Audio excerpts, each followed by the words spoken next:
is in session. The Honorable Michael Saver presiding. You may be seated.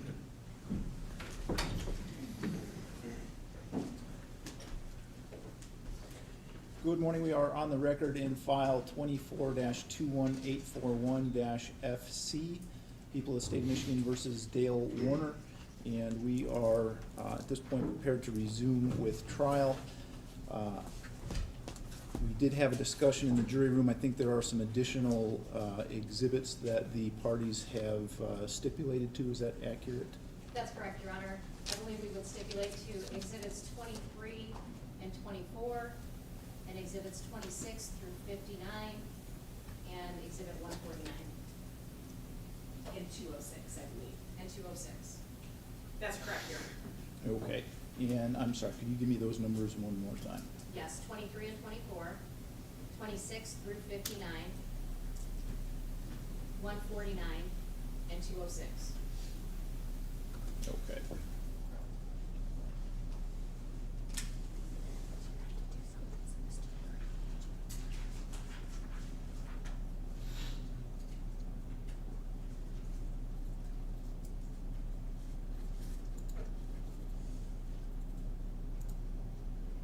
All right. The other issue that came to my attention, and I'd like to just address members of the gallery that are here, is that I'm going to ask you during testimony, during the playing of videos, all of that kind of thing, not to nod your head in agreement or disagreement with anything that you're seeing or hearing on the witness stand or in the videos or anything else really. It can theoretically be seen as communicating information to the jurors in an inappropriate manner because it's not coming from testimony from the witness stand. So if it becomes an issue, that is the type of thing that can result in me asking someone to be removed from the courtroom. And so I just want to make sure that that does not become an issue as we go forward. Is there anything else that we need to address on the record before we bring our jury back? No, thank you, Your Honor. No, thank you, Your Honor. Judge, I would like to make sure that I'm connected and straight. Okay, go ahead.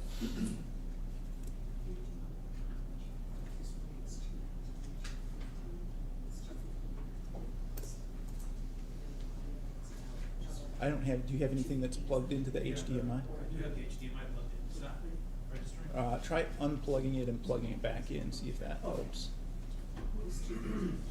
Because if you're plugged in, it should automatically just take over.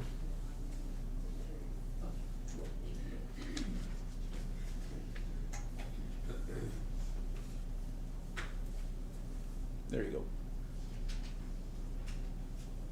Thank you. Would you like me to have the witness brought in and back on the stand since he was going to testify? Yeah, why don't we do that? Thank you so much.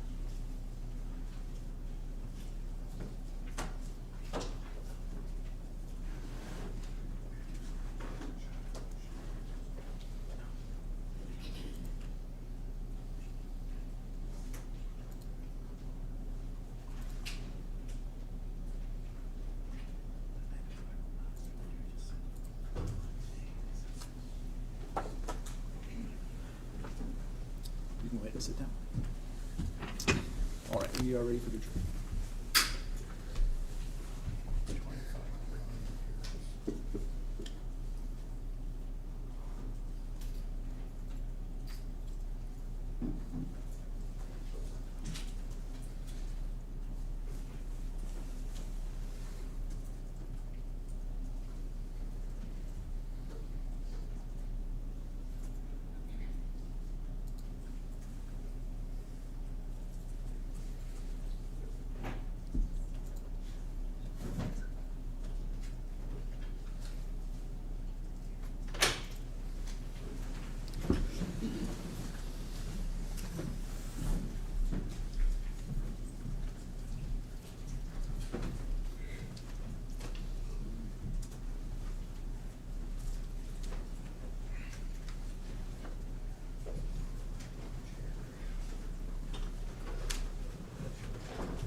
mind to see it. All right, and sir, I'll swear you in again, so if you could raise your hand, you swear or affirm to tell the truth, the whole truth, and nothing but the truth under penalty for perjury. I do. Thank you. Good morning. Just want to ask you 2 follow-up questions before we move on to your next body camera. Okay. On the 429, we showed a photograph of you in the spray barn. Do you recall that? I do. And you described a safe that you observed in there. Yes, Do you remember that safe? I do. Can you tell me approximately what size that safe was?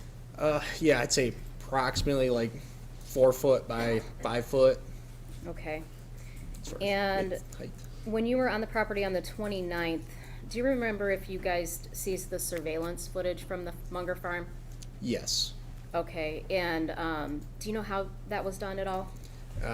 To my recollection, we contacted their IT person. I think his name is Kyle. Okay. And he came on site and helped us disconnect the wiring and take what we needed to take. Okay. And then the next time you went back to the Munger farm, do you recall what date that was? I've been May 3rd. All right. And at this time, I'm going to play Exhibit 219. That would be the body-worn camera from that day.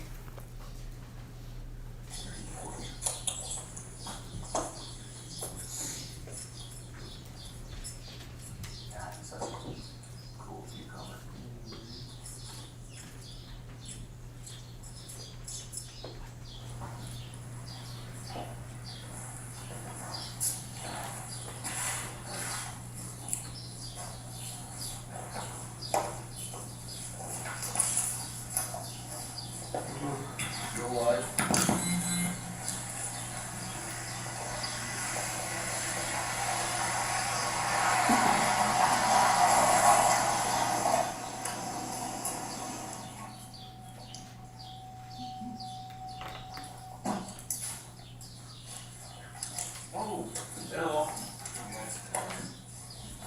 You losing weight yet? Yeah.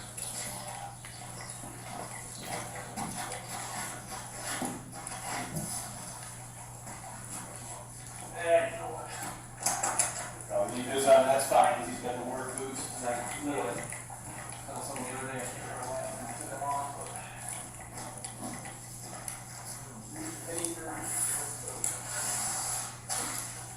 Answer a couple of your questions that you had asked before, and I think you probably already had the answers already. I recorded them, so.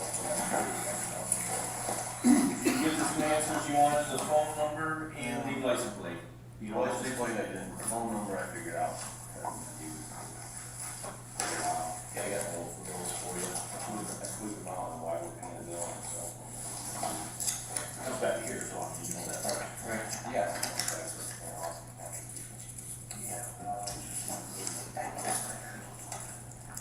Yeah. G-I-A-T-A. Jada, oh, that's what it is, a Jada. Oh, that makes sense. Exchange student. That didn't sound familiar to me at all. And then the second one, license plate, total legit, it is, Joseph Lazier. L-O-Z-I-E-R.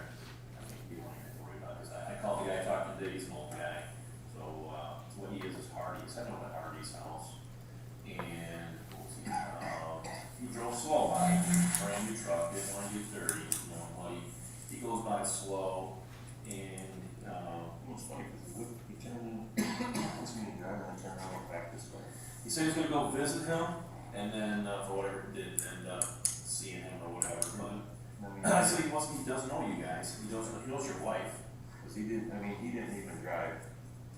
He drove here, into the driveway, turned in, back up, and back. It wasn't like he went down the road. Oh, I'm not gonna see Greg come back, that's why I threw some flags. No, I mean, it was like somebody was stalking, tried to buy his weird and he turned back, so. He said he didn't know anything about this, was interviewing him today. I did it today. He said he had no clue that she's been over. Yeah, I do know the family. He says my wife, she has an open mouth right now, which I know you know this by now. Everybody, you know, I give her on him. Yep. And then the search of roughly 40 people, 35 to 40, you know, family members or whatever. They asked me if it's okay. I said, as long as you guys got legal permission from people and you want to search, let it go. So I'm fine with that. Half-assed for what's worth, but like some people are like, oh, why wasn't Dale involved? Well, Dale's with his daughter at the soccer, and at this point, it's important that you are with your daughter to give her support. So I mean, almost everything I'm looking at, I'm going both ways, I'm total open mind. I'm looking at, why are you?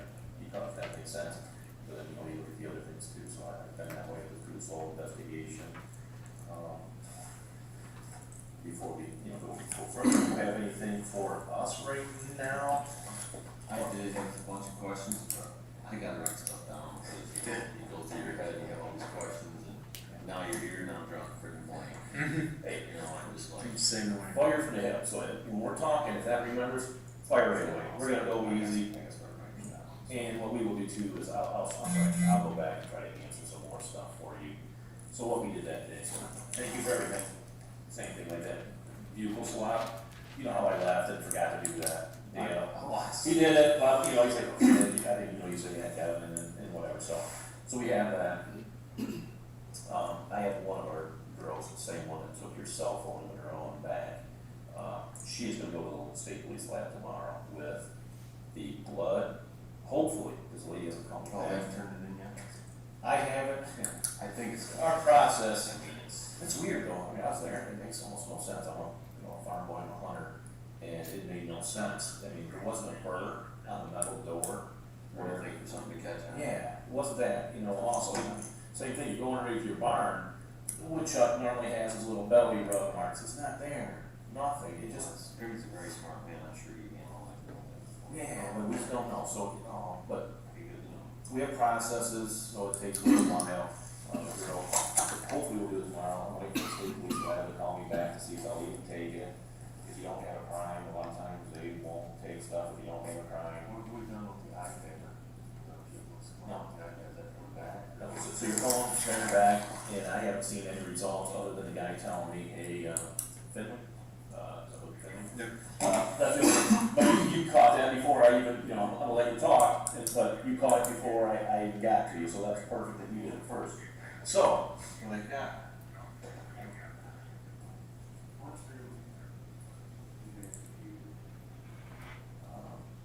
put down credit card on.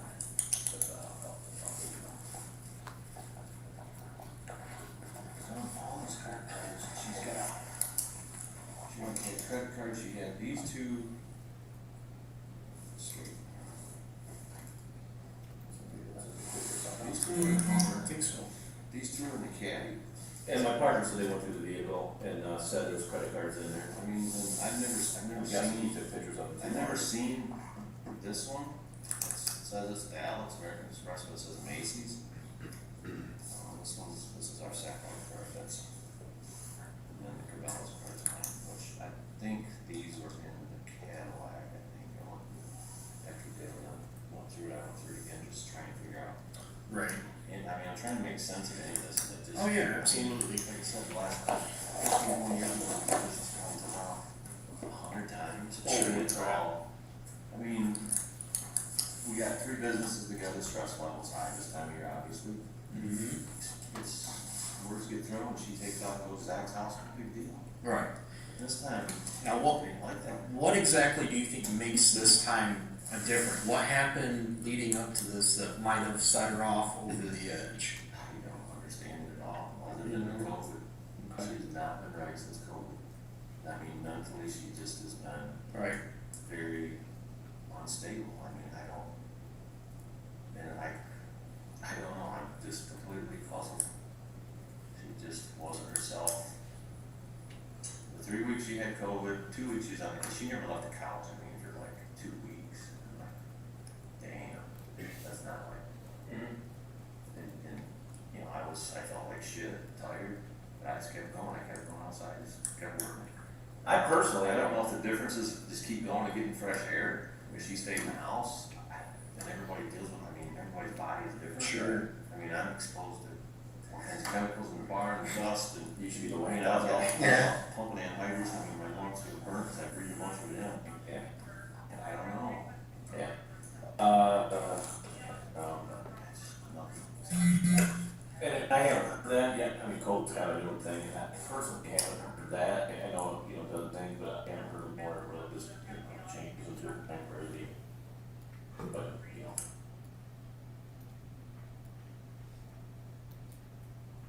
Well, you know, he wants to keep family, she's not full. Right. Yeah. Next is like, I got some more wife and kids. To answer your question, you just started with the iPad, so your phone, obviously we ran through that with it, I haven't even looked at anything, I just got audibly from that guy saying, hey, did he say anything about Finley, and that's it, that's literally the only thing I have. I know my partner brought it back, and I don't even know, you don't even know if he brought back the thumb drive, so normally what happens, you do the phone, and he gives us a thumb drive with it, you know, so you get the phone, we get the thumb drive, and we have it. My partner hasn't said nothing, I don't want to say my partner, that's Detective Ward, no, that's Detective Ward, I have two detective partners. You'll probably hear me call him my partner, because we're working together. My other partners, Dale and the other one are just doing stuff that we're kind of throwing at them. So the iPad, at that time, he did go on Friday, so the Friday's my day off. Detective Ward took it to Monroe and dropped it off. That wasn't as pressing to us as like a phone originally, so I don't know status, I'm not. Okay, I'm just curious, I'm just curious. I know Zach was saying he get some charges came up. Yep, which was, it was a positive one until the fact that he told you. He came back to the office when we were going over to the office, and oh shit, it's a monthly Right, charge. yeah, automatic withdrawal, or whatever charge that you think. The other one was Amazon for $64 or something, I think is the other one, and I still don't figure out what it is. I did give that, no, I haven't. He forgets, I will send it to Dale, give him that credit card number, so Dale has it in the event, he has to do a search warrant on that account. Sent that to me. Yeah, told me to send it to him, so we do that real quick.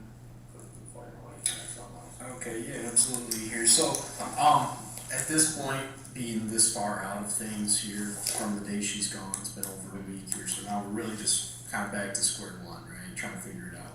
So, going back, to me, the biggest thing that's standing out, and I'm sure to you as well, you said she's left like 100 and some, times, and that happens. That's, some women are like that, I get that. But this time she hasn't done anything with your daughter, didn't take your daughter, didn't have any contact, no goodbye, no, nothing of the sort.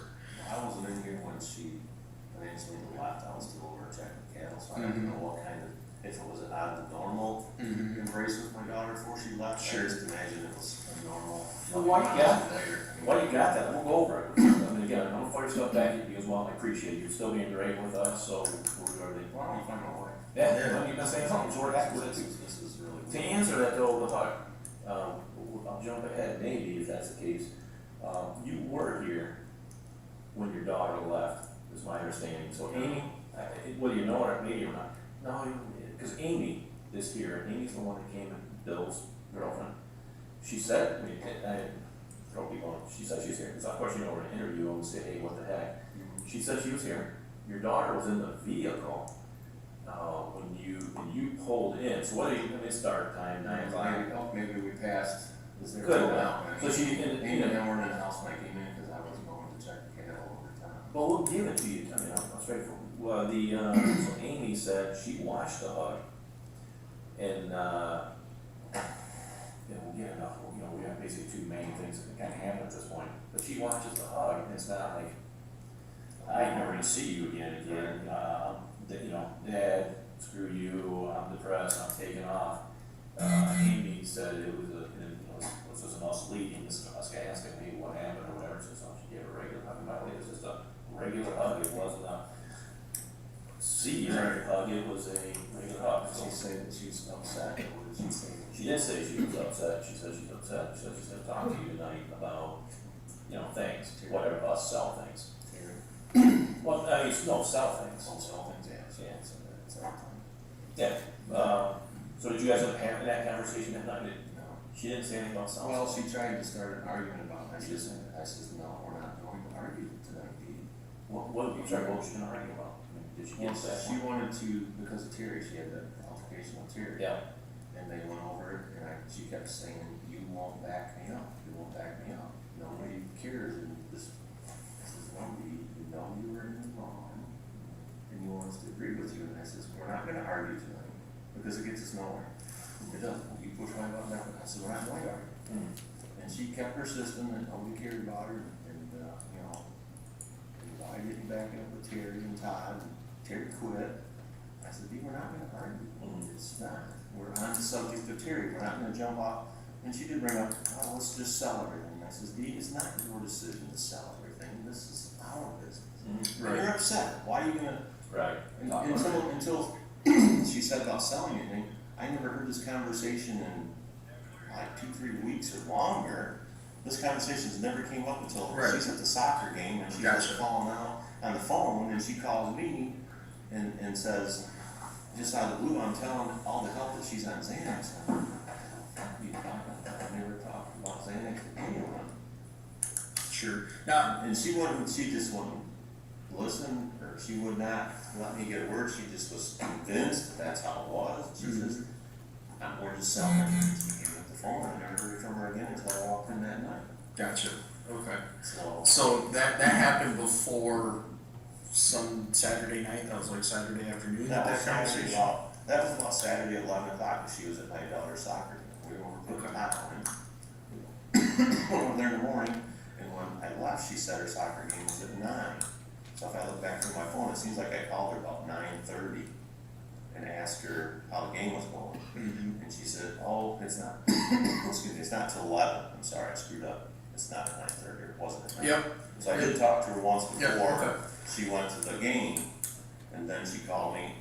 I thought she was calling me, well, something was going on at the game, against leaving me a score or something was good, and then she just went off that, why am I telling people she's on Xanax to help, and she got into it with Terry, and we're done, we're selling everything. And that was the end of the conversation. And I never seen her or talked to her. I mean, I tried calling her a couple times and she wouldn't answer her phone. And then I think I tried calling Zach and he wouldn't answer his phone. So I was like, what the hell's going on, Zach? You know, I don't know what's going on. But he didn't answer his phone. So then it was, I think what time was I got home that night? Because I ended up with the title in, and me and Todd went to film, picked that truck up, we got back. And then 8:30. Is that what time we got the phone? I mean, it's Roughly, yeah, the roughly aspect, she said he says pick up the kids or whatever. Yeah, you're right. And then, you know, I come in, I kept asking her, because I knew she didn't eat anything. I says, you want me to make you something to eat? She didn't hamburger. I said, I'll make you something to eat if you need to eat. She didn't want anything, didn't want anything. And she kept wanting to talk about Terry and how I don't back her up. And I said, Dee, I can't back up. When he leaves here, it's his own personal time, you can't control that. And that's what he wants, wouldn't go there. So it has to be when we're, I mean, that's when I talk to Craig, Right. just don't escalate the arguments. And Right. then she started getting her migraine. She took medication and she started to calm down. I said, I told her to lay on the floor, so I rubbed her back. And then she says, I'm hungry. So I made some toast. She got up and she bought some breakfast, some burritos, I guess it's a burrito thing in town or someplace that day. They were in the fridge and she got one off, like half warmed up for both of us, and went in and sat down, she ate. I don't know what happened, but the part that she warmed up, I said, you feeling better? No. And we're watching TV and she's looking up this way and TV's over here. So I knew she couldn't see, and her speech was slurred, and she took that. I said, lay down, rub your back, and start getting calmed down. And she didn't want to. Then she finally laid down, I rubbed her back, and that's when she finally started calming down. And she started to go to sleep, and I helped her get on the couch. And she was sleeping good and hard, and I'm thinking that's like midnight, 1 o'clock. And then I went and got to bed. And then, And you went there right after that? yeah, I went probably and walked. I got a drink, and I also picked up, food and stuff that was out. Went in, laid down, went to bed. Well, I had to take a shower yet. So I took a shower, went in, went to bed. Got up roughly around 6 o'clock. I never hear nothing all night, so I figured, she'd sleep, the dogs weren't barking. What time roughly did you go to bed? Now you're cleaning up. I was thinking it was about 1 to 2 o'clock when I finally went to bed. Yeah. Midnight, 1 o'clock, so when she got time to sleep, I came in, picked the stuff up, I washed dishes and everything, threw the stuff away, went into a quick shower, got to bed, brushed my teeth, and when I got up in the morning, got up to the bathroom, come out, she was still sleeping. So, like you said, at Yeah, night. she's snoring away. And then, I went out through the sliding door here, went out. And I come back in because I forgot something.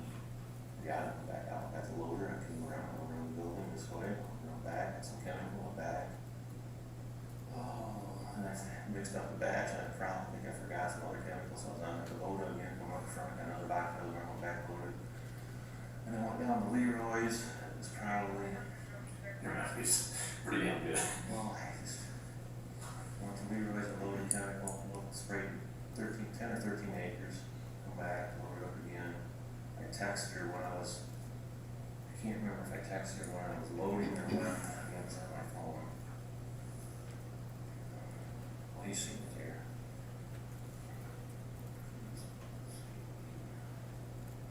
7:45, I texted her, that was when I loaded up, was heading out the second. I'm going to be spraying, call you later. This was 7:45, and she didn't answer. So I figured she's still sleeping. Then I went over to Brooks Road, I sprayed off the 65 acres there. And I had some washed out in Brooklyn. And I can't remember if I was, when I finished at that field, I called her or texted her and I said, are you up yet? Is your migraine better? And I didn't hear anything back again, so I figured, well, she must be still sleeping. And that's when I got over in Brooklyn and I was spraying, for my uncle. That's when Stephanie called me and said, what's going on with Dee? And I'm like, this is weird that Stephanie's calling me, because Stephanie's employee at the office, why would she call me on Sunday morning over with Dee's? So she says, nobody calls there and says she can't find her mom. I says, okay, I'm in Brooklyn spraying. I hang up with Stephanie and I instantly call Raquel. I had to call her 3 times before she answered the phone, so I don't know if she's calling her other brothers and sisters trying to find out where she's at or what. And I finally got hold of her and she says, I can't find mom. And I said, well, she's sleeping on the couch. No, she's not here. And I said, well, she probably went to town or what's something. No, she's not here. Both vehicles are here. That's weird. I'm just spraying Brooklyn. I'll be home half an hour, 45 minutes. When I get back, I'm going to the house and I asked for help. Well, first I came in the back door. I was opening up the garage door, look, car right there, okay. I walk in, I went back to the bedroom, and I looked in there, curling iron, the hair dryer, and the makeup bag's missing. When I walked in the door, she has 2 bags that set at the end of our bed. They're both gone. I think, well, what does that cost? And that's why I think I told her, the bags are gone, he went to Raquel's. She's like, no, Zach says she's not there. And then I says, well, I don't believe Zach, that's where she was going. Right. And then, we went out, I went back out, and I went around to the office, and Zach was out there, I think Raquel wasn't there yet, this Zach was out in the office. And we walked into the office, and he was going into the camera system to see if we could see anybody drove around. And he went through it, there wasn't anything on the cameras other than, there's not a lot, it doesn't pick up anything. I mean, you could see me on the loader crowd, you could see me out here in the motor pulling around, that was all after the fact. You remember, did you come up to the front door with the little beer? Was your hot dog jumping up on here or somebody? I thought I heard something here, not just a dog. Oh, you like that? Okay, we just heard that. Got it. No, we went out to the office, and you were out looking at security cameras when I went out there, right? When I first came back? I was talking about out here? Yeah, I don't remember walking down, but, well, then we said we walked down. But we went in. Had you been looking at the cameras before that then? I didn't get on them at that point yet, no. Yeah, I thought you were looking at it, but then you started looking at it when you got in there? When we got in there, yes. Okay. To see where it was at, and then we walked back in through the office, and that's when I looked down after we walked into the far side, you weren't talking about and that's when I looked down at my desk and I see my ring sight. Oh, shit. So then he looked. And she's never done that? No, she's never done that. She's through that house before. She's always picked it back up, put it on, so, because she's never left it. So, after that, he looked down there and they couldn't see anything, and the rest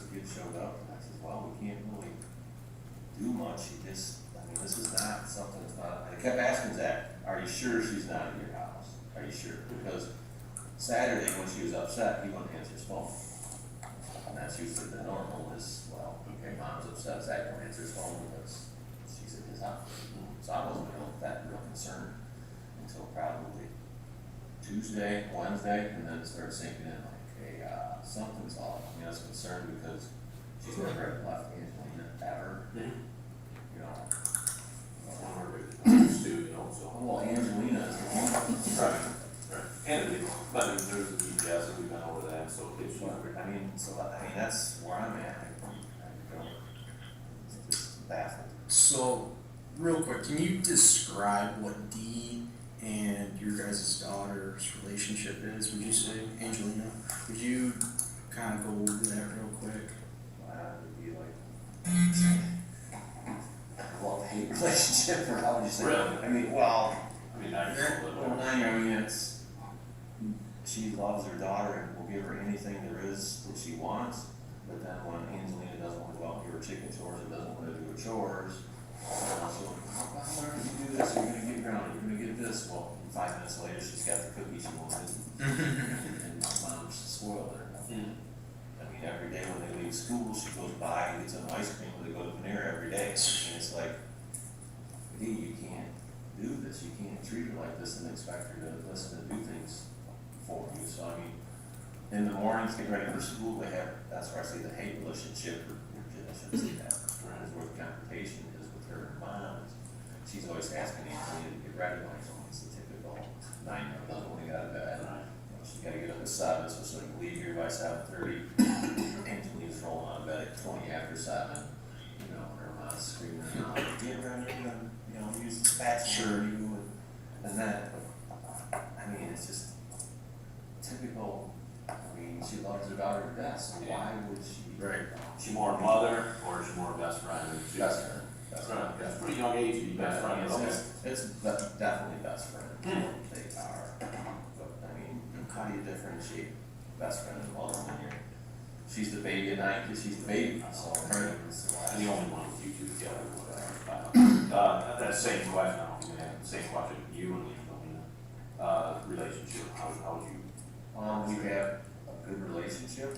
It's just I'm not here that much. I mean, You're just a hard worker, bring home on time. I'm outside all the time. I mean, when she goes out, we want to see the garden and stuff we got downstairs. We started transplants. We do the stuff outside. But as far as, well, just like, you know, this week when Dee's been gone, it's been hell. I don't have any schedule for school. I don't know if she's supposed to be a soccer. I don't know if she's supposed to be through gymnastics. It's been a bitch. Good news is, you know, that's nice they kind of bitch, so why don't you all help with looking at one, because you went to the soccer game, so. Yeah, Kudos to that, it's it's like, well, that's good. But I mean, About time with her, that's a good thing. It just, I don't, this morning was really horrible. What do you tell your daughter? I mean, Right. I sure as heck hope Dee's here. She's still firing questions, or what's she saying? Well, she's picking up stuff for Mother's Day. Mother's Day's this weekend. I'll get this for mom, I'll get this for you. Yeah, that's true. Those are my what if. So, Sorry, it's a strong, hopefully it's a strong one, I mean. Yeah. Hopefully that's strong, or, these like Full of wrong. I mean, Right. so we're getting stuff from mom, and we're gonna everything here for Mother's Day, so. good. Okay. And then going back to that kind of dispute you guys had on Saturday night, right? So you guys were arguing. She was trying to get you to argue. She was upset. The whole Terry and Terry thing was going on, or Terry and Todd. And so she had tension. She was upset. She was trying to get after you for it. You Just didn't trying want to to. go into the Yeah. whole mix. Yep. It's like, So how would you rate that night as far as you guys been married 20-some years? You've gotten in plenty of fights, I'm sure. On a scale of the 10 being the worst fight you've ever had, it was one being on nine. 5. Okay. I mean, we've had a lot worse fights. I mean, just scream and holler at each other. But I mean, that was back before we started seeing the counselor. Right. And, you know, here, well, both of us the last couple of years have been trying harder to listen to what he says because, you know, if I say something, you escalate. If she says something, you escalate. Sure. You know, we've always tried to keep the other one from escalating. I mean, she was upset, but it That's what's weird. It wasn't like the worst fight we've ever had. It's like just a mediocre. It was over a freaking employee. Right. And she's like, Right. we're gonna sell everything. I'm like, no, Dee. No, we're not. Well, that's You're arguing where, over it. yeah, So how did the employee get this worked up? right. That's what. There's clearly a piece missing, right? Yeah, so. Yeah, I mean, it's like, if what did she not tell me? Did the Terry woman, did they get into something that she didn't say about it? Or is there something, I don't, there's I more don't to it know, than. right, obviously there's Because something it wasn't- more. You know, if it'd been like our worst fight ever, it's so far from that, it's Yeah, and that'd be kind of understandable. If she had her ring on your desk on Sunday morning, that'd be understandable. If she was trying to walk away. It's like, Yeah, absolutely, I get that. Walk in and the ring- The fact that it's a 5 and she's not gonna say anything to her daughter, Yeah. her vehicles are all here. Somebody picks her up. That's weird. And the bags are gone. Yep, It's like, absolutely. That's, yeah, that's a good word for it. Yeah, it is. Yeah, absolutely. We don't get it. So, let's see, where else? Going kind of in the same thing here. So for hotels in the area, has Dee ever, for any reason, stayed in any hotels that would be somewhat local, Washtenaw, Jackson? She was staying in these hotels, it's so far below her class. I figured that, so I was thinking like maybe Ann Arbor would be the closest. Ann Arbor would be 5-star. maybe, she likes Weber's, she stayed at Weber's. Okay. We've stayed up to the casino hotels before in Mount Pleasant. And the hotels around here, she wouldn't be caught that in them. Right. Really get away. Jamaica, she ain't even shit my first day was, I don't know about anybody knowing about her, right? I know what, Right. 12 Alright, I saw your passport the other day whenever we were here. Does anybody found her passport? Does she have a passport? She's got a passport. I don't know what's at. Okay. I'm assuming she's got it with her, but I don't know. Okay. Would that be something that would be stashed in like a safe somewhere? No, she usually had that in her bag, her go bag. Her go bag? Yeah, she had her ID and stuff like that. But I do know, Angelina's passport was downstairs with mine, and Jaren's, my other son's downstairs with mine, but all the other kids have their passports. Used to be down at the safe downstairs. And now they're old. Okay. My son's is a mistake, we went there last week, I don't know if we can. Alright.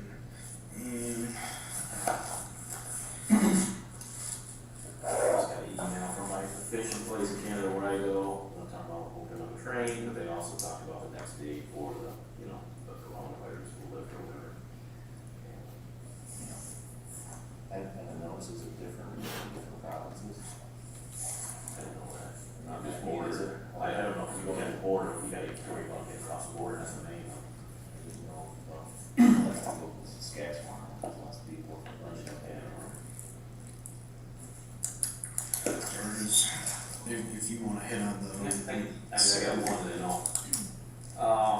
We look at everything, I mean, just, you are a huge potential suspect in this for what it's worth. Sure. I can, and here, I'm sure you're gonna be more, some people that aren't talking to you or whatever, but, and then you just suspect it anyway, and quite often it is, the husband or something like that. With that being said, same thing, shutting everybody up. It's been a few days now, but if I can, just a picture of your arms, and I use this in domestics, and it shows, I use it for your, it says, look, I don't have any scratches. I'll take my shirt off. And it shows, but that's good for you too. If someone's really doing something hard. Right. That's a good one. Yeah. In fact, look, I don't even have a crack on it.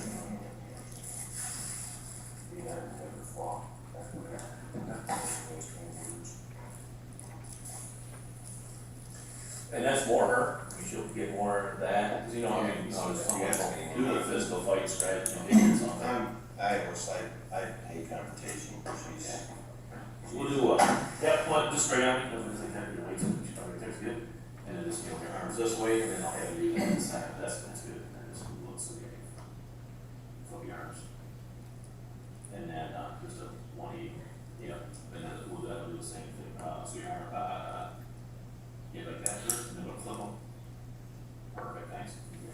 Appreciate that. No, it's my wife's one, she won't let anything go, she tell you how she feels right now. I mean, she's not going back. Just avoid confrontation. That's my personality. I'm not a big argument fighter at all. Was there, I'm sorry, I don't know which one to do. Oh, if you wanna, Obviously, so rain. In a situation like this, there's only two people. With a ring, I don't think it's gonna be one thing. If someone's gonna harm your wife, someone's gonna beat her, that ring doesn't mean two shits, and any one of us are gonna steal it. I mean, you know what I'm saying? So there's only two, you and her. So like, obviously the logic is, she's gonna toss it down and, piss on you, it's like body type thing, and then there's you. So that's just me looking at it, that there's that, there's nothing to question, but that's just on the outside looking in. I mean, I want you to understand that too, if someone was gonna harm your wife, there's no logic for that person to put their ring there, so. Right. It's more on the woman, at this point, she was just saying, so it's obviously the wife, she's off. Yeah, I mean, that's, I mean, it don't make sense. I mean, you know where I'm coming from, nobody's gonna kill the wife, and I care two shits about the ring, per se. Or, I mean, if they do, they're gonna steal it, Well, you know what I'm saying, or throw it. Well, I was kind of going through in my head too, is on any given day, my wife has about $150,000 jewelry on. You're all gonna go pretty much. Yeah. No, I'm serious. I got a rubber wedding Go ring. all this stuff in your head, what's gonna happen, what's going on. Right. Sure, any given day, she's got. Now, we're, But that means saying, that makes her a target to steal. Yes. And then don't get rid of this one, why wouldn't you steal other than, you gotta be careful on that one. Well, she comes, I don't know, yes, nothing makes sense. were there employees that were supposed to be in there on Sunday? They don't No. do it on Sunday. What would be the significance for her to set the ring on your desk at the workplace instead of at your home? Is there, any significance? Is there anything she If be there's in there something in the for? office that she went out to get that we don't know is missing yet, Okay. I don't know, I mean, the camera only gets the main office, it doesn't get the back and the Okay. sides or anyplace else, so I mean, Do you know if she had like a little safe? I don't know. Extra I don't cash. know I don't know if she had money out there and she grabbed that, or what she, I mean, I don't Right. know. I mean, if I'm trying to get in a hurry to leave Vantage, I don't see the Some significance. staggered away in one of the, Right. rooms back there, cupboards, or. Right. So your chemical bar, is it chemicals in that big ass black safe that has a shield? Oh, it's a gun safe I bought for my son when he graduated from Michigan State. And he just never. Well, he just put an offer on a house over in Beebe here the other day and just got accepted, so. And no, it will not help you carry this. Well, Oh my God, yeah, I saw that. that's why we put it in there, because it's the forklift. Right, right, that's what I'm saying. Yeah, I'm moving that downstairs. You showed me, and I guess up the picture, the $170,000 that at one point, was moved or whatever, taken. What was the purpose of showing me that? I just found it in the car. Okay. I'd never seen it before, so I didn't know. I gotta look to see where the money went, I mean, I don't And know. you know the answer to that? Why not? Yeah. For what's worth, Zach said, what the hell, why is he showing you that? Because he said, you guys talked about this before, and he showed you, whether you don't remember or not, but then she put it, they put it in another account. So the money's still there, he said, Jesus. No, Yeah, I mean, that's you asked me what, No, I mean, he showed it to you, he said, not literally like this, but he showed you. that's the first I've seen that check. You asked me if I found anything in the car. No, When I was looking, and that's what I found in the car, so Yeah, I thought, okay. no, I found this in the car and this. Okay. I looked some more. But I mean, now I'm saying that you said, no, you didn't realize that she put it in another account, 'cause, I mean, I'm telling you, that's what he had said. He said, it got brought up once before, like, where's the money, or what happened to this money in the council, when he saw some, or his new money is gone. And he's like, yeah, and he showed you another one where, look, it's deposited in this account, you don't remember that? Okay. And that was, the date on that one was, I don't say January or February. No, I think that was the PPP, I think that was the PPP money that we got for farms, WW. And I'm not sure. And for what you don't have to remember, but for whatever reason, Zach says, I mean, why would you show you that? Because we already been over this, and got brought up. I know I'd be fishing if I want that, I mean, that's. Yeah, well, I just seen, you asked me what Yeah. I found in the car, and that's why I showed you the, Yeah, no I was problem. surprised I found all the 2016 gift cards for sauce, a whole stack of gift cards in the bottom, they get put in the bottom, you can grab them. Yeah, I get the, Sometimes, so the tire marks out front, so on Sunday, when someone comes over here and they see the tire marks from the JT, well, I'm sorry, forgetting whatever the yellow out front of the motor, up to the porch, do you recall, I mean, you know, that's aggressive, that are, you know, the deep treaded, and so do you remember, did you do anything? You did it for us the other day for trash. Remember I told you, when I went out, he came up, I forgot, I told him on the JCB, I pulled over this way, I forgot someone running into the house, Greg. Okay. I think I probably forgot my tool that I opened everything up with, so. Yeah. You said you dropped that over there, but you didn't say so, yeah, because I didn't ask you. Right, you know, I pulled out, I said, ah, shit, let me get this, I got it ready, went back out, and then went back around. I opened everything up. Okay. Would you consider me to have any kind of substance abuse, like alcohol? Is she an alcoholic? Does she take two We to covered this. I know we did cover it. You did say, yeah, both, pills and. I'm thinking more and more it's the substance abuse all the time. Right. Could you see her checking herself into a rehab facility? Is that something that? I couldn't personally, but I don't, I mean, Like- I know my wife very Yeah. well, but I never thought she'd do this. Okay. So, I mean, I can't put that out in the realm that she could check herself in some place.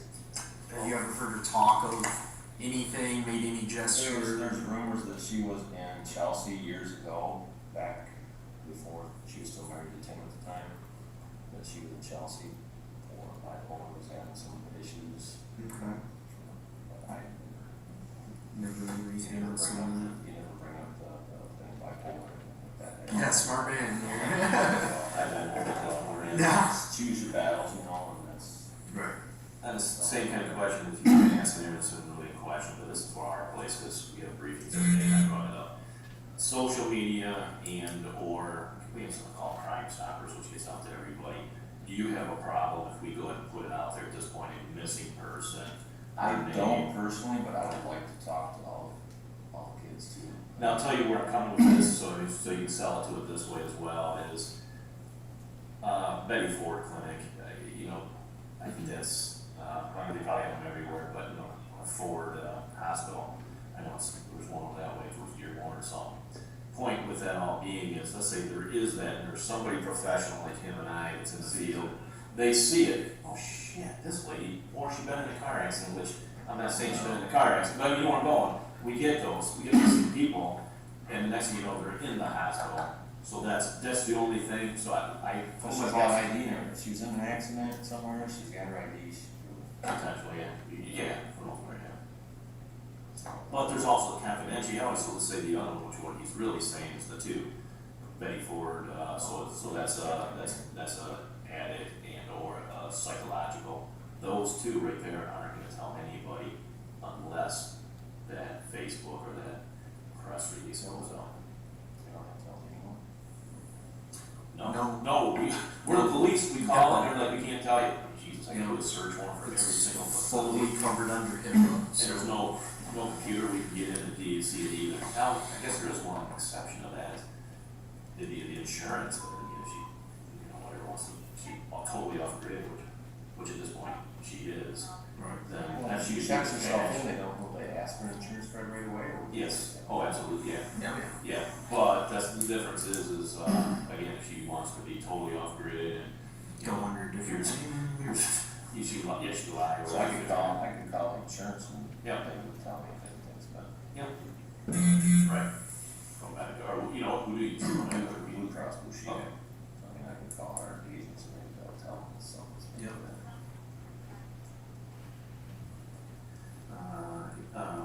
Credit card was written down here in the bottom, so we already went over that, because I think that's what you're talking about on the bottom here. That was just so credit card. Yeah. Yeah, I already told you that, there's the two, but you already knew that too. It's still going over my head, who could have picked her up on that came out of no games, I mean. Kathy was like,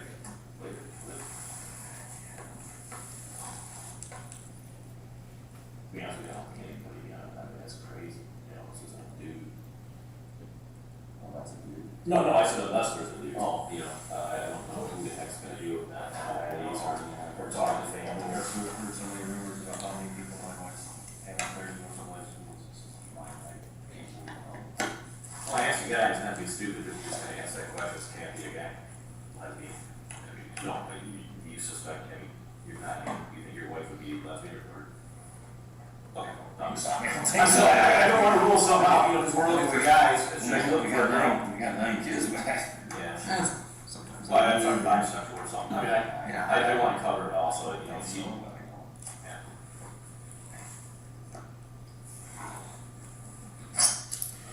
Okay.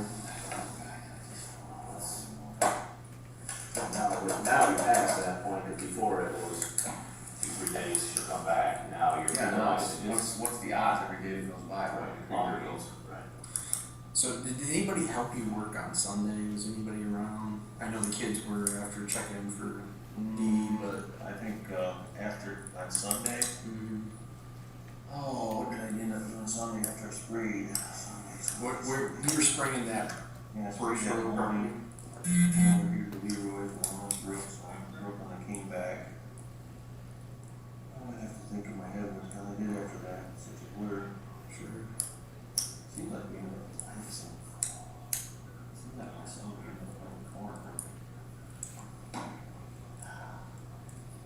guess we was probably. I'm starting to get down there with the things we're doing, with the exception of watching video, which I already know you guys pretty much have, or, you know, Zach and them, so, you know, which is, I'm gonna probably have one of our people do that. Cell phones, obviously go through those, who is you, do we come across anything, you know, She was huge on Facebook, always. yeah, we're gonna look at, you know, that's one of the things we gotta do, but I'm getting down there on things that I have, in a sense, to do yet, except for taking my report a lot.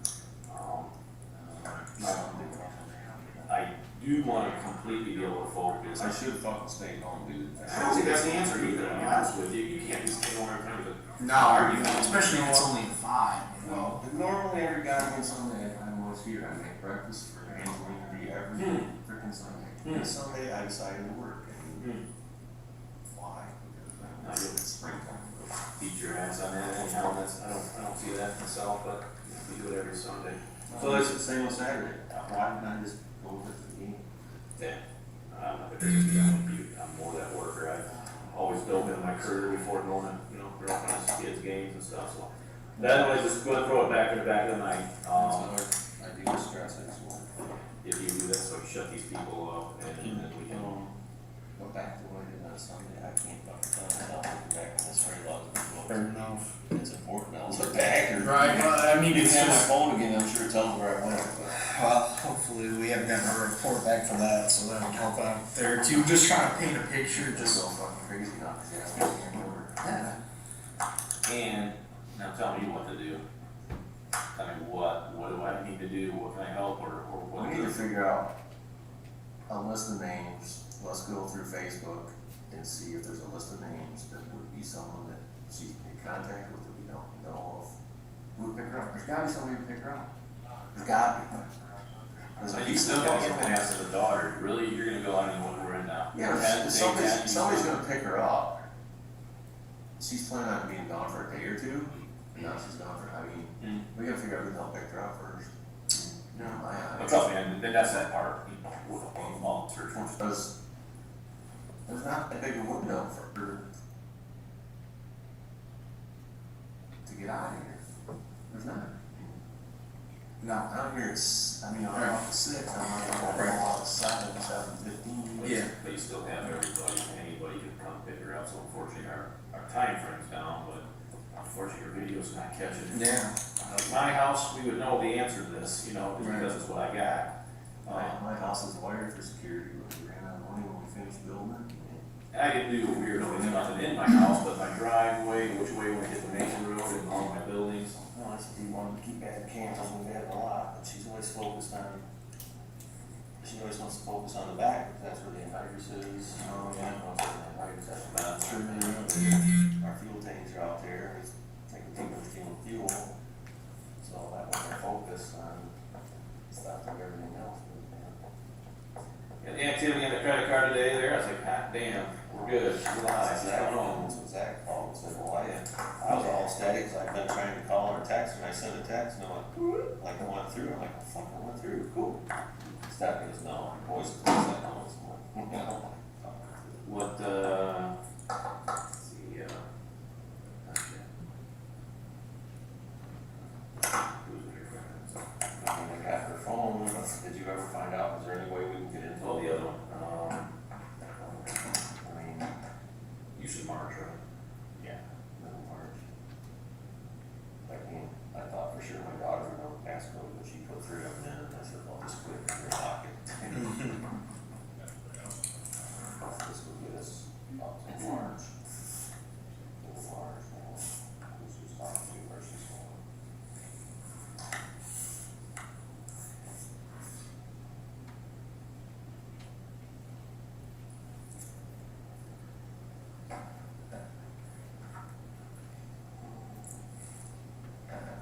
You don't know how long they're gonna have their iPad for? Exactly. Same guy here in the phone meetings. Maybe say something about that. Hey, Detective, I'm sitting here with Glenn, the husband to the missing wife, Dee, that you did a phone on the other day. We have her old phone from back in March, another iPhone. So I mean, that's one thing. Is that gonna be beneficial? Or do you have enough? Well, you don't even have her new one now, because we don't have her new one, but will her old phone do you any good back in March? Well, we don't have a password for it. Oh, I'm sorry, that's the question. So the question is he does not have her password, to get. Gotcha. Yep, okay. It's a 4 or 6 digit here. Four. I tried it. I'm sorry, he can apparently overhear you anyway, so I just put you on speaker now. And he said, no, they tried. We tried all the passwords that, she'd used on the, iPad before. We tried the 36366868. I think she tried 2323, and then I told her just to quit so she didn't lock it up.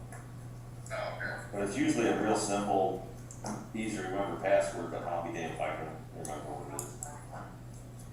Yeah, I can't really get the passwords.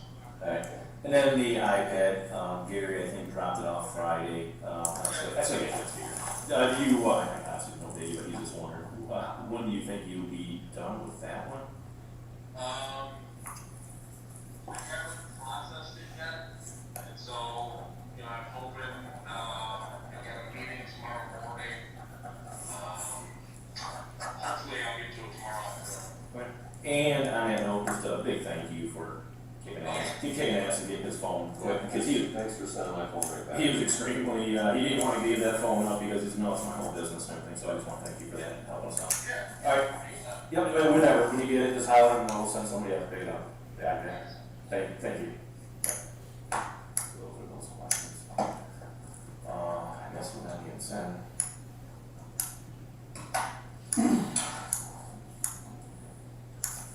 Also, same thing, anything we can think of. Feel free, as you see, give a holler, call. We are.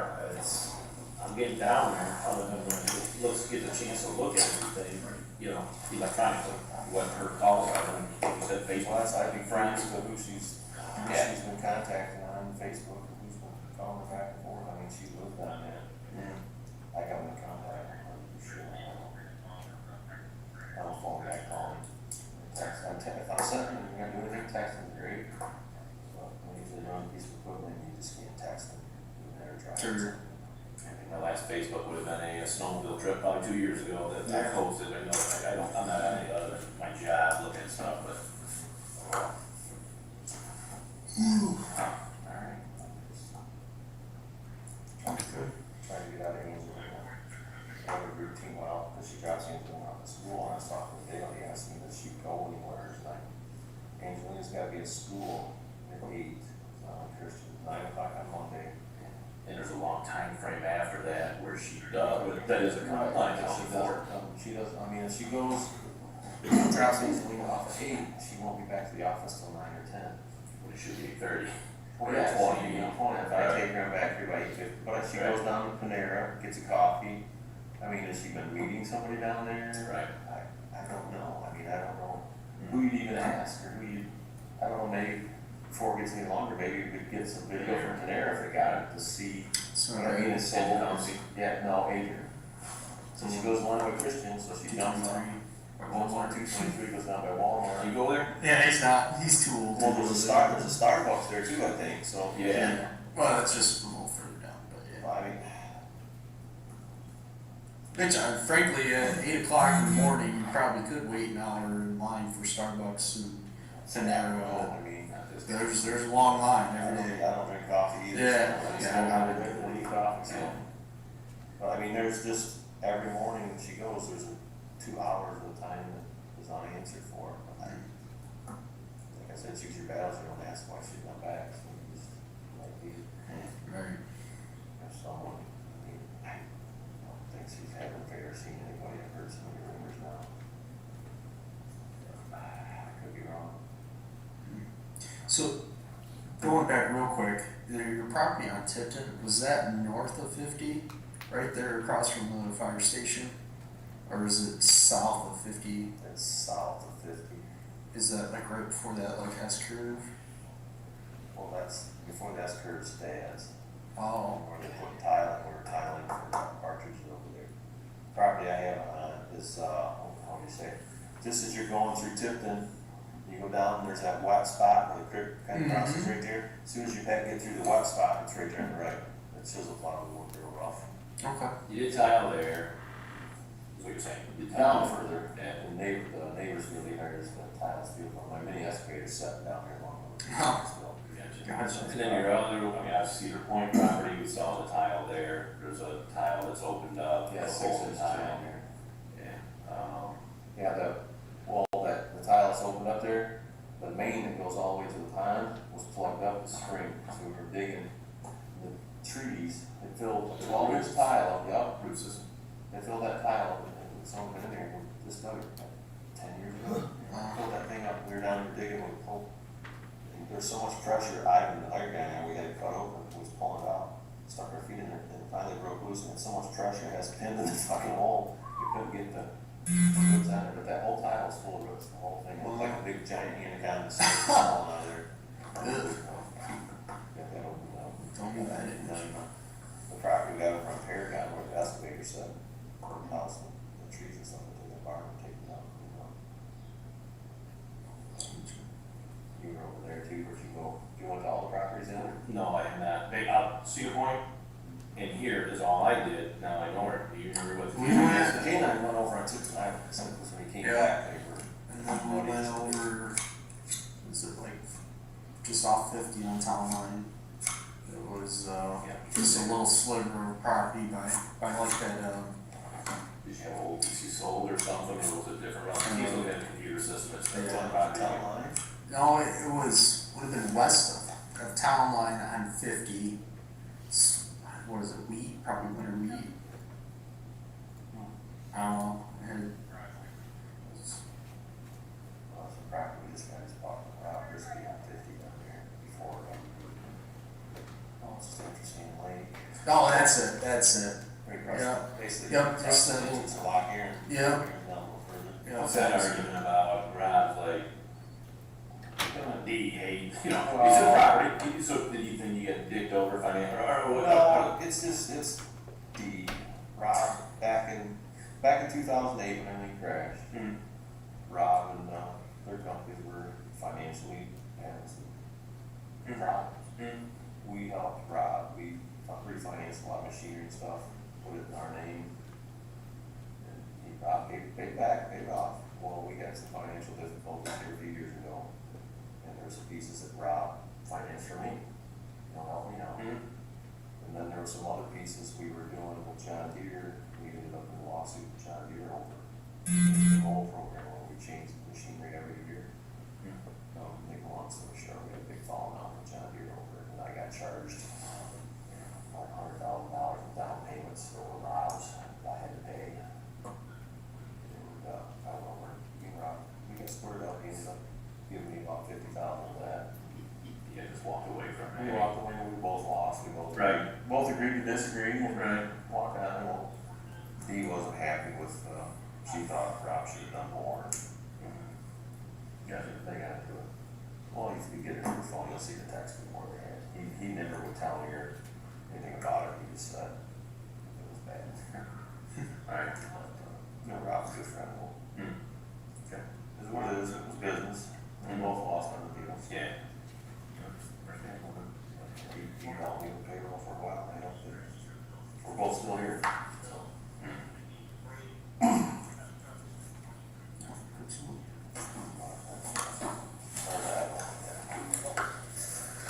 Next anything or just jobs you want, just so you know, yeah, we got the employees, because I asked for that. Yeah, that's what they wanted to do. Yep, gotta listen to that. I did ask for family as well. We have two things in here, family, you know,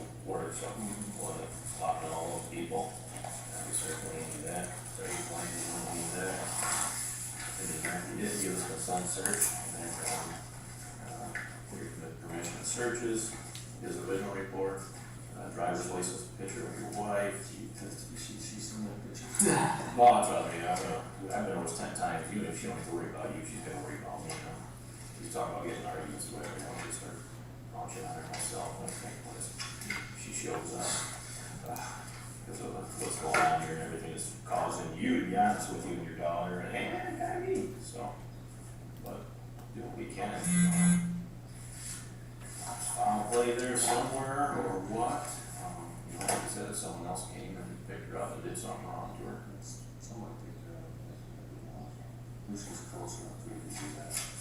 And But it didn't get leaked, so the friends are Stephanie, the friends are, Wolf's daughter, you know, those are your big ones right there, and if those people don't know.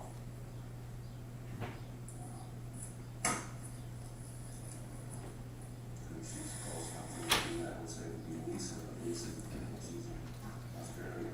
I don't know if I got Lisa yet, it's Lisa. Lisa Mullen used to be a really good friend.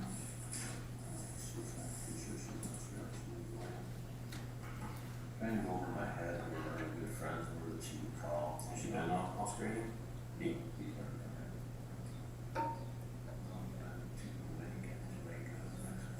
So if we see her on Facebook or whatever, she'd be a Facebook friend, Lisa, I wonder. I don't know, because I gotta fall out, she likes those black box. Is there anybody that's not had a falling out with you? Eventually. Kathy had a falling out, they're gonna fall out with you, yeah, we're about to. We're about to. Every case I work with this guy is a good thing. That is the big one somehow. I can't think of who else she would try, I would say Dawn, but it'd be Dawn, or Dawn had fallen out. And Don, who? Yeah. She's on, I don't know, they used to be on the dairy figure board together, did everything together. Epperly?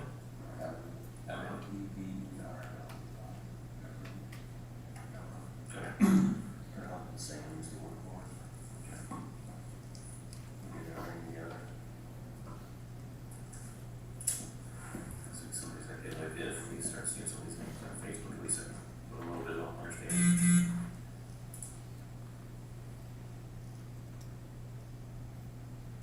Is it normal for Dee to snore when she sleeps? Is that a pretty common thing?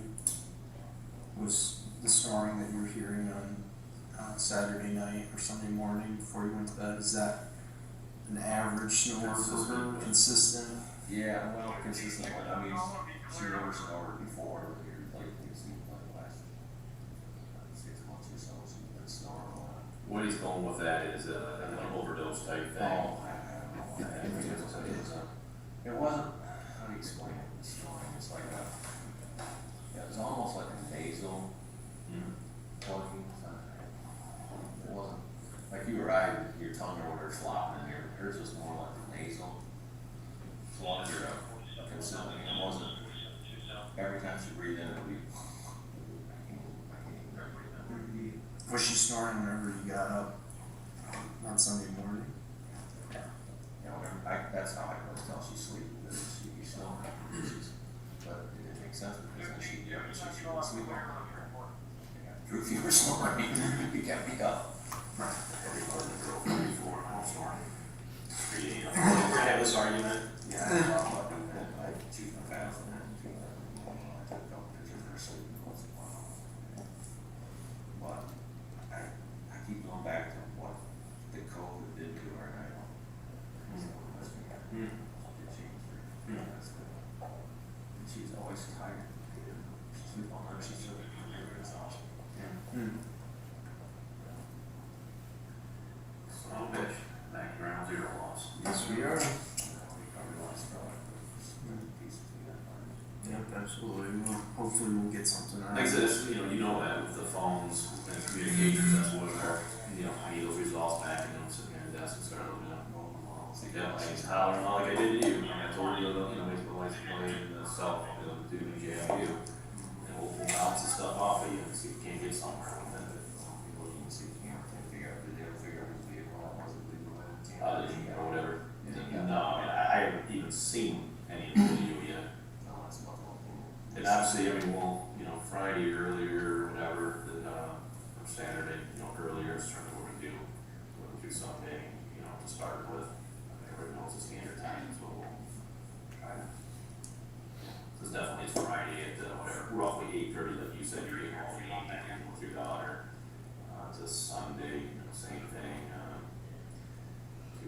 or something, you know, I mean, that's the main one I want to look at. So. Sure, we'll be in touch.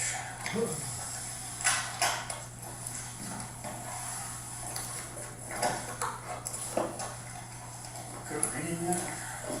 Nope. Are they really? Is that easier on you? Not really. I can get this sun.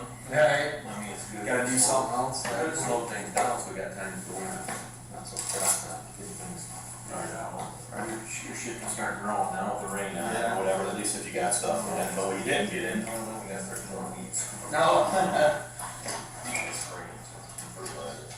Reminds me of the keys, so what the hell? I don't know if, Do you think those are hers then? I think, hindsight, I think Dee put them out there so the kids could get in the house. The kids know that's the hiding spot. Have to ask the cow. And wasn't there, I mean, your son is the one that pulled them out. My son's seen it, what the hell, my keys here? And He's got a key. But did he say that, or was there something on top, or No, just it's just there? there. No, he's just seen them in the sand. Okay. But I'll ask her Cal too, if she put them there, if she put them there, because I don't remember keys being outside. Alright, thank you.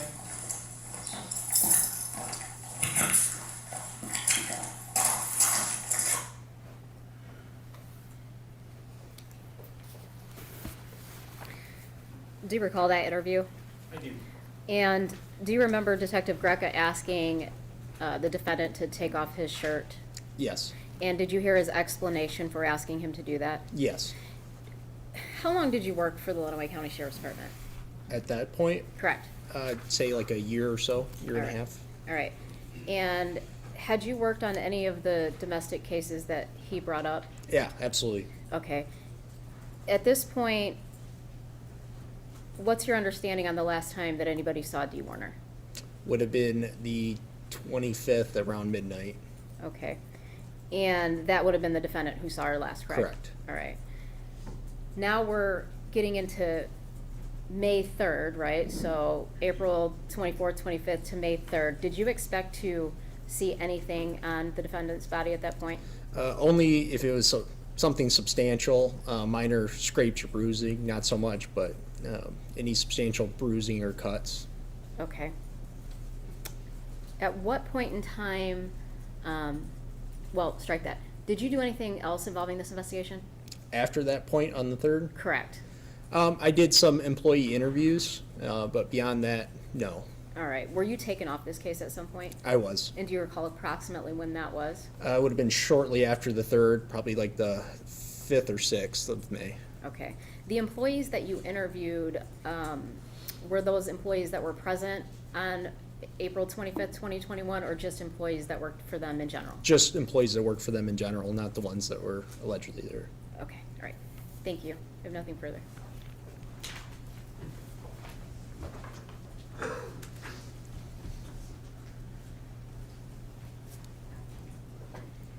Good morning, Mr. Hall. How are you? Good, ma'am. How are you? Good, thank you. So you were involved on the case essentially from April 25th, 2021 to roughly, would you say, end of May 2021? No, it would have been probably like the 4th or 5th of May. Okay, so first week of May. Yeah, so shortly soon after that. Yes, ma'am. Sorry to interrupt you. No. So when you approached Mr. Warner on April 25th, 2021, he voluntarily spoke to you, correct? He did, yes. And he didn't have to do that, you'd agree? Agreed. Every citizen has the right to not speak to the police, Of course. but Mr. Warner didn't exercise that right, correct? Yep. He chatted with you. He did, yes. And then we saw some other videos, April 26, 2021. Mr. Warner had the same right not to speak to the police, correct? Correct. But he voluntarily did so. He did. We saw videos from April 27, 2021. Same question. He had the right not to speak to the police? Of course. He chose to do so. He did. Same on April 29, 2021. He could Yes. have declined to speak to the police, Correct, yes. but he chose to do so. Correct. And on May 3rd, 2021, same thing. He invited you into his home, spoke to you and Detective Greca, correct? Correct. Could have chosen not to speak to you, right? Absolutely. Now, when you interviewed Mr. Warner, was he aware that it was being recorded with a body camera? I'm assuming it was on my chest and it was vibrating off and on, as you heard, so I would assume. Okay. And so he didn't ask you to turn it off, don't record me, anything like that, correct? No. And when you indicated that you thought, boy, only you would find a substantial bruise from April 25th to May 3rd, 2021, Detective Greca still asked him to take his shirt off, correct? Correct. And you didn't see any scratches, marks, anything like that? No, ma'am. Nothing that looked like it was healing, right? No, ma'am. No scabs, anything along those lines? Not that I could recall, no. When you initially spoke to Mr. Warner on April 25th, 2021, you indicated that Ms. Warner's, you had looked for a phone ping, correct? Correct, yes. And the last phone ping was 7:30 a.m., correct? Yes. Also, I want to just clarify, because the jury may not know the family dynamics the way that we do. Sure. Bill Warner is Mr. Warner's brother? William Warner? Yes. William Warner. Yes. And so we heard reference to Bill, or Mr. Warner's brother, and he is in a long-standing relationship with Amy Alexander, correct? To my understanding, yes. And Amy Alexander is the woman who picked up Angelina on April 24th, 2021. Correct. And then she lives with Bill Warner. Correct. One last topic. We heard about talking about blood, and Detective Greco was talking about like a wood chop rubbing its belly on the ground and things like that. The blood that he was referencing was blood that was found in Greg Hardy's barn, correct? To my knowledge, yes. I was not present for any of that, but... But you were present when the conversation was going on. And Greg Hardy is Dee Warner's older brother, correct? Correct. And that property is adjacent to the Warner farm, correct? I believe so. I don't know. I've never been there. Well, are you aware that it butts up against it? So you go Yes, from one I property know right that to the it's other? down the road at some point, but beyond that, I couldn't tell you the detail. Great. I have no additional questions. Thank you, sir.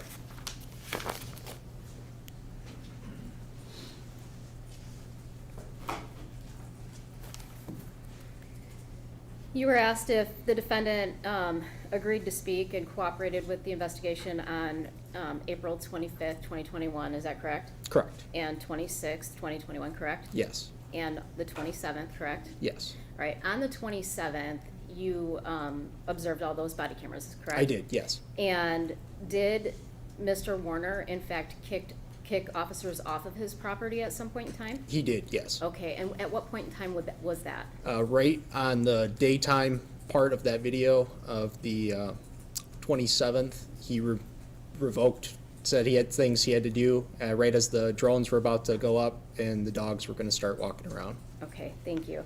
And the last phone ping on the that you indicated was at 7 a.m. Do you know where the location of the last phone ping was? To my recollection, it was the nearest cell phone tower to the Warner farm there on Munger, so just down the road was the nearest tower. Okay, and again, the blood at Greg Hardy's farm, did you have knowledge about that being animal blood? Just that it was told to me afterwards, yes. That it was animal blood? Yeah. Okay, thank you. I have nothing further.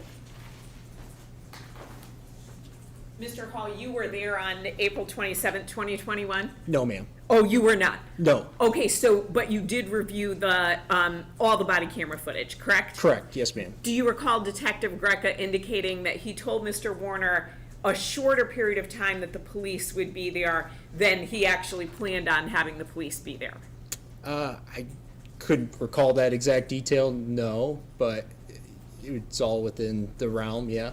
Sure, so that doesn't sound unusual to you, that Detective Greca wanted Mr. Warner to stay with the police and wanted him to consent to a search, so he told him a shorter period of time. Does that sound surprising to you? No, that's not surprising. And then Mr. Warner actually indicated that he had to go farm. He couldn't stay with the police any longer, correct? Correct. And he invited you back because it looked like it might rain, so he said if it rained, come on back, correct? He invited us back the next day, correct. But he also said if it rained, feel free to come on back, correct? I believe so, yes. And when you indicated the drones were about to go up, the dogs were already there on the property, correct? Correct. And Mr. Warner didn't revoke consent at any point in time when the dogs were there, right?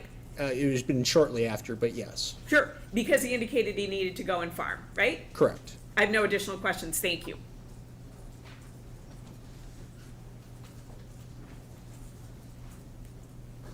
And the defendant told Detective Greca you can search anywhere but here, correct?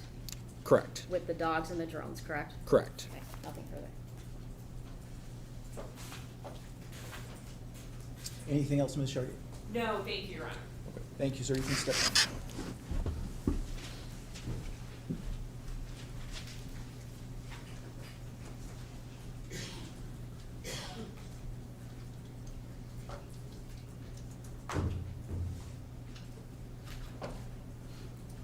May we take a brief comfort break, please? Yes. All right, so ladies and gentlemen, we will take a break of about 5-10 minutes and come back and continue.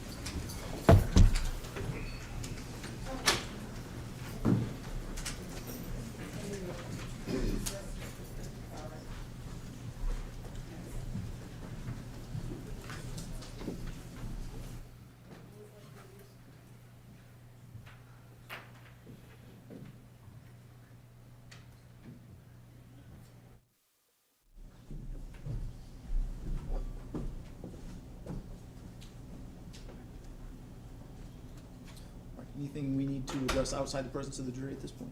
No, thank you, Your Honor.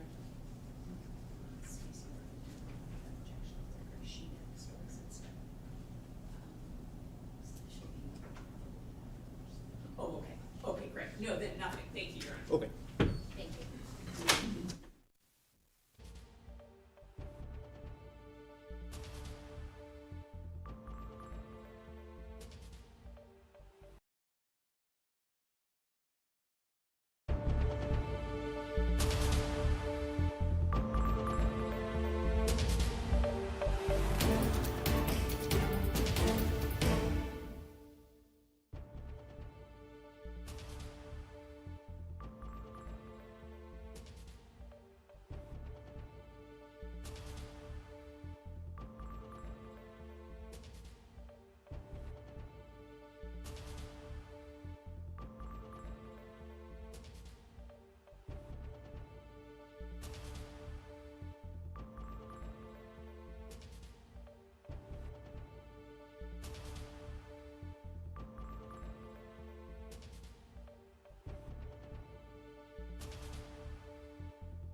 Court is in session. The Honorable Michael O. Saber presiding. You may be seated. I can bring the jury back.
You may be seated. All right, people may call their next witness. Take care. People call Justin Lowry.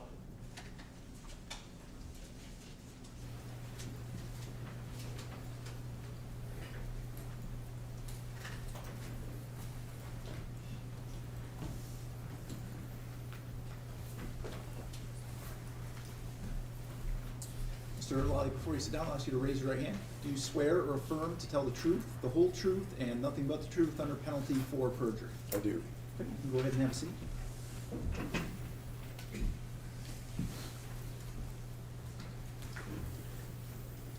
Good morning. Morning. Could you please say your name and spell it for the record? Dustin Lally. DUSTINLOLLEY. Thank you. How did you know Dee Warner?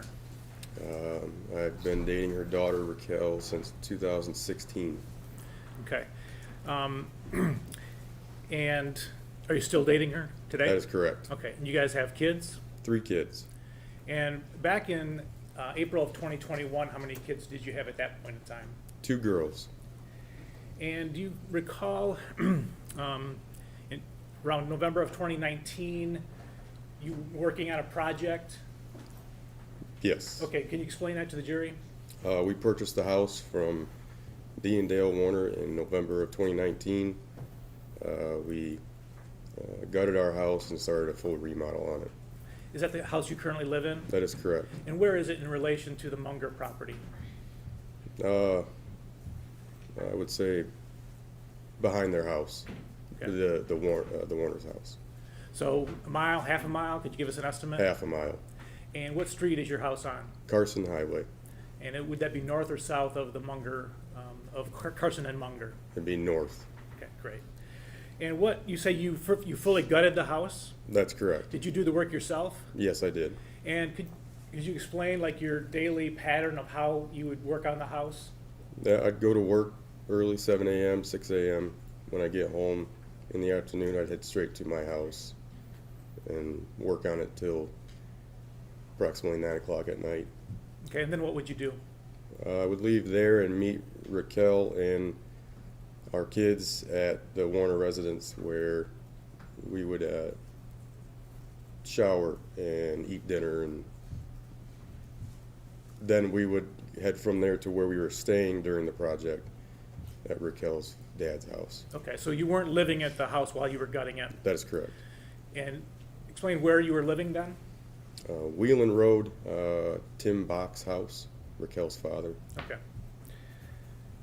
So how long did this go on, where you would go to work, work on the house, and then go over to the Munger farm for dinner and family time? How long did that go on? A very long time. I worked on the house, well, from 2020 is when I tore it apart until 2022.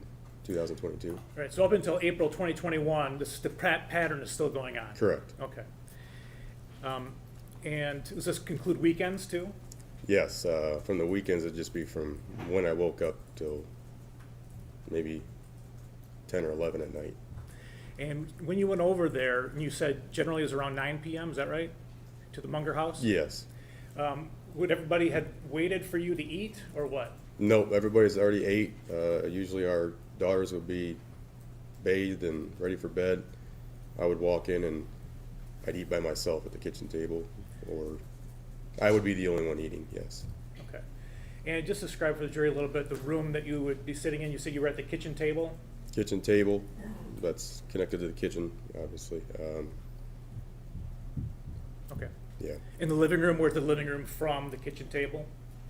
Yes, right next to it, 15, 20 feet away from the living room. Okay, open floor plan? Open floor plan. Okay. And so, would you sit by yourself at the table? No, occasionally I'd have Raquel sitting with me, Dee sitting with me, conversating. Okay, and what about Dale? Was he ever in your presence? Not in the kitchen with us, no. Where would he be? In the living room, maybe elsewhere, not in there with us. Okay. And can you give us a sense of approximately, is it like half of the time he would be there, every other, I mean? I think it would depend on the time of the year for, maybe he was busy with the plant or the harvest. Wintertime, he'd be there. Okay. So were you around enough to know like the different seasons of farming? Yes. Okay, Yes. and you just mentioned planting. Could you explain what that means? Spring, he'd be getting tractors ready, planting crop. Summer was a little slower, and then fall would be the harvest, so that'd be one of the busiest times. Okay, and so are you saying that Dale's presence in the room there where you were eating your dinner depended on the season? That's correct. Okay, and which seasons would he be normally gone? Plant and harvest. Okay, and were you able to observe Dee's attitude, her feelings during those times? Was it the same as always? Was it different? No. Definitely when Dale was not around, Dee was a lot more relaxed, laid back, could be herself.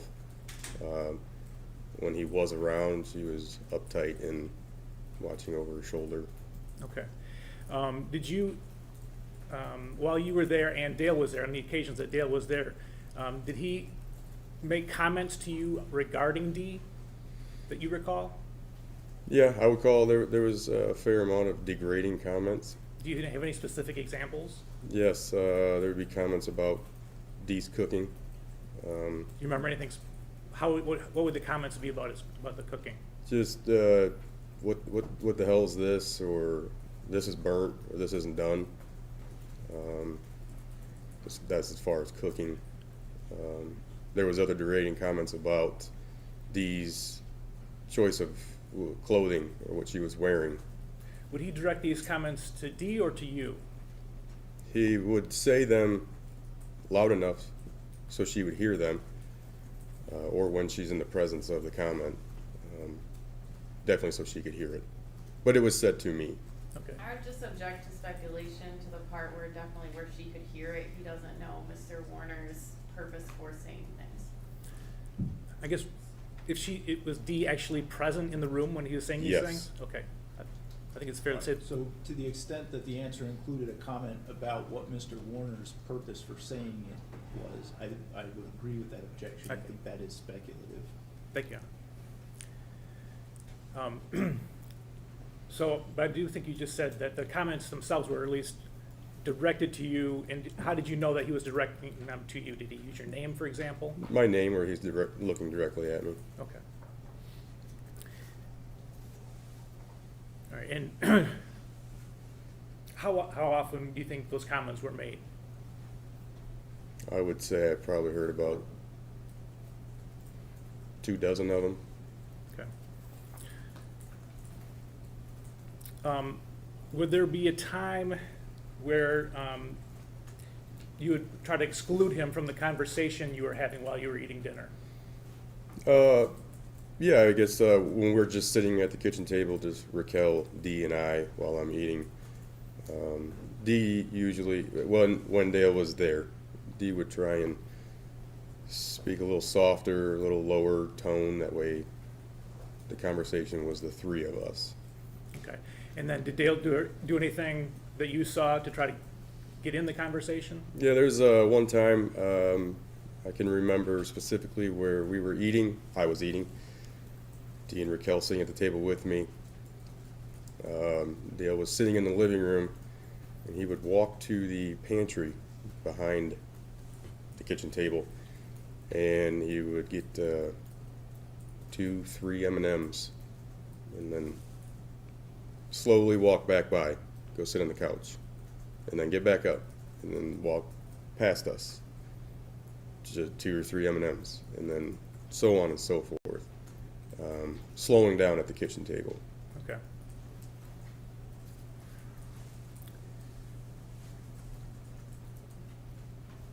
Was there an incident at some point regarding the Hummer? Yes. Okay, and when was that? That was July of 21. No, I'm sorry, July of 2020. Okay, and explain what happened. Dee asked me to come and look at something that she had found in her Hummer. And did you do that? I did.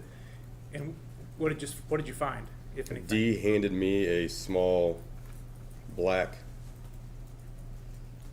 device, and she said, "I found this in my Hummer." Okay.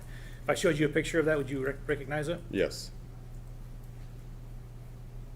That is it, and I took that picture. Okay. All right. And can you just, explain what that is? It plugs into the OBD2 sensor that all vehicles have, down by your left knee area in the vehicle, the driver's side. And like I said, Dee gave that to me and asked me if I know what it is. Okay. And did you know what it was, or did you find out? Offhand, I did not know what it was. I did Google one of the numbers that are on the screen there to find out what it was. And what was it? It said it was a tracking device. Okay. All right. And so did you tell Dee what you found, what it was? Correct, yes. Okay. All right. And then did you do anything with it after that point? I asked Dee what she wanted to do with it. Okay. And what did you do as a result of talking to her? She wanted me to, Objection, hearsay. That's fine, Your Honor. That's fine. I'll re-ask the question. I just want to know what you did in response to. okay, the top button, I pushed it in. The device came apart in 2 halves, and there was an SD card inside of it. I removed the SD card, put the 2 plastic halves back together, and I handed both the SD card and the device back to Dee. Okay. And did you see it from that point what she did with it? Yes, she put the SD card back in her pocket, or she put it in her pocket, and then she turned around to head back to the garage with the device. Okay. And do you know where the Hummer was at that point? In the garage. Okay.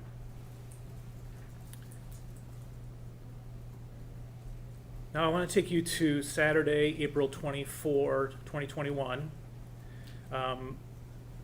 Do you recall what you were doing that night? Like 7, 8, 9, 10 o'clock at night? I'm definitely working on the house.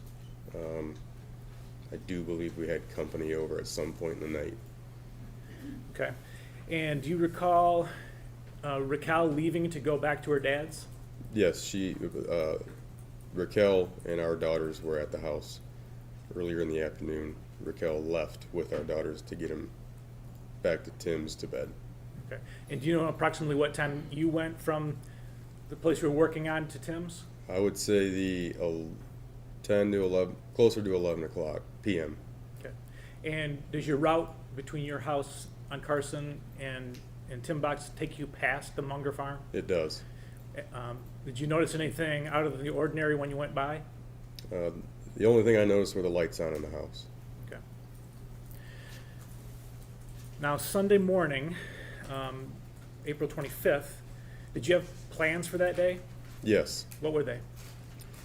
Raquel and I were planning on going floor shopping, flooring for our house. Okay. And what about for breakfast? Did you have breakfast plans? Yes. And what were they? to go to Dee's house where she often made Sunday morning breakfast. Was this every single Sunday, or what was the arrangement? Unless we had something that we couldn't make it, yes, every Sunday. And so do you go over there that Sunday morning? Yes, we did. Can you give me an approximate time or an exact time if you know? Approximately 9 a.m. All right.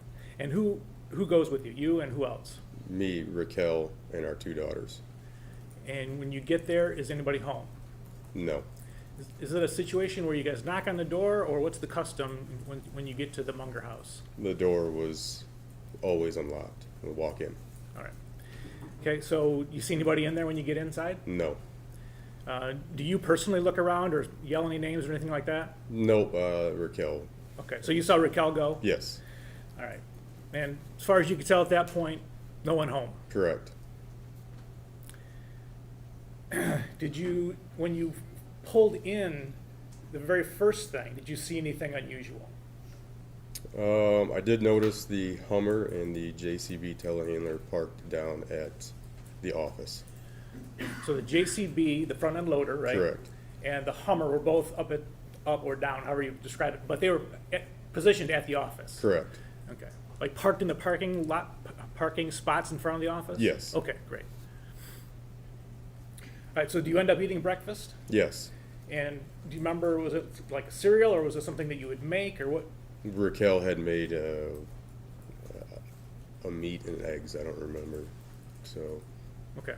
Can you give us an approximate how much time it took to make and eat breakfast? 30 to 40 minutes. We were Okay. done eating. Okay. And then what do you do after breakfast is finished? We load the girls up in the car. We then drive down to the office so that Raquel can go see her mom, which we thought that she was at the office And why did you think she was at the office? because the Hummer was parked in front of the office. Okay. All right, so Raquel gets out of the, you have a car, truck, what are you A driving? truck, a pickup Right. truck, yeah. Raquel gets out of the truck, She walks in, I stay in the truck with the girls, and then Raquel returns, and she said she's not in there. all right, and then where do you go? We then drive to our house. We just sit in the driveway in my truck while Raquel makes phone calls, trying to find Dee. All right, and you're present for those calls? Yes. All right, so do you know who she called? I know she called her siblings and Stephanie Focal. Stephanie Volcom.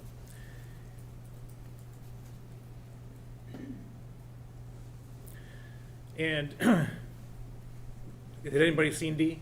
No, No one knew where she was? no. Okay, so now what do you do? So then, after the phone calls, we then drive back to the Warner residence. We pull into the new shop. I get out of my truck because I know that the camper, the motorhome, is parked in the new shop. I get out and I walk in to see if possibly Dee slept in the new camper that night, or not the new camper, the camper that night. Okay, and just the new shop, is that the big building that's kind of attached to the office? That's correct. Okay, and it has the 4 big overhead doors? That's correct. Okay. All right, so you look in the camper, no Dee. No. Get back in the truck? Yes. And then where? And we drove up to the house, went back inside the house, and from there, that's when we search for Dee. Okay. At some point, do you go to the Hardys? Yes. Okay, when is that? After we had searched the house and, of course, did not find Dee, Okay. we loaded back up. We drive down to the Hardee's Event Center, where there's 2 bedrooms located in the barn. I go up in there, look in the 2 bedrooms. 2 bedrooms were empty. Didn't look like they had even been slept in. And then we proceeded on to the Hardee's residence. So the event center, how far approximately from the Munger farm? A mile, if. Okay. And and then the Hardee's residence, how far is that from the event center? Once again, a mile. Okay. And do you contact anybody at the Hardee home? Yes. Who's there? Shelley Hardee. What about Greg? No, he wasn't there. All right. And did Shelley have any information about Dee? None. And so then what do you do? So Shelly gets in my truck with us, and we go to what we call the Cedar Point property, which is M50 near Onstead Highway. And there's a barn on that property with a bedroom in that as well. Okay. You searched there? Yes, I got out of my truck, I walked in and searched that bedroom. Okay. Anything at all? Not as far as D, no. Okay. Anything else? Anybody there? Yes, Who was there? Brian Bush and one of his friends, Okay. hunting. You say they were hunting? Hunting, that's what they told me. And how were they dressed, if you remember? They were dressed in a camo hunting gear.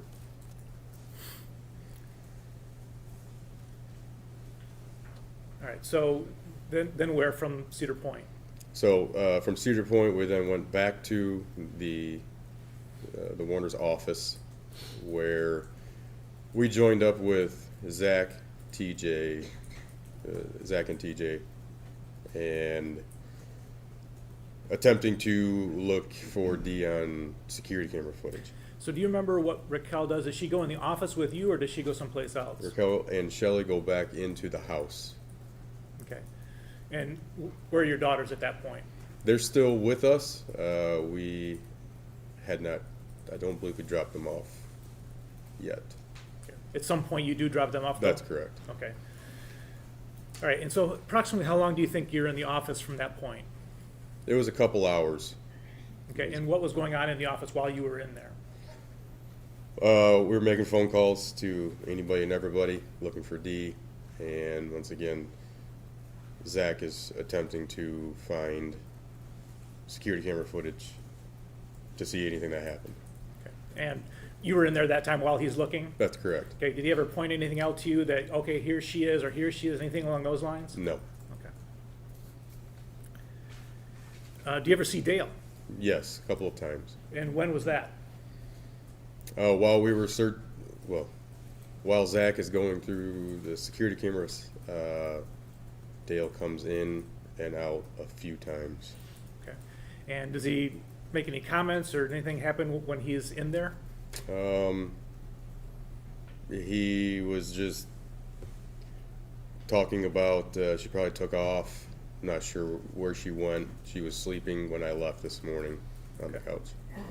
And you said he was in and out various times. Did he tell you when he was leaving out what he was going to do? Yep, gonna go spray.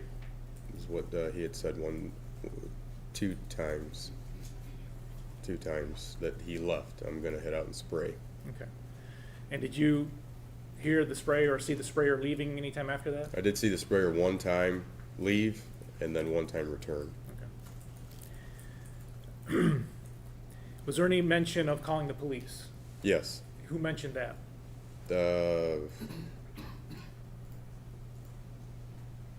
It was either Zach or TJ. Okay. And was Dale there when that was mentioned? Yes. Did he have any response? I wouldn't get ahead of yourself along those lines. Okay.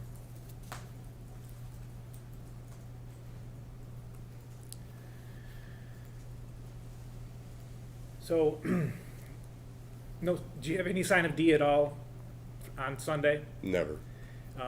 What happens after you leave the office? After I left the office, I went back to work on my house. Raquel did not go with me. Okay.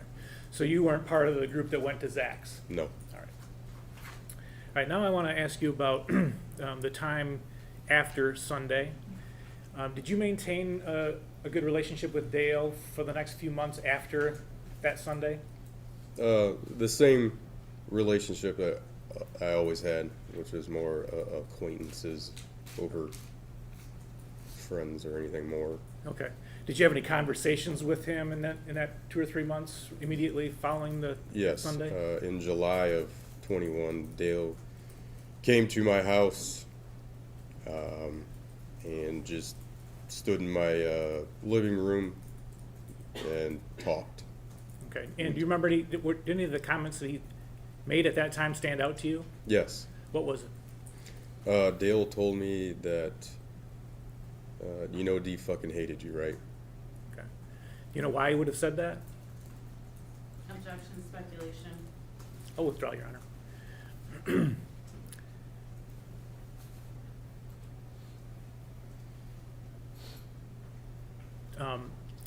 Was there ever a time, or maybe it was the same time, when he made other comments about Dee's marital faithfulness? Yes, that also was something that he spoke of about.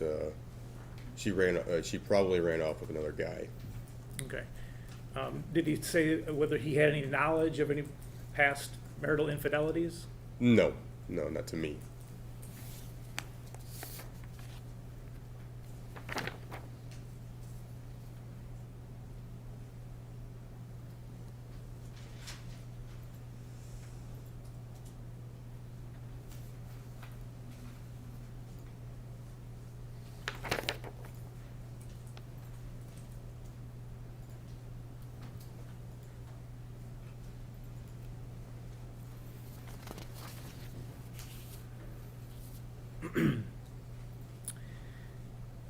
Did you borrow any equipment right around that period of time from Dale? Yes, I did. What did you borrow? The JCB loader. All right. And do you remember the comment he made around the time that you were asking him to borrow that regarding the investigation? Yes, I did go over to ask if I could use it to move insulation at my house, and I just said, "Hey, what's going on?" And he said, "Oh, not much. They're trying to fucking pin this on me." Okay. And did he say anything more about the police having been there with dogs? Yes, about how he had requested they leave, and that was tied to the conversation about they're trying to pin this on me. And did he say a particular place that he didn't want the dogs to go? Objection leading. Just an open-ended question, Your Honor. It's a subject matter. Which with very specific context in the question. All right, I don't think there was that much context in the question. I think Mr. McCready's pointing him to a direction, and the witness is free to say no. So I don't think it's objectionable or overrule the objection. Yes, he said because I kicked them off the property, and they wanted to get in that barn, the sprayer barn. Okay. All right. Thank you. Nothing further.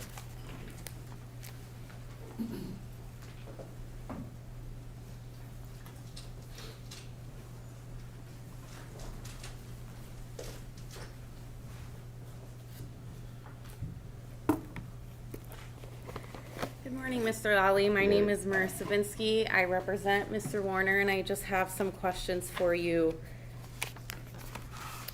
In regards to the comments Mr. Warner would make about Miss Warner's food being burnt or not liking the food, what would Miss Warner say back? She would roll her eyes. Every time? Yes.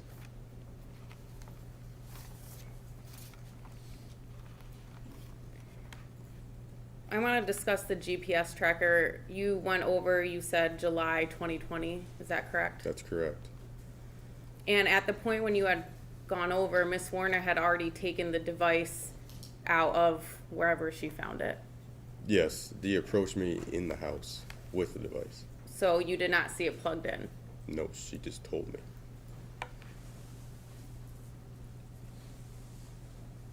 You have no personal knowledge of where Miss Warner found the device? No. And you testified you didn't know what it was? When she initially showed it to me, correct, I didn't know what it was. And you had to Google to find out information about it? Yes.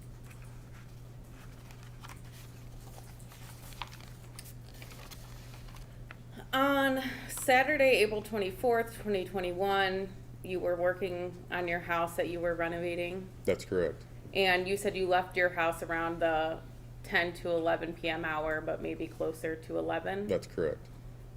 At that time, you drove past the Warner house on Munger, That's correct. and Miss Bach Raquel, your girlfriend, she had left well before when you left with the kids. That's correct. You testified that on direct that you saw lights on at the house, That's correct. but you actually didn't recall anything unusual at the house when you drove past. No. And you only remembered one light maybe through the front door, nothing specific, correct? Correct. Moving on to April 25th, you go to the Warner home again in the 9 a.m. hour. Yes. And when you drive onto the property, you entered through the west side of the house on the driveway. That's correct.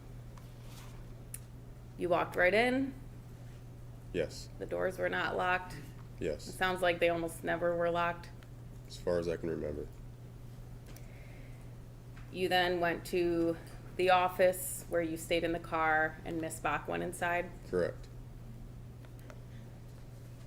At some point you leave the farm, you go to your house.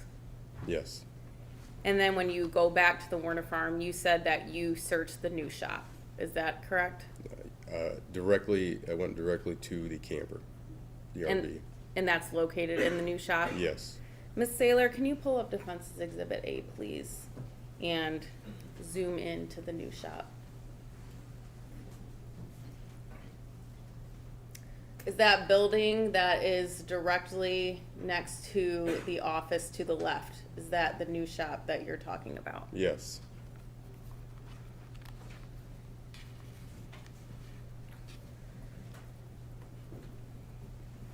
And then you testified you went to the Hardy's house at some point after that. Yes.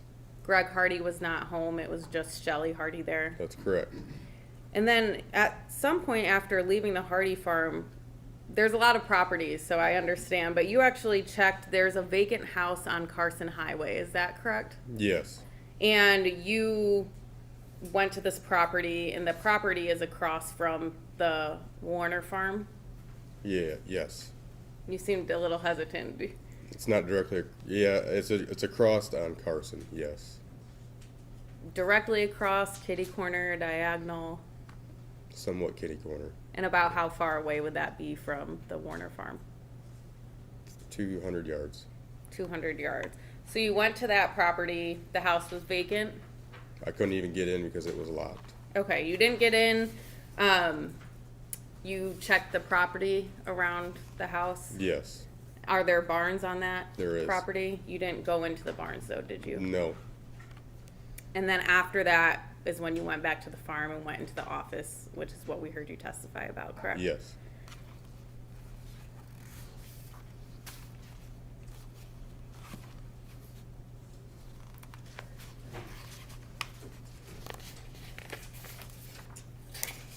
Lastly, after April 25th, 2021, you were involved with searching for Miss Warner, correct? Yes. There was a volunteer search about a week or two after she disappeared. Yes. Is that accurate? Did the search team that volunteered to get together, did they split into multiple groups and go to multiple different areas? Yes. We spread out throughout a field and walked. And one of the places that was searched was Greg Hardy's property around his house, correct? That's correct. That's Miss Warner's brother. That is correct. Who was involved in that search team, if you know? I do not. I do not know who specifically. I remember seeing people on there, on Greg's property. Did you ask Mr. Hardy if people were able to search his property? Greg headed up this search party, so he told everybody, walk from here all till we get to Tipton Highway, which includes walking through Greg's property. If you know, was he part of the search that was around his house? I do not know.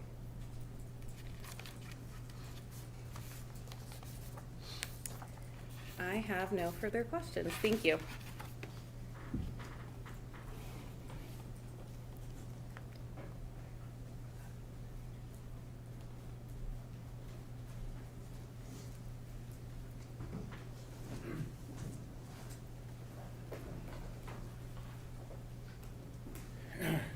just two quick questions about that search you just talked about. Had you ever, I mean, Dee had left and gone away for a night or two before, correct? You were familiar with that? Only by accounts of Raquel. Okay. Had you ever searched for her before? No, Okay. And as far as you know, did Dale participate in that search? he did not. All right, thank you. Nothing further, Your Honor. All right, are we, oh, I'm sorry.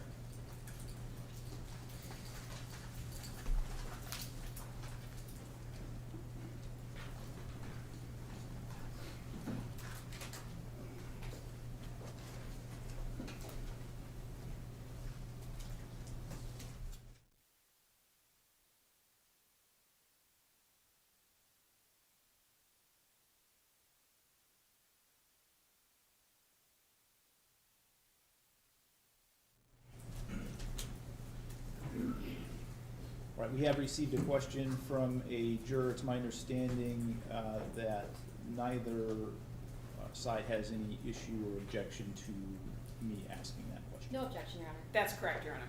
All right, so the question is, what was Dee's reaction when she found out about the tracking device?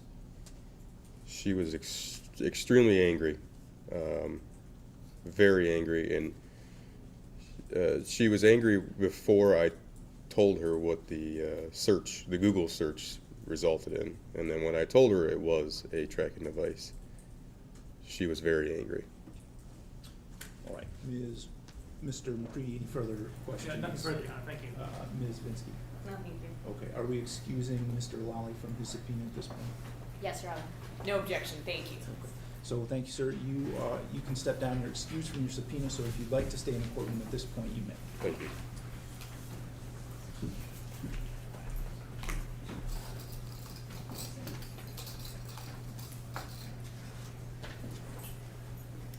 May we approach, Your Honor? You may.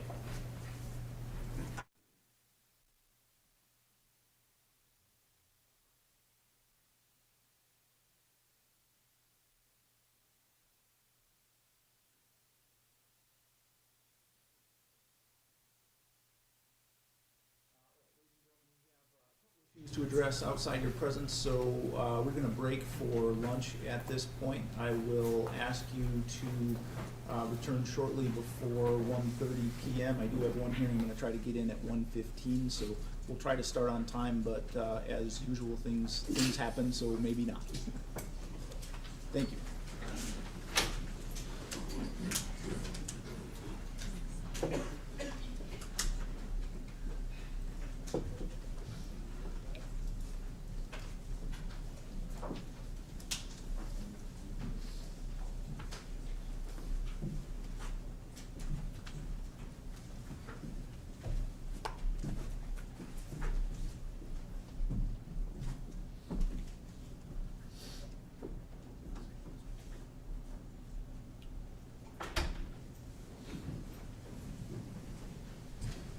All right, and you wanted to address something on the record outside the presence of the jury. Yes, Your Honor. We had a conversation before we started this morning about the scope of Stacy Brody's testimony. She did not testify at prelim about the bruising, the handprint bruising on Miss Warner, or excuse me, what appeared to be handprints on Miss Warner. We did include that in our motion, and the court has indicated that we can get that testimony in through Miss Brody. That's correct, Your Honor. When we discussed this in chambers, we did object to that as being speculation on the part of Ms. Brody, lack of personal knowledge, irrelevant, even if relevant, unfairly prejudicial. We understand and respect the court's ruling, but we wanted to make sure that there was a record of that objection. Thank you. All right, thank you. And so that there is a record of my decision on that, I believe there was also some mention of it being lay opinion, and I did indicate that I believe it is admissible lay opinion in that it is rationally based on perceptions and would be helpful to the trier of fact. With respect to the testimony in general, I find that it would be based on Ms. Brody's perceptions and observations, and I do think it is relevant to an issue in this case, that being the issue of domestic violence that we've discussed. I don't think that it is more prejudicial than probative, and so for those reasons, I would overrule that objection. Thank you, Your Honor. All right. Anything else we need to address at this point? No, thank you, Your Honor. Okay. Thank you for your time, and we will try to resume at 1:30.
session, the Honorable Michael O. Saber presiding.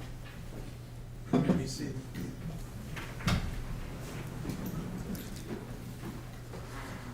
All right, we are back in the record in file 24-21841-FC, People versus Dale Warner.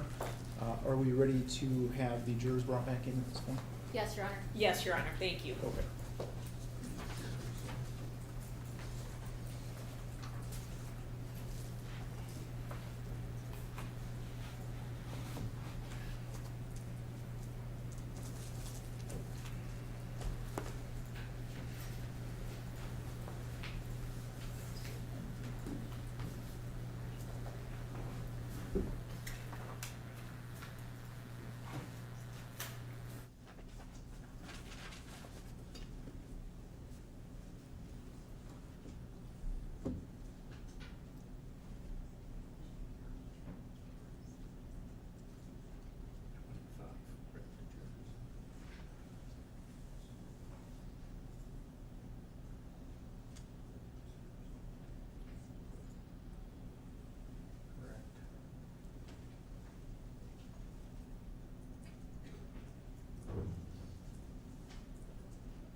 You may be seated.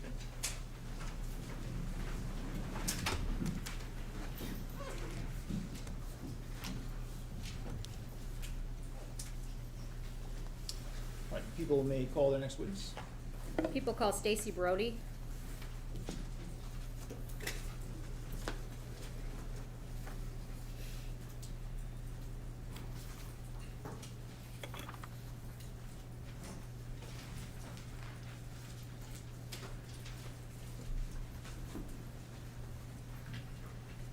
Okay, Ms. Brody, before you sit down, I'm going to ask you to raise your right hand. Do you swear or affirm to tell the truth, the whole truth, and nothing but the truth under penalty for perjury? Yes, I do. You can go ahead and sit down.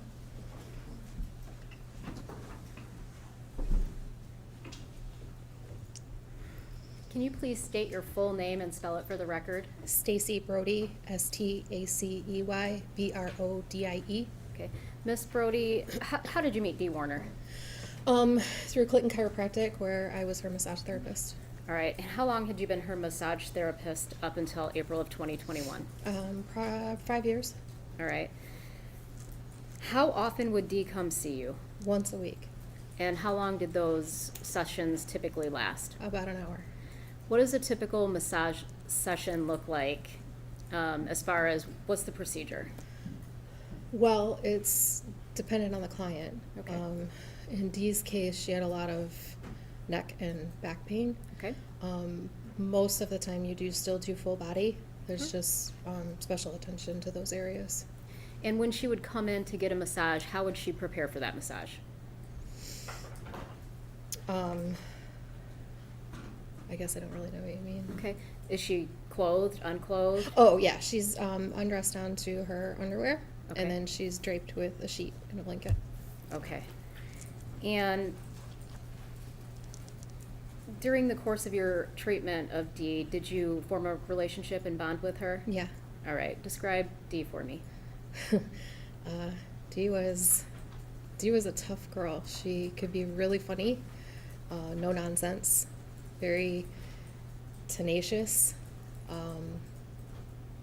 strong in more ways than just physical. How would you describe your relationship with her? We were friends.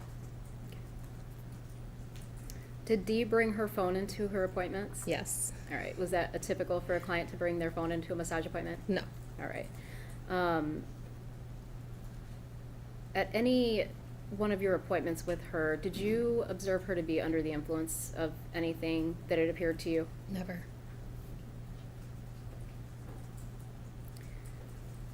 While doing massages on Dee, did you have the opportunity to observe anything that concerned you? Yes. Okay. And when was the first time that you saw something concerning? I would say it was probably about a year into seeing her. Okay. There was a large bruise about the size of an orange Okay. on her right hip. Okay. Were there any other bruises similar to that you saw on Dee's body? Yes. All right.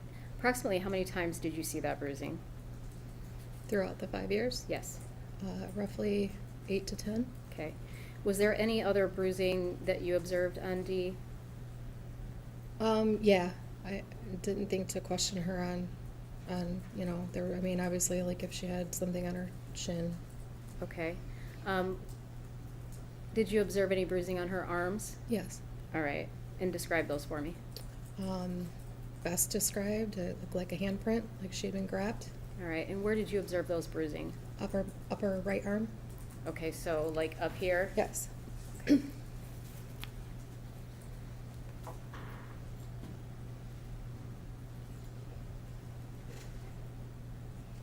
When was the last time you saw Dee Warner?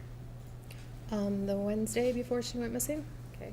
And was that for a regular appointment? Mm-hmm. Is that a yes? Yes, sorry. Okay, no, that's okay. We just have to say it for the record. How did she appear to you when she came to that appointment? Distraught. Okay, can you describe that? She had been crying, shaking a little. She was probably the most upset I had ever seen her. Okay. And do you know the last thing that Dee said to you? I do. Okay. What was that? Objection, hearsay. Your Honor, this is 8033. This is Miss Warner's plan. Can you approach? Yes.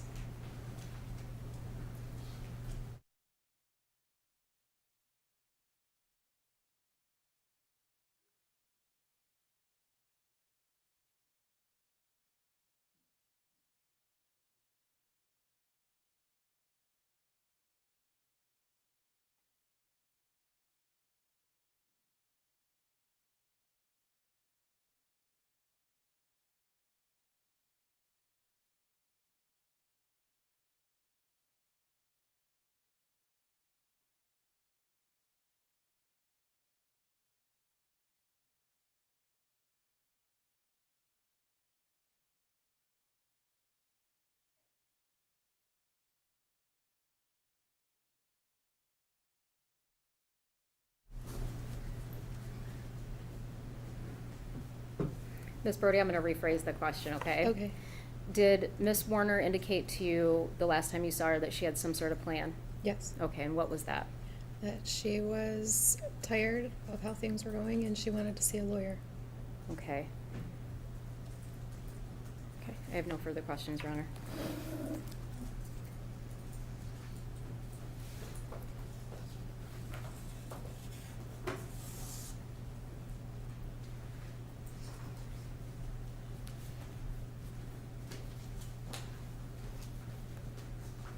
Good afternoon, Ms. Brody. My name is Marissa Finsky. I just have some questions for you.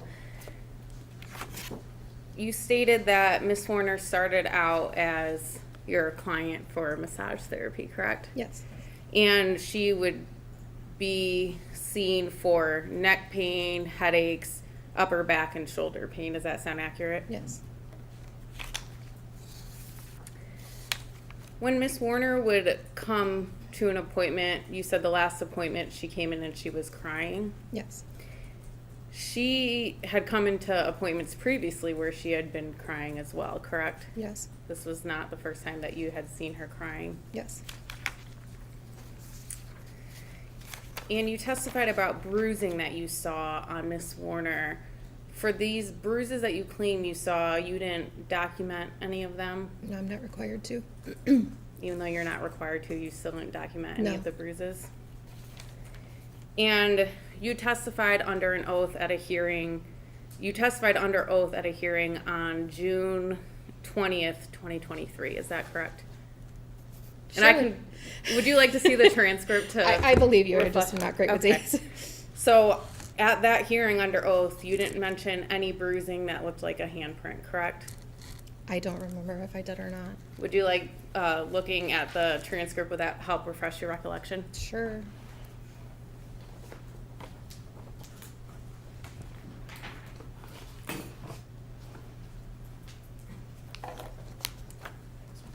Yes. Can you identify what page we're? Yes, so it's going to be her full testimony. I think that starts on page 84, I believe. Is that correct? 50. It might be.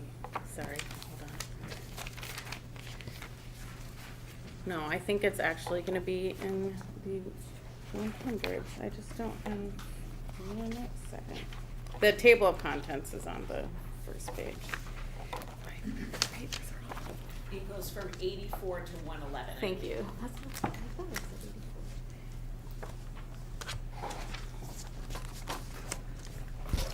Oops. Do I have my phone? It's okay.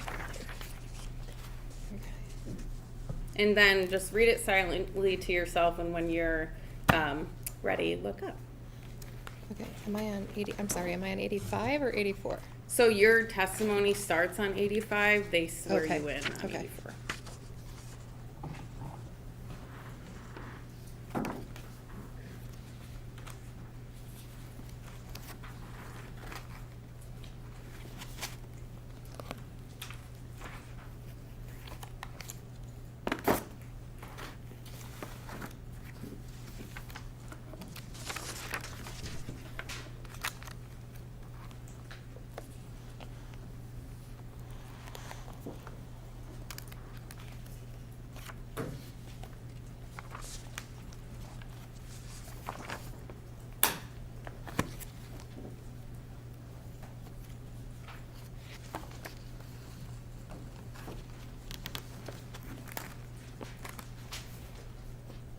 I don't think this is my testimony.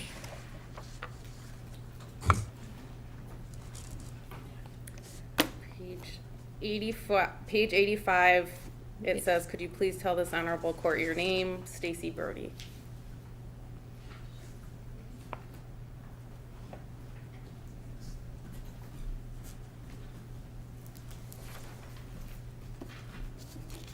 Okay. My apologies. There's multiple.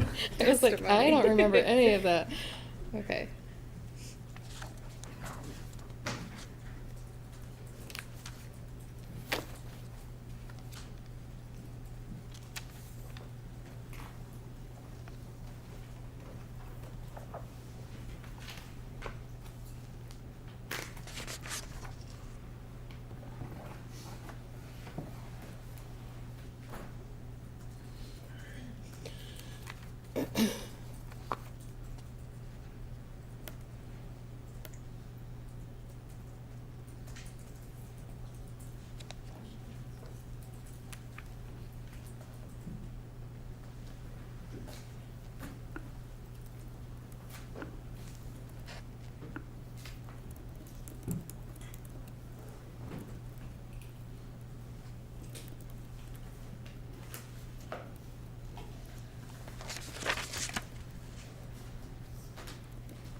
Okay. Did that help refresh your recollection?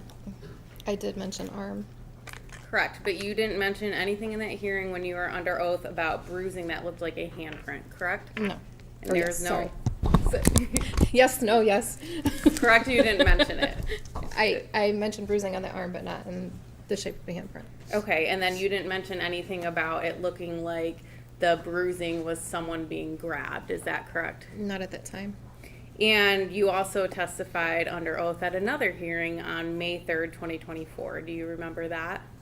Yes. Okay, and at that hearing, you didn't mention anything about a bruise looking like a handprint, correct? Yes. Sure. So I mean, I remember talking about the bruising. I remember talking about the areas of the body, but I don't, if I didn't, then. If you don't remember, I can refresh your recollection, but does that sound accurate? Yes. Okay, and you also didn't mention anything about bruising reminiscent of someone being grabbed, is that correct? Yes.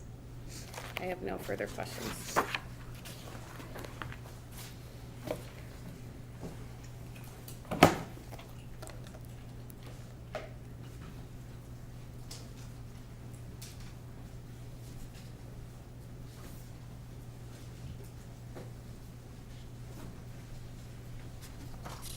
I'm gonna have you read the bottom part.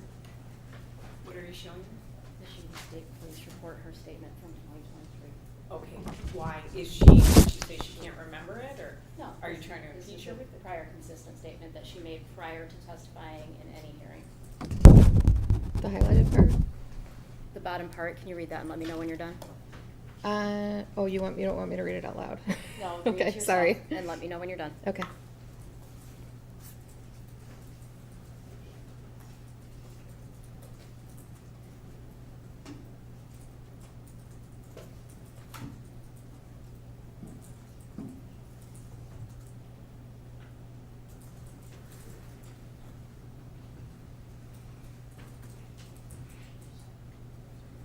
Yes.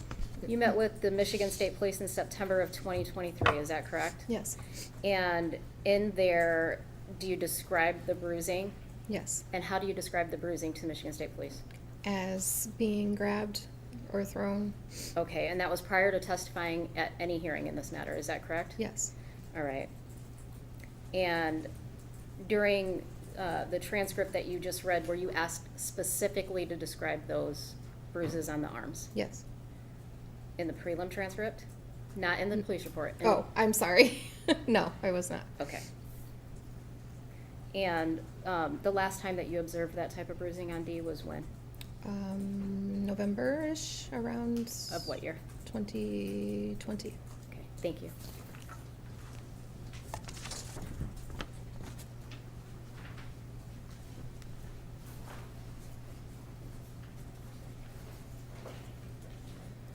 Ms. Brody, you were interviewed by the Michigan State Police on September 28th, 2023, correct? Yes. And you had testified in a previous hearing under oath on June 20th, 2023? Yes. Okay. I'm No not great further about dates, so yeah, if that's.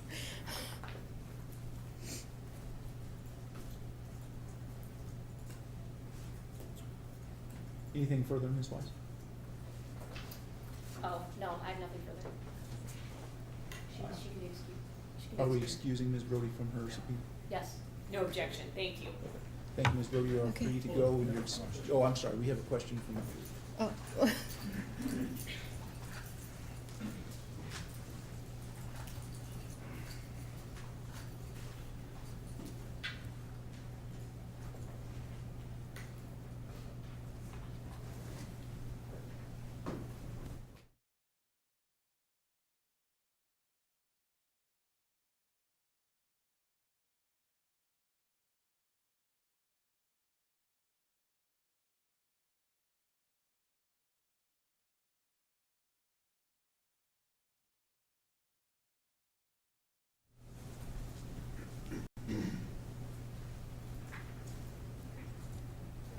All right, I have shared a juror question with counsel, and it's my understanding that they are in agreement that the question should not be asked under the rules of evidence. Is that accurate? That's accurate, Your Honor. That's correct, thank you. Okay, thank you. Now you may be excused. You are excused from your subpoena, so you are free to go or remain in the courtroom if you wish. Okay, thank you.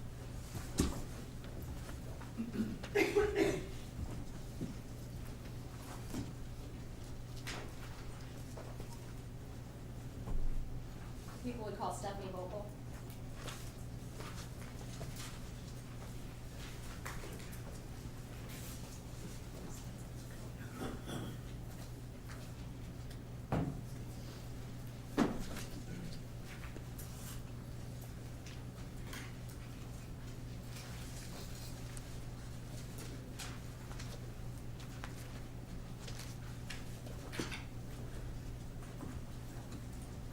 Ms. Vogel, before you sit down, I'm going to ask you to raise your right hand. Do you swear or affirm to tell the truth, the whole truth, and nothing but the truth under penalty for perjury?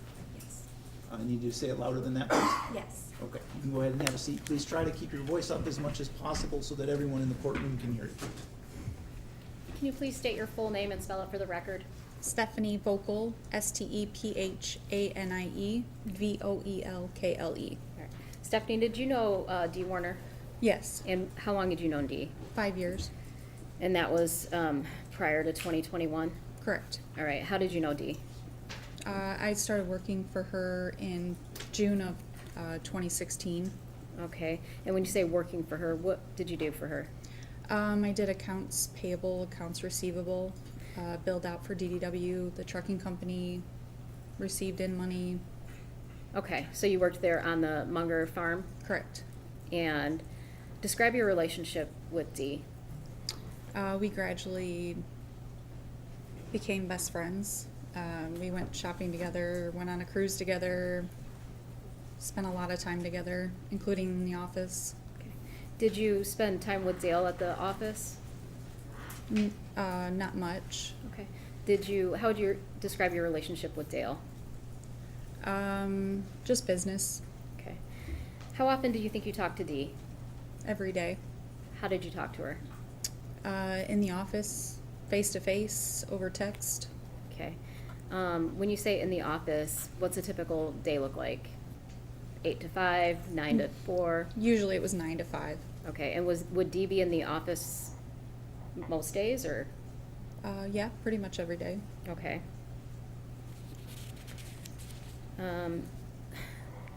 Describe Dee to me, if you could describe her to somebody. Feisty, fierce,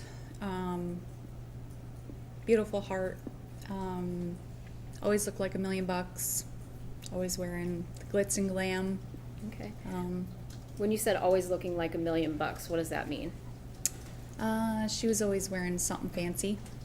Okay. Jewelry, everything, the whole 9 yards. Did she have her hair done? Always, yes. And the office was on the same property that her dwelling was on, correct? Correct. And did she ever come down to the office in her pajamas? In her pajamas? No. Okay.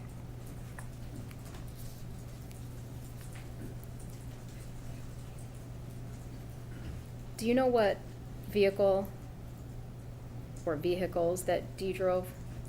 Cadillac and a Hummer. And which one did she drive more? Cadillac. And was there a time that you, Dee took the Hummer to a mechanic that you know of? She took it to the shop quite often, yeah, when it needed it to be serviced. Mhm. Okay. Was there ever a time when she came back from the mechanic and appeared to be upset? Yes. Okay. And did she show you anything at that time? I can't remember if it was that day or the next day she had shown me something, yes, that the shop had found, yes. Okay. And how did that item appear to you? What did it look like? It was like a little black box.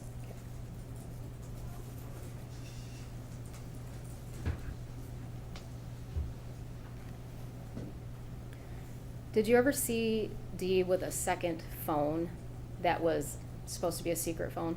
I did not.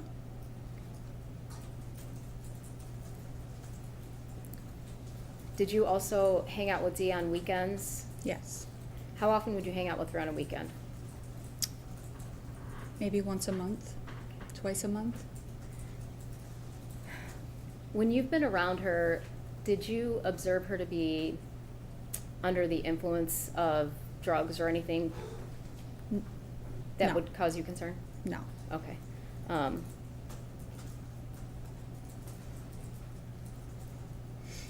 Did you go to lunches or dinners with Dee? Yes. Okay. Did anything out of the ordinary happen on some occasions? Yeah, I remember a specific time where we were at Evans Street Station, and Dale drove by in his truck when we were sitting there eating dinner. Okay. Did that only happen once? I'm pretty sure it happened a few times. I just can't remember those times. Okay. Your Honor, I would move to strike the response. If the witness doesn't remember, then it would be speculation. I agree, Your Honor. All right, so I will sustain that objection and strike that answer.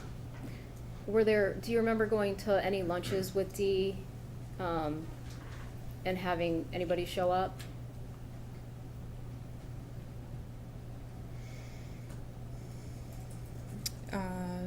No, just phone calls from Dale asking where she was a lot when we went out to lunch. Okay. So, you talked to Dee in person, you talked to her over text. Any other ways you communicated with her? Snapchat. Okay, what is Snapchat? It's an app that you can communicate back and forth on, and you can send pictures on. Okay, and if I want to see your Snapchats between you and anybody, can I do that? No, because they automatically delete. Okay, so is that a function of that particular app? Yes. Okay.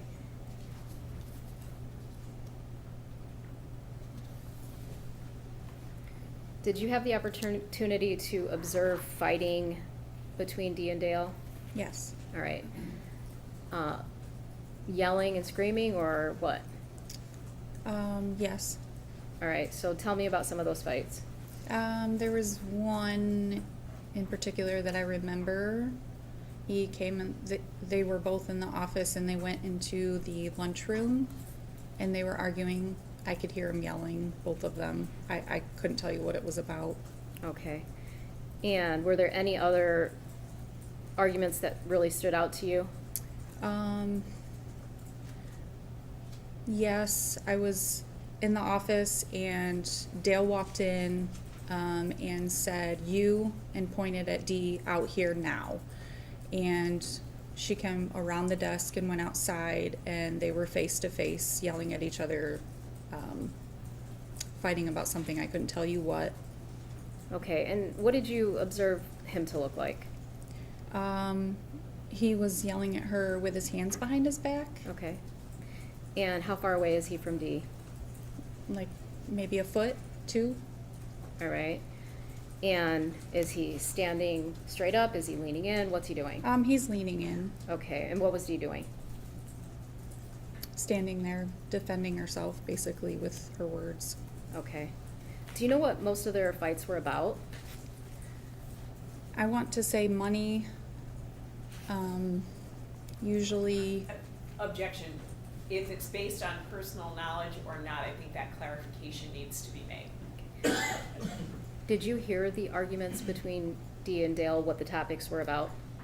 I did, yes. Okay. I just don't remember specifics. I just remember a broad, like money or his kid, usually his kids or his dad. Okay. Usually was the argument. Okay. So yeah, I don't want specific details. I just want to know what the broad topics are. So they fought a lot about money and kids and what was the last thing? I'm sorry. His dad. Okay. All right.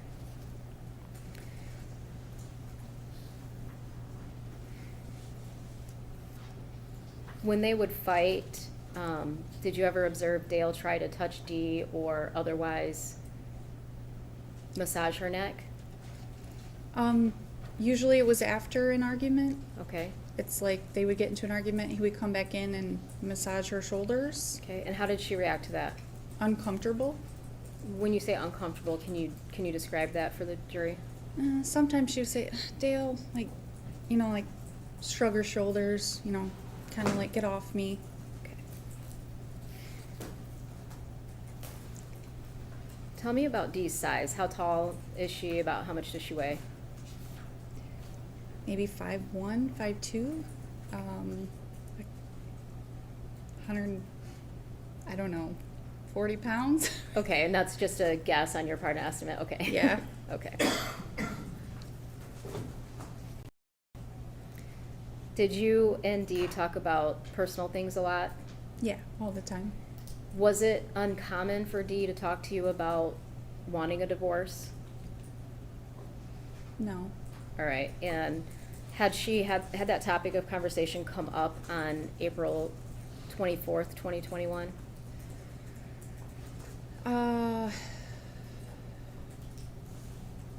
She said that she told Dale that she wanted to sell everything. Okay, and what time were you talking to Dee on the 24th? Around like 11 o'clock. Okay. And is that phone call, text message? How are you guys having a conversation? Text message. All right.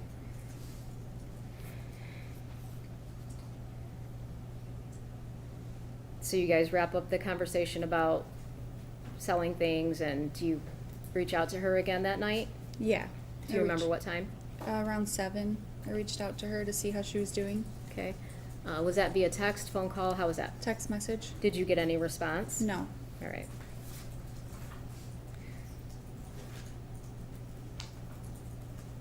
When was the last time you saw Dee in person? Friday afternoon. Okay, and where was that at? At the office. All right, and how did she appear then?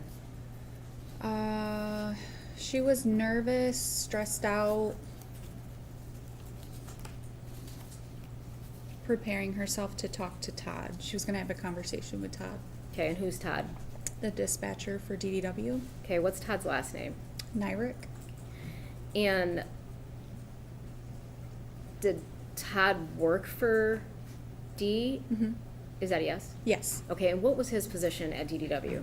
A dispatcher. So what does that mean, though? I'm sorry. It's okay. He scheduled all the truckloads, and I guess that would be it. Okay, and who would be his direct boss? Dee and Dale. Okay. Do you know if the disagreement was about business? Yes. Okay.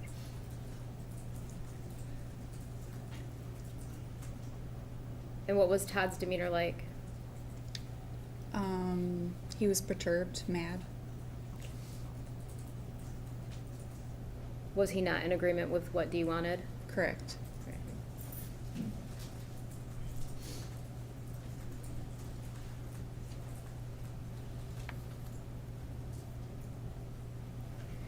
Okay, so then on the 24th, you have a conversation with her. She doesn't respond back after 7:30 p.m. Were you concerned at that point? Yes. Why? Because I knew they were arguing, fighting, and I didn't trust. Well, let me ask you this. You talk to Dee how often? Every day. Okay. If you text her, does she respond? Yes. All right. If Immediately. you call her, does she call back? Yes. All right. Is there ever a delay in response from her other than, a couple minutes here or a couple minutes there? Not very often. She always had her phone.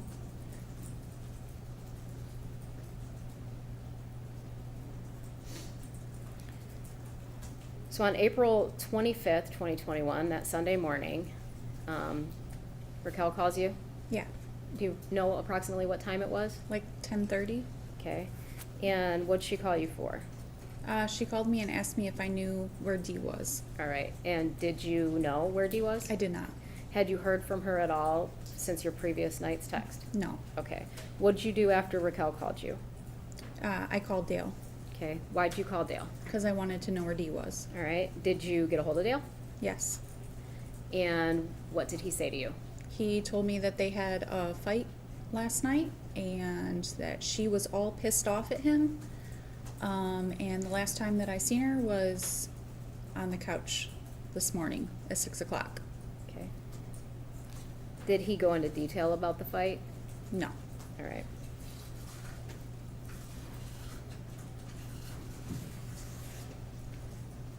Did you go to the Munger property on the 25th of April 2021? I did not. Okay. When's the next time you go to the Munger property? I believe it was Monday or Tuesday. Is that to go back to work? Correct. Okay. Is Dee there? No. All right. Do you have a conversation with Dale when you return to work? Yes. All right. And what do you guys talk about? Well, he came in and sat next to me and asked me if I knew who would pick him up, or I'm sorry, if I knew who would pick Dee up without saying anything. Okay. What'd you say? I just said I don't know. Okay.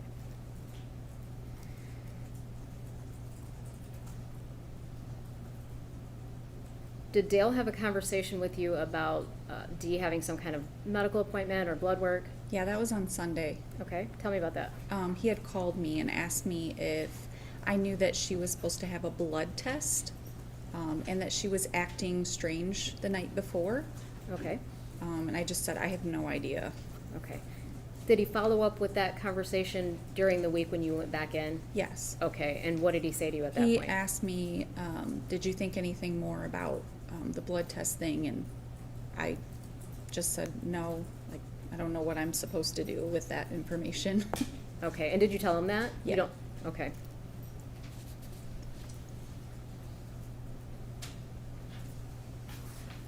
Did he give you any more details during that week about the fight between him and Dee or the events of the night of the 24th of April? Yeah, it was when he sat down in the chair next to me. I vaguely remember he said something about that she had a headache that night and he rubbed her shoulders or rubbed her neck on the couch. And then she had took something for her migraine or something, and that's really all I remember. Okay. How long did you stay working at for the Warners? Until June, June of 2021. Okay.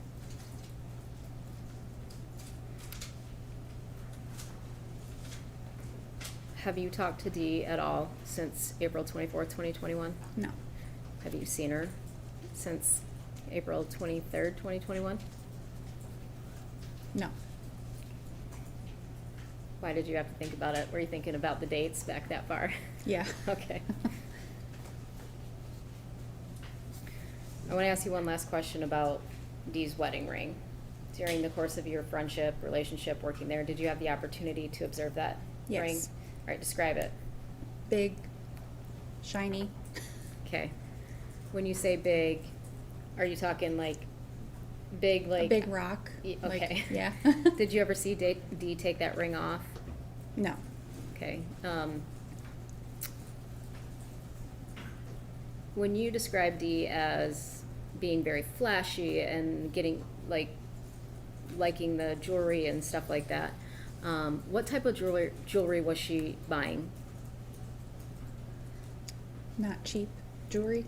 Okay. Diamonds? Yeah.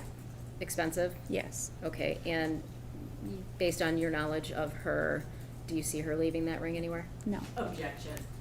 Speculation. Sustained. And I would strike that remark and direct the jury not to consider it. Thank you.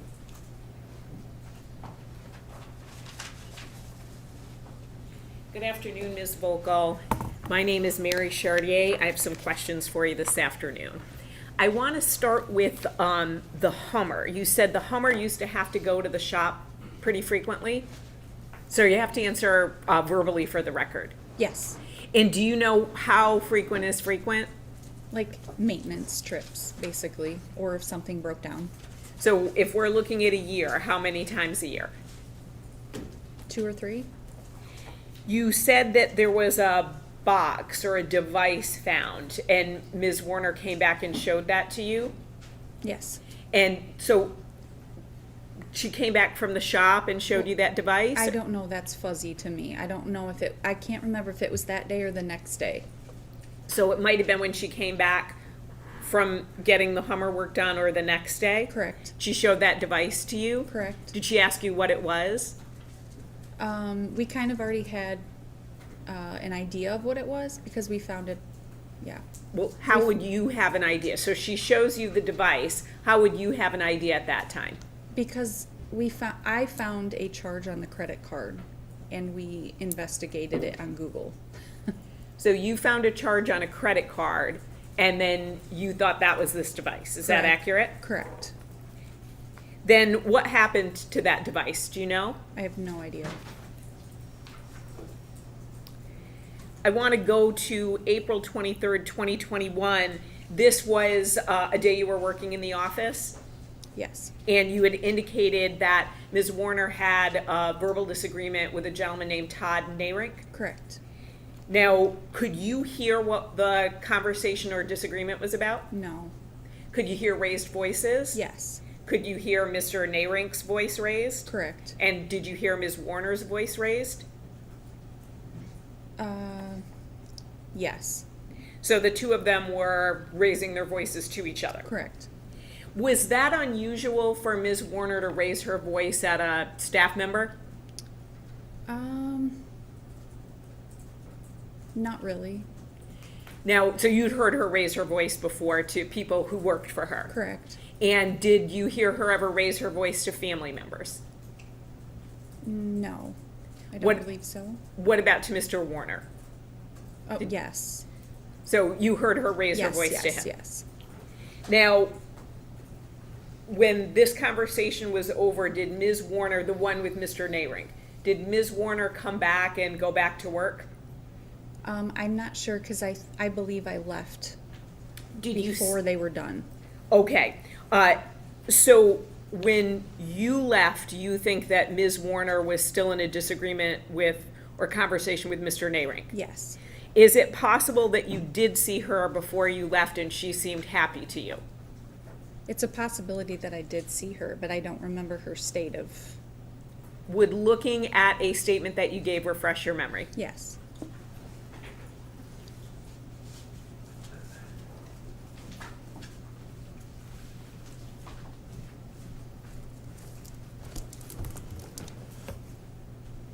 Where am I looking? If you could turn to page 393.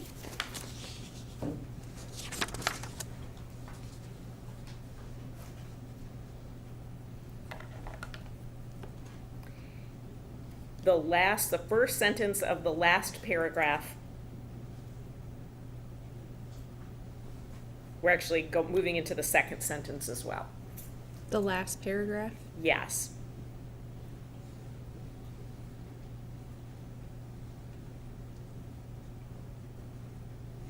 Do you see that? The second sentence. Okay. Do you want me to come up and show you where, or do you want to show on Yes, the same? please. Yes, Do you- yes, okay. please. I'll show you, or unless you know. You show me, I'll show her. Okay, here you go, right here.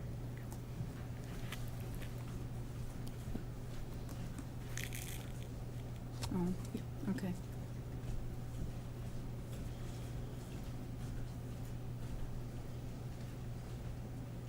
Okay. That indicates that you did see her that day, correct? Yeah. So after her verbal disagreement with Todd Nayrink, and you may want to leave that up there for her, Ms. Saylor, because we might need it again. You're too efficient. You're too efficient.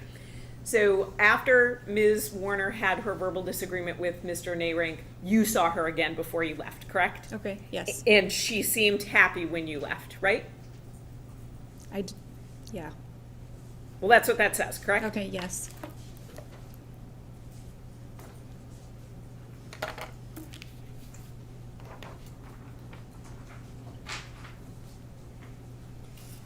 Now, the next day, you had texted with Ms. Warner. You indicated in the morning, roughly around 11 a.m.? Mm-hmm, yes. That's on April 24th, 2021. Correct. And that's a Saturday, correct? Yes. And she had indicated she was having a rough day. Yes. Now, the basic topic of conversation related to the Nayrinks, Todd and Terry Nayrink, correct? Yes. And she had indicated that she was hyperventilating. Yes. And she was throwing up, correct? Yes. Now, you also said that she had told you that she had communicated with Mr. Warner that she wanted to sell everything. Correct. The last text that you had with Ms. Warner was when you sent it roughly at 7:43 p.m.? Yes. The next day, April 25th, 2021, that was the day that you communicated with Mr. Warner. That was the Sunday? Correct. And he indicated to you that Ms. Warner was upset with him the Yes. night before, correct? Mm-hmm. Yes. And the two of them had an argument. Yes.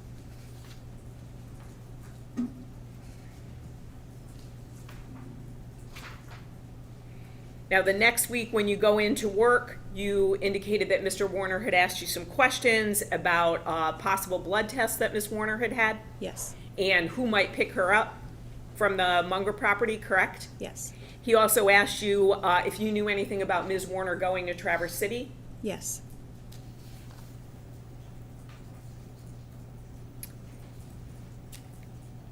You indicated again that he had later on in the week told you that they had had an argument, correct? Yes.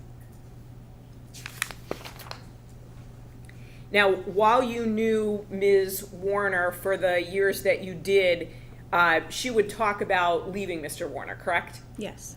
So that was not new for her. No. And even with Ms. Warner saying over the years she was going to leave Mr. Warner, you actually would book vacations for them, correct? Correct. So if we look at April 24th and 25th, 2021, in the upcoming months, in 2021 and in 2022, you had actually booked vacations for Mr. Warner, Ms. Warner, and their daughter Angelina, right? Yes. And you had booked, I think, 2 in 2021 Yes. and 4 in 2022. Sounds about right. And one of them was actually just for the two of them, Mr. and Mrs. Warner, to go away together alone, correct? Yes. Mm-hmm. And those were Ms. Warner initiating that with you, right? Yes. Mr. Warner wasn't asking you to book any vacations. No. You indicated about this you outside now argument that you witnessed, right? Yes. When was that? Do you recall? Maybe within like the last 6 months of her disappearing. So somewhere from maybe October, November 2020 through April 2021? Correct. They both were raising their voices at each other, correct? Yes. And Mr. Warner did not physically touch Ms. Warner? No. Not when he asked her to come outside. He didn't touch her, bring her outside, anything like that, correct? No. And when the two of them were outside, and you were looking out the window, correct? Yes. And so no one touched the other, right? Correct. And you would, the lunchroom incident where you heard the two of them arguing, do you know when that was? Again, same answer. So 6 roughly months, probably. 6 months before. When you would see the two of them verbally disagree, it was only verbal, correct? Yes.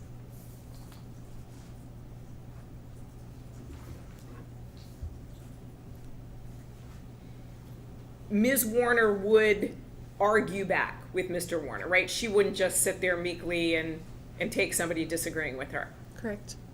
And with everything that you saw, you'd agree you never saw Mr. Warner get emotional, correct? Correct. You indicated that Mr. Warner would sometimes try to rub Ms. Warner's shoulders after an argument. Yeah.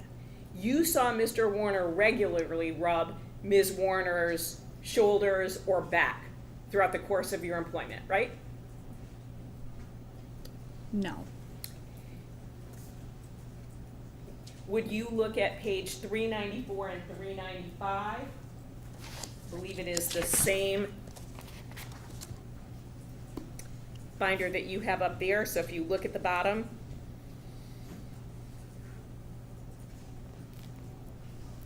Well, yes, like after a fight, yes, but not like a normal. So let me just, so you read that, correct? Yes. Okay, so you were interviewed by the FBI, right? Correct. And you indicated that Mr. Warner would regularly rub Ms. Warner's shoulders or back, right? Usually it was after a fight, though. I Okay, might have left doesn't say out. that though, does it? No, but that's Oh, what, but, I'm gonna but object, she didn't author the FBI's report. I didn't say she did author the FBI report. I didn't think she was an FBI agent, but I can ask her what is in the report. All right. She can ask her what is in the report, so I will overrule the objection. Thank you. So I want to just go back, right? So in this, it indicated, and you agree, that you would regularly see Mr. Warner rub Ms. Warner's shoulders or back, and he often did so in the office, correct? yes, And there's nothing in here about it only being after an argument or anything like that, right?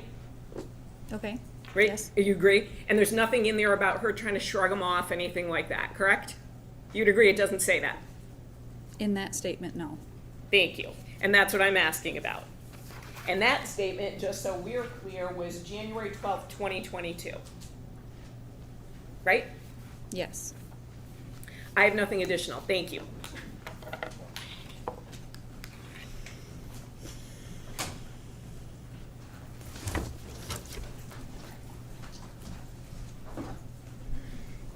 You indicated that, well, let me show you Exhibit 28. Is that the device that Dee showed you? Yes, Okay. And you indicated that there was some charge on a credit card, and that's kind of what kicked us off looking for this device, is that? correct. All right, whose credit card was this? Dale's. Okay.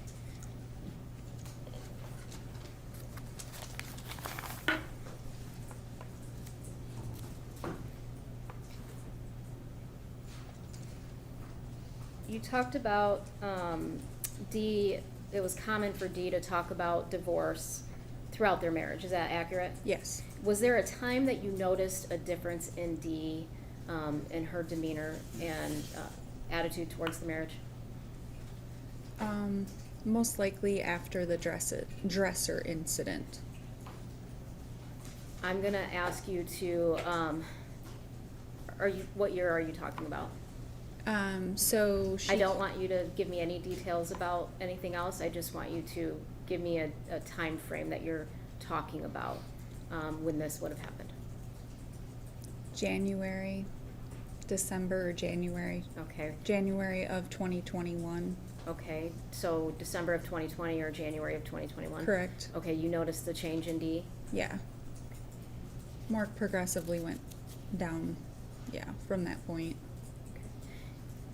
You testified on cross-examination that when Dale pulled Dee outside and they were arguing, that you went to the window to watch. Yes, Why did you do that? because of the history of how he was. Okay. Do you recall what time you began texting Dee on April 24th, 2021? Began, Yes. I think she texted me first, but it was around 11, I thought.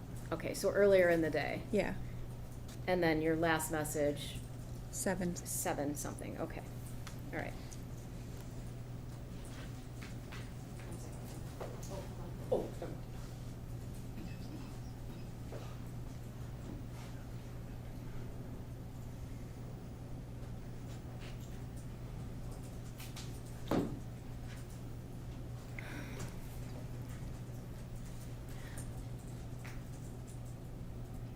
While you were working with Dee, within that 6 months before she went missing, did Dee bring you outside of the office to have a conversation with you? I don't want to know what she said, but did she bring you outside the office to have a conversation with you?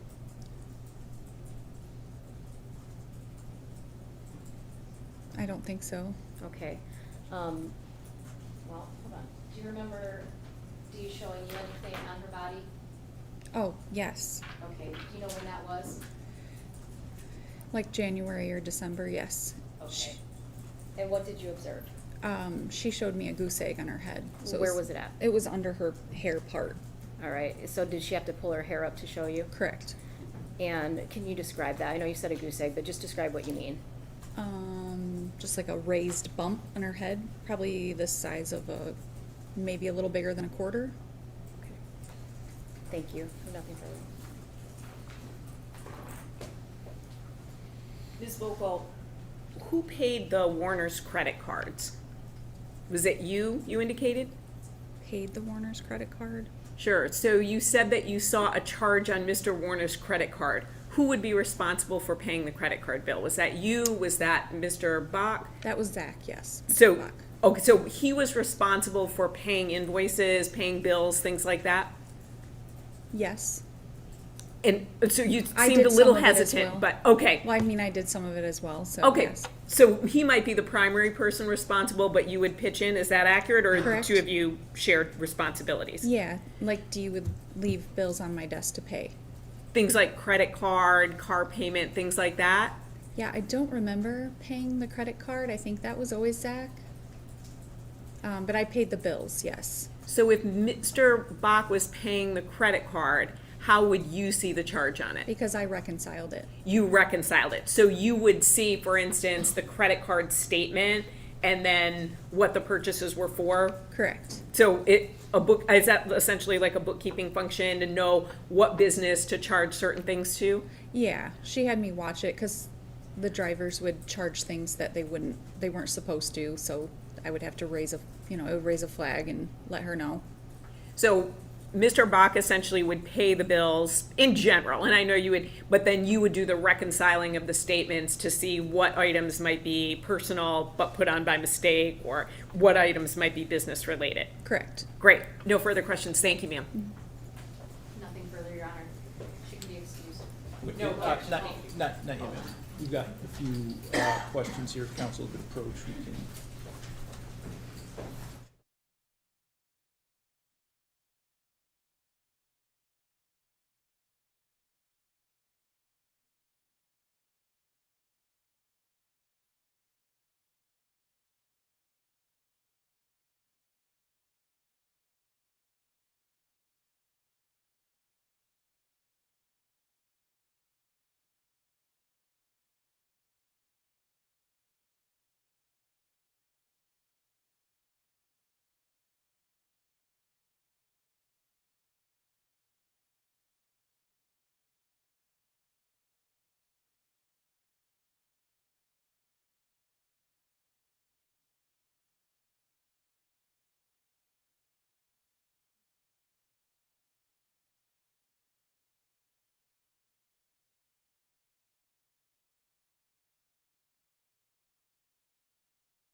Okay, so a few questions that we have from the jurors. The first, Ms. Vogel, is, did Dee ever text you from a different phone number? No. The second is, how is it determined the charge was for I think it says this device. The name matched what was on the device, on the credit card. Okay. And the last is, did Dee ever mention side effects from COVID? No. Okay. Any further questions, Ms. Wise, based on those three? Yes, I just want to briefly touch on the COVID. Do you remember Dee getting COVID in 2021? Yes, When did she get COVID? it was in April, the beginning of April. Did you get a chance to observe how it affected her? When she had it, yes. All right, tell me about it. She was lying in bed for like 2 weeks because she could barely breathe. She was all stuffed up. Okay, did she come to the office at all? No. All right. Did you see her after she had COVID? Yes. And tell me about her personality after COVID. She seemed fine. Okay. Back to normal. Okay. You didn't feel like it changed her? No. Okay. I have nothing further, Your Honor. Nothing additional, thank you. Okay, and may Ms. Vogel then be excused from her subpoena? Yes, Your Honor. Yes, Your Honor. Okay, thank you. So you are free to leave, or if you'd like to stay in the courtroom, you're welcome to do that at this point.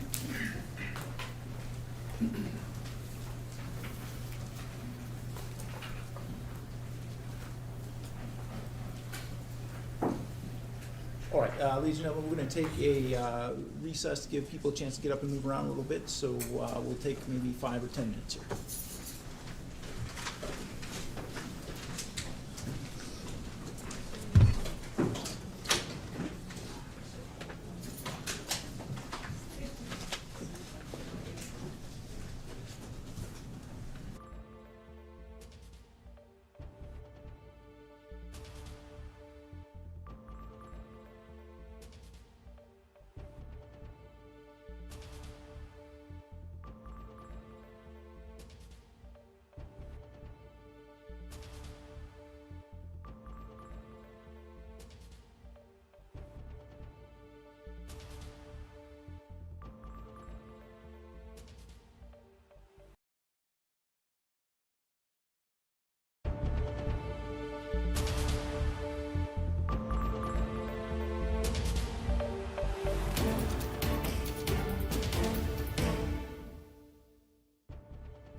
be seated. The people may call their next witness. People call Kyle Wagner.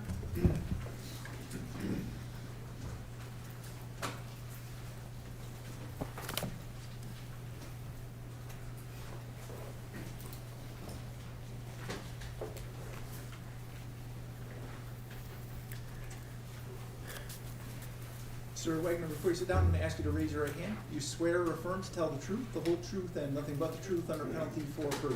Yes. Okay, go ahead and sit right there. Good afternoon. Good afternoon. Could you give us your full name and spell it for us? Yes, Kyle Wagner, Kylewagner. How did you know Dee Warner? I provided IT services for her her businesses. Okay. Did you know her before you were hired to work I for her? did, yes. About how long? Probably about 5 years. And did you know her well during those 5 years? I knew of her. I've met her a handful of times. Okay. And so can you tell us about when you were hired to do the IT work? It probably would have been around 2014, 2015, probably around that time. Okay. And did you continue through April of 2021? I did, yes. Okay. And who was the person that contacted you to say, we need you to do IT services for us? It was mainly Dee. Okay. And throughout that time period up until April 24th, 2021, was she your primary contact? She was, yes. Okay. So you interacted with her in terms of what she needed for the businesses? Correct. And what were the businesses? Was it all three or just one or two? There was a handful. There was Wareg Farm Services, there was GDW Investments, and DDW Transportation. Okay. And they all had the one office there at the Munger property? Correct. Okay. And so you were doing IT for all three? Correct. And what did that involve? What components? It was from a networking standpoint, so servers, wireless, maintaining their computers, as well as taking care of surveillance. Okay. And again, was it Dee you were interacting with and deciding what components to add or change or update? Correct. And would you describe her as a tech savvy person? She was not. Okay. Could she set up her own iPhone if she got a new phone? No. Okay. So let's turn to the surveillance. What did that consist of? It as far as like equipment. Exactly. So it'd be the cameras, and then there would also be the actual server itself, or also known as a network video recorder, and that was what actually recorded the footage. And where was that piece located? That was located in the office. Okay. So the cameras would feed into a piece of machinery in the office? Correct. And that machinery in the office would actually contain the recording? Correct. Great. Okay. I'm going to show you what's been entered as People's 30. Do you recognize that? Yes. Okay. Let's start with building number 1. Do you recognize that building? Yes. Okay. And what did you refer to that building as? That was the old shop. All right. And did you place any cameras in the old shop? Yes, I did. Where were they? From the front, when you walked in, on the inside, there was a camera right above the door. And then in the shop area, there was a 360 camera that was mounted on the ceiling. And then what I kind of refer to as maybe like the warehouse in the back, there was another 360 camera there.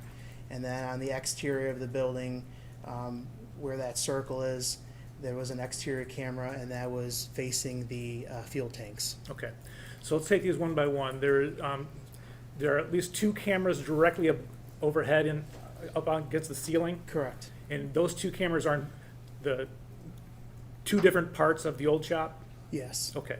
And then there's another camera on the wall inside the doors? Correct. Okay, great.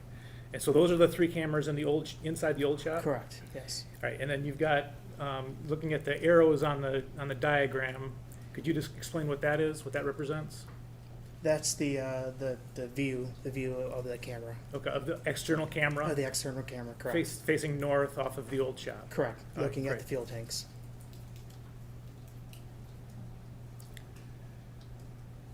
All right, come on.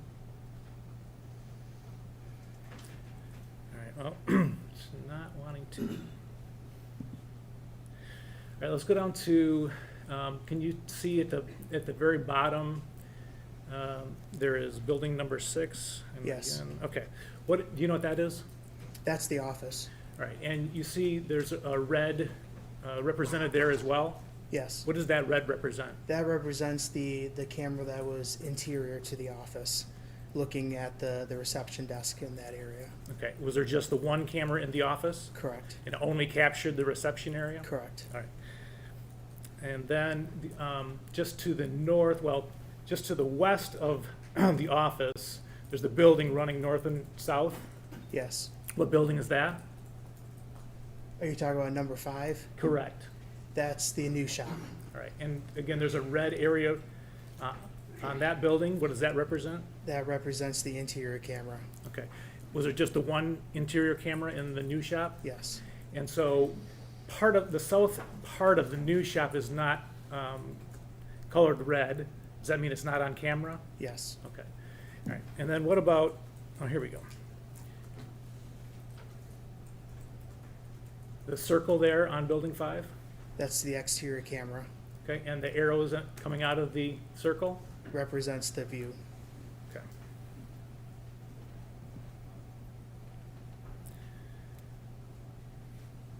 Okay.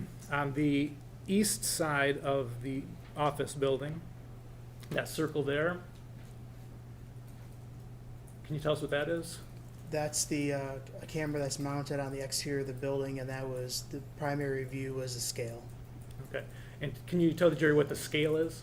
The scale is kind of that rectangular. It's almost, you kind of see a faint red, and now they use that to weigh the trucks from the trucking company. Okay, so it's that pinkish area running north and south, right next to what looks like a silo? Correct. Okay. And that was why that camera was put there to monitor the scales? Correct. All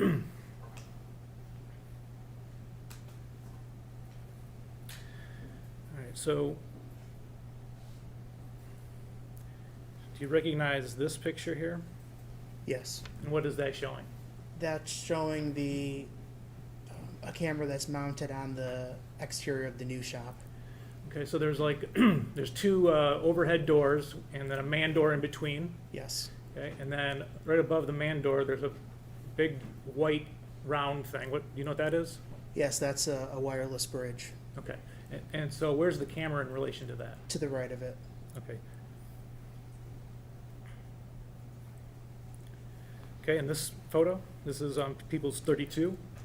That's the inside of the office. Okay, and I'm zooming in. Do you recognize that? And that's the camera. Okay. Okay, and here? That's the camera that's looking at the scale. Okay, so just to be clear here, there's a Golden Harvest banner of some kind. Correct. Do you see that? And then it looks like a window to the right and up from that? Yes, there's a light, and then to the right of the light is the camera. Okay. Just to the left of the pine tree. Correct. All right. And what kind of camera is that? That was a 360 camera. Okay. And can you tell the jury what that means by a 360 camera? It's also known as a fisheye camera.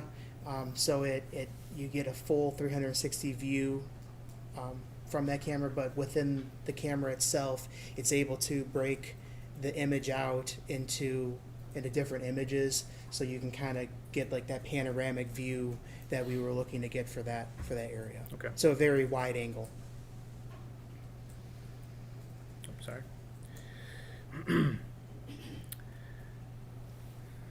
All right. Let's go to People's 44. Do you recognize the view in that picture? Yes, that's on the inside of the new shop. Okay.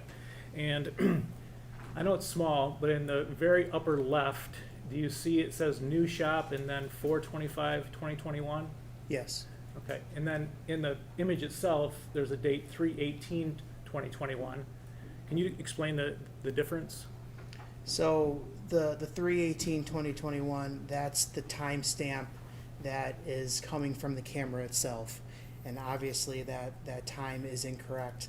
The time in the upper left-hand corner next to New Shop, that is the correct time, and that's the time from the server. Okay, and how does the server know the correct time? It's able to reach out to the internet and grab the current time. Okay. Same thing here with People's 39. The 2/13/2021, that is interior to, or that's the time that's inside the camera, and in the upper left-hand corner, that's the timestamp from the server. And that's the correct time, upper left. And that's the correct time in the upper left. All right, thank you. Now, you said that the server inside the office does the recording, correct? Correct. Does it record 24/7, all of the angles that we just referred to? It records on motion. So if the server itself detected motion from a camera, it would record that particular footage. Okay, and if it didn't detect motion? Then it drops the footage. So the security camera itself is constantly sending a constant stream to the server, and the server makes the decision if it's going to keep that footage or not keep that footage based on motion.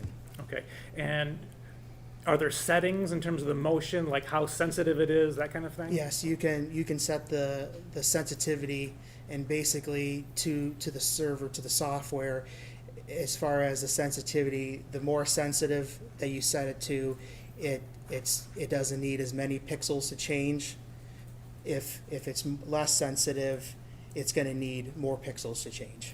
Okay, so a picture being sent by the camera is comprised of pixels? Correct. Hundreds, thousands, millions, something like that? Yes, correct. Okay, and then the computer on the other end is looking at changes between pixels, is that what you're saying? Yes. As time goes along? Correct. Okay, and so then you are able to set like how many pixels need to change before it starts recording? It's basically it's essentially a percentage. Okay. But yes, you set the percentage, and then you can also set how many seconds you want to record before and after a motion event. Why wouldn't you just record everything? It just, with the storage that was available on that particular server, we wouldn't have been able to have a long retention period. With the setup that they had at that time, and recording on motion basically only gave us 7 days worth of footage. Okay, so if you didn't do that, you'd have a lot of nothing. Yes, correct. Okay. You probably would only have maybe a day, if that. So what kinds of things would trigger the motion? Normally, it could be, if on the inside of a building, somebody walking past it. On the outside, it could be a car.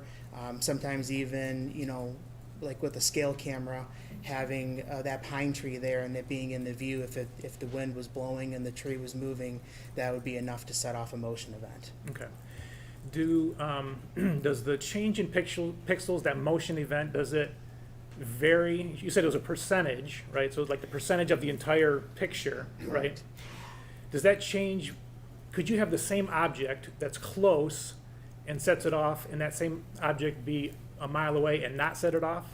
Do you understand the question? Yes, if the object was closer, the likelihood of it setting the motion event off is higher than that same object setting it off further in the distance, because if the object is closer, that's changing more of the pixels versus the object being far in the distance. Okay. And have you personally seen any footage of things like dust? No. Okay. All right, so I want to go to Monday, 4/26. Did Dale contact you regarding the IT system? Yes. Okay. And how did he contact you? And again, I'm talking about April 26, 2021, the Monday after. Yes. Okay. I received a phone call early in the morning. It probably was between 8 and 8:30. He requested that we meet. I was already going to be heading out that way to Hardy Farms, which I also provided IT services for them. And I said that I would be willing to meet at the office, which he indicated he didn't want to, so we ended up meeting outside of Hardy Farms. Okay, and Hardy Farms being Greg and Shelley Hardy? Correct. Okay, and that's just a couple miles from the Munger farm? Correct. Okay, and what time of day did you meet Dale? I would say it probably was around noon. Okay, and what are the things that he wanted you to do? He wanted the cameras put back on his phone, so the Milestone server allows you to be able to access it through the Milestone app that can be installed on your smartphone. And I needed to update some settings within his phone so that way he could be able to view the footage. Okay, so the surveillance, that's what you're referring to as Milestone? Correct. And that's the company that provides all this? That's the software, yep. Okay, and could you view the surveillance footage from the office? Yes. How so? You could access it from the computer that was at the reception desk. And would that be real time or just past events or both? It would be both.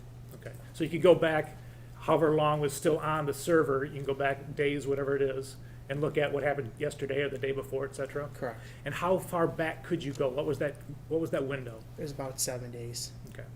All right, and then tell us about the phone. You said that he wanted to update it on his phone? He wanted to be able to access the cameras from his phone. And is it the same thing? You could could go back and look at things and look at real time? Correct. Okay. And why didn't he have it on his phone?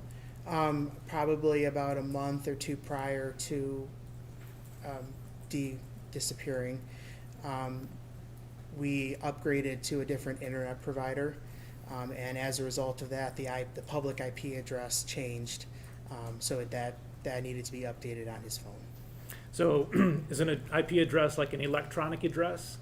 It's a unique identifier that allows you to communicate to other computers out on the internet, and especially if you're publishing a service. So when I say publish a service, I mean allowing the ability to access the Milestone software from anywhere in the world. You have to have a public IP address.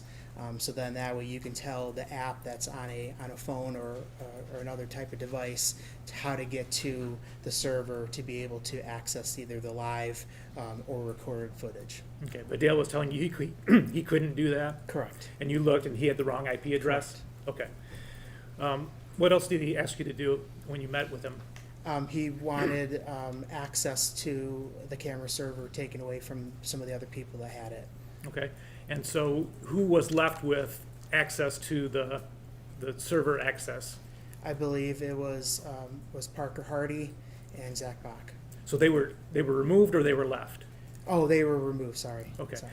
And so who was left with access at that point? At that point, it just would have been Dale. Just Dale. Would Dee have had access? No. Okay. And what about the computer system in the office? Was there anything done with that? Passwords for the server was changed,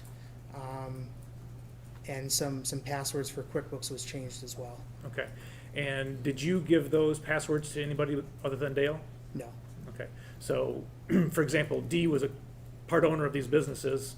Would she have been able to access any of that at that point after you changed them? No. Okay.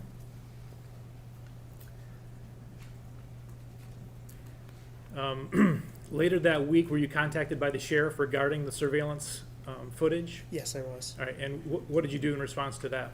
I exported the surveillance footage that was on the server. Okay, and again, you're saying it went back about a week, is that about right? It was about 7 days, if I remember correctly, yes. Okay.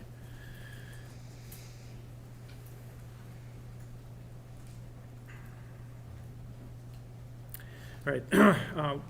Last thing I want to talk about, in the summer of like 2019 or 2020, did you have a conversation with Dale regarding Dee's phone? Yes. Okay, tell us about that. I received a phone call regarding that Dee was having some medical issues, maybe even some migraines, and was in the hospital. And who was the phone call from? It was from Dale. Okay, continue. And that she possibly could have been going under a medical procedure, and the request was made for me to clone Dee's phone. Okay. Had Dee ever contacted you to say, I'm going in for this procedure? No, Did she ever say, clone my phone in case, just so that, my contacts and all my texts and things, anything like that? no. Okay. What does it mean to clone somebody's phone? In the case for Dee, she had an iPhone, and so her whole entire phone was regularly backed up to iCloud. So that was contacts, photos, text messages, basically any information that was on her phone. And so cloning it basically meant restoring the iCloud backup, which essentially would make a replica of her phone. She wouldn't be able to make, the other phone wouldn't be able to make phone calls unless the service was transferred, but it would have historical text messages as well as any other information that was on her phone, including notes. Okay. And so if you had done that and given it to Dale, he would have had access to what? Whatever was on her phone. Okay. Text messages? Text messages, photos, notes. Any phone call that you would have made, at least the number called or Yes. received? Correct. Anything that was on your phone? Correct. Okay. And did you do it? I did not do it Why not? because I didn't have Dee's permission and I didn't feel it was right. Okay. All right. Thank you. Nothing further.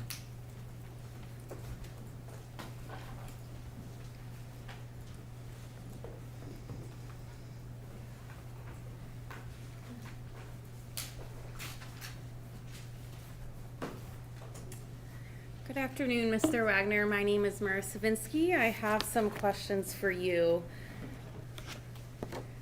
You testified that you started working for the Warner farm in around 2014 or 2015, is that correct? Yes. And you had actually went to school with Parker Hardy, I did, yes. and you were working for Hardy Farms, I believe you mentioned? Yes. And that's how you got introduced to Miss Warner to start working for the Warner farm? Correct. You worked for all three of the businesses that you named that were on the Munger property, correct? Correct.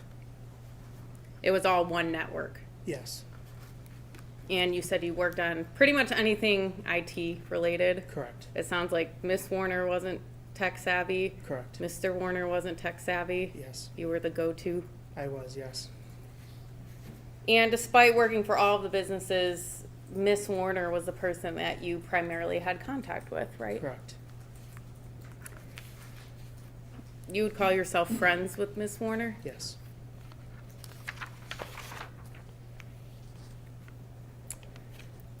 When you installed cameras on the farm, this was company-wide. Correct.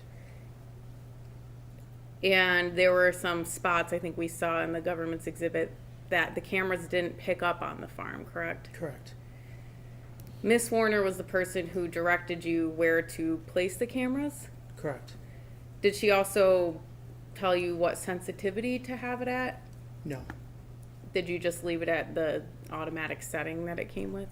I mean, I would adjust it to try to get it as accurate as possible. Mr. Warner never had you put cameras up in any certain locations? Correct. And Miss Warner was the person who not only told you where to put the cameras, but what direction they should be pointed at? Correct. And I believe you said Miss Warner, Zachary Bach, and Parker Hardy, they all had access to the camera system? Correct. For the month prior to Miss Warner going missing, Mr. Warner did not have access to the camera system. Correct. And you testified that you met with Mr. Warner on April 26th, 2021, at the Hardy Farms. Correct. And Mr. Warner was agreeable to meet at Miss Warner's family's home/property. Correct. Mr. Warner wanted access to the camera systems. Correct. And these were camera systems that were paid for by all of the businesses. Yes. And they were the camera system that was located on the Munger property. Correct.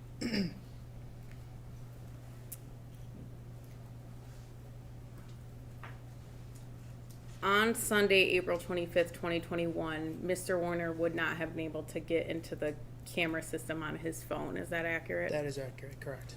And then you said he also wanted the passwords changed, Yes, and these were passwords for all of the businesses, correct, and Mr. Warner is an owner of the businesses. correct. He had the right to not only change the passwords, but determine who had access to them. Correct.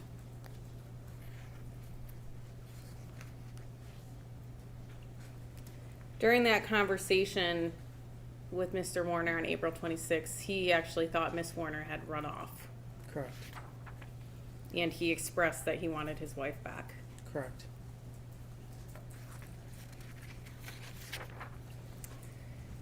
Moving on to the iPhone that you say Mr. Warner wanted cloned. When exactly was that? I would say it probably was a year or two before she went missing. So 2019, 2020, that range? Yes. You said that it was your understanding Miss Warner was in the hospital, or that's what you were told, and she was having potentially a procedure done. Correct. It was not a secret to Mr. Warner that you primarily had contact with Miss Warner. Correct. And he did not tell you at that point to keep it a secret from Miss Warner? Correct. He never told you, don't tell her I'm asking you to do this? Correct. I have no further questions.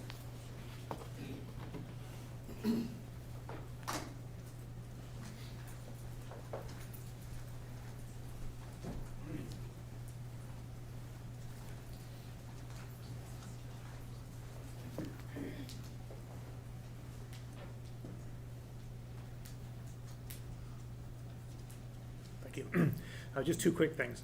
Other than the time you just described, from the time you started working there, whenever it was 2014, 2015, did Dale ever, at any other times, ask you to put the camera system on his phone? Did he ever contact you about that other than the one you described? There probably was one other incident, but it would have been when I was on site doing work for them. Okay. It could have been. It probably. I think the one incident that I remember was when I was in passing. He was passing through the office, and I was working on some other things, and he just asked to have it put on his phone. Okay. And the other thing is, do you know the reason why the cameras were put in the places that they were? Normally, it was usually because of some kind of an incident or a problem that might have been happening on the farm. Problem related to what? Maybe employees or usually it was related to problems with employees. So the cameras were pointed at like valuable things? Yes, that would be correct. You talked about the fuel Yes, camera yeah. being one. Correct. Inside tools, that kind of thing? Correct, yes. Okay, all right, thank you. Nothing further. All right, if council could approach, we do have one question from the jury.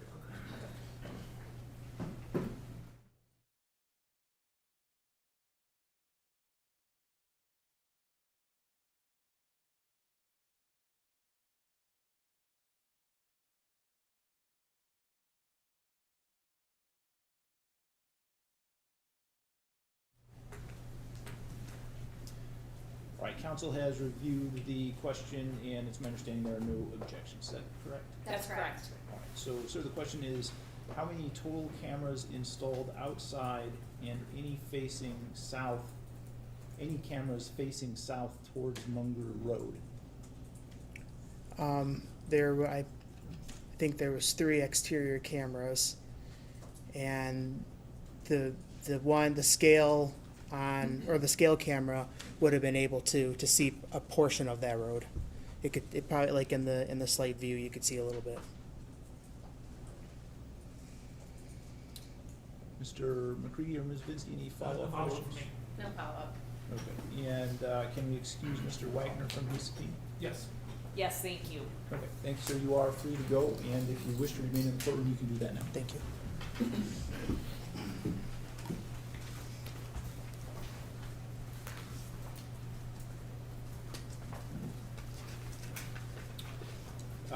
Ms. Weiss, who would the people like to call as the next witness? So people would call Brian Bush.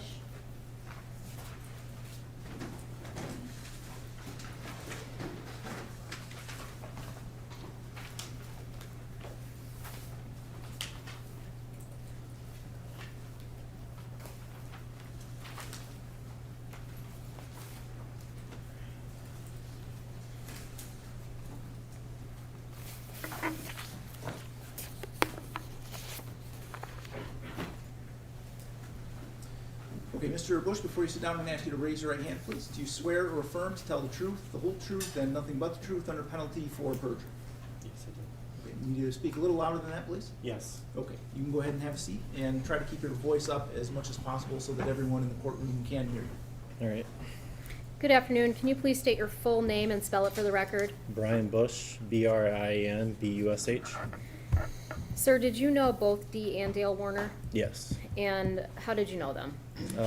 Dale was my will be father-in-law. Okay, and who are you married to? At the time, I was married to Jenica. Okay, and that would have been Dale's daughter? Correct. All right, and what period of time were you married to Dale's daughter? We got married in 18 and divorced 20, so it's been like 3-4 years we were married. Okay. Describe your relationship with Dee. With Dee, at times it was rocky, just depends on how she was. It could be good one day and the next day, it just depended on the day really. Okay. How was your relationship with Dale? Good. I always was with him and always working for him at the time. All right. Did you consider him like a father figure to you? Yes. All right. When you say I was working for him at the time, right there on the Munger farm, Yes. what were you doing for him? I was farm related. I was working on trucks or doing whatever that was needed on the farm. All right. What period of time did you work on the farm? I worked for them about 2 years. I don't know exact. Okay. Would that have been when you and your ex-wife first got together, during the Yes. course of your marriage, or? When we were married. Okay. Would it have been closer to the 2018 timeframe? Correct. All right. And you said approximately 2 years you worked there? Yes. How often did you see Dee and Dale? About every day. Okay. Is it both of them or just one of them? I would see one or both, depending on the day. Okay. I want to take you back to June of 2019. Do you recall Dale asking you to purchase a safe for him? Yes. All right, tell me about that. There was some documentation that was in there in the safe that was upstairs that he thought was in there, so he wanted to replace the safe and get into it. All right, I'm going to stop you and kind of take you slowly. Yep. How does Dale contact you about the safe? I don't know exactly if it was a phone call or a text. Okay, and what does he say to you? Hey, there's a safe upstairs in Zach's room, or the old Zach's room. Okay. That was in the closet that he would like to get into. All right, and did he indicate what he thought was in there? He indicated that there might be some old bake records that was in there. All right, and how were you supposed to help him get into the safe? I was only supplying the safe. I wasn't helping him get into the safe. Okay, so I'm going to show you Exhibit 23. When you say you were only supplying the safe, what does that mean? So he asked me to purchase for him Okay. a replacement safe. And did you do that? I did. Okay, and is this a screenshot of your Amazon cart? Yes. And so you purchased that on Amazon? Yes. Can you see the date on that? Yes. What is it? June 11th of 2019. Okay. And did that safe ship to your house or to the Warner's house, or where did that go? Shipped to my house in Adrian. All right, what'd you do with it when you got it? I then took it to and gave it to Dale. Okay. And did you talk to Dale about the safe after that? I did not. I didn't ask him the contents or anything that he found. Okay, so you had another conversation, though, about the safe after you gave him the one you purchased for him, correct? Yes. All right, and what was that conversation? If it was identical to the one that I actually bought, if Okay. it was confirmed. Okay, it was confirmed? Yes. All right. Did Dale tell you that he was able to get into Zach and Dee's safe? I don't remember if Okay. it was confirmed or. Okay. Do you remember if he tell you that he saw any of the contents of that safe? I don't know what was found in that safe. Okay.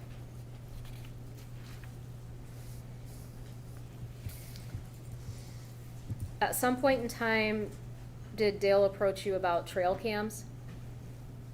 Yes. All right, and when was that? I don't know exact dates. Okay. Sorry. Do you think it would have been 2019, 2020? What year do you think? I would say 2019, and that's me guessing. Okay. Getting the discussion about trail cams, did it come up in relation to the safe that we just looked at? Not to the safe, no. Okay, and what was the conversation about the trail cams? The trail cameras, the conversation was the anhydrous tanks, the inspection that they had coming up. Okay, so that was the original plan with the trail cams? Correct. All right, so after they have this inspection with the anhydrous tanks, do you use the trail cams for something else? I did not know. Okay, did Dale have a conversation with you about using those trail cams for something else? Yes. All right, and what was that? That was putting one in the house to see if, like, people coming in and out of it. Okay, and was that at all in relation to people accessing the safe, or no, not at all? He wanted to see if there's anybody coming in with documentation and, like, papers in their hands. All right, I'm gonna show you Exhibit 25. Oh, I'm not gonna show you Exhibit 25. May we approach?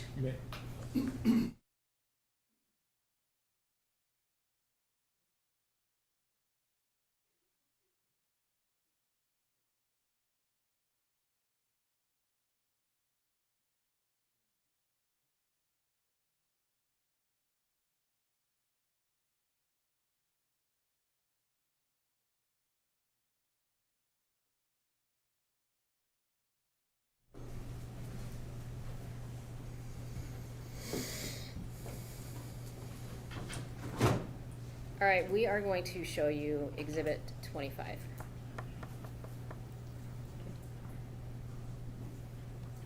Can you read that? Yes. I know I can't, so give me 1 second. Okay. All right, can you read that? I like the bottom wording. Yes. Okay. I can read that, yes. Okay, what does that say? Places for camera. Okay, and there's a photograph attached to that, correct? Correct. All right, do you know what area of the house that is? That's in the living room. Okay. Next page. All right, what about this one? Can you zoom that one in too?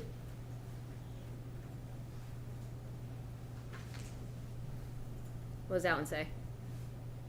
Places for camera. Okay, and where's that in the home? I don't know where that one's at. Okay, that's fair. Okay, next page. All right, let's zoom in. What does that one say? Places for camera.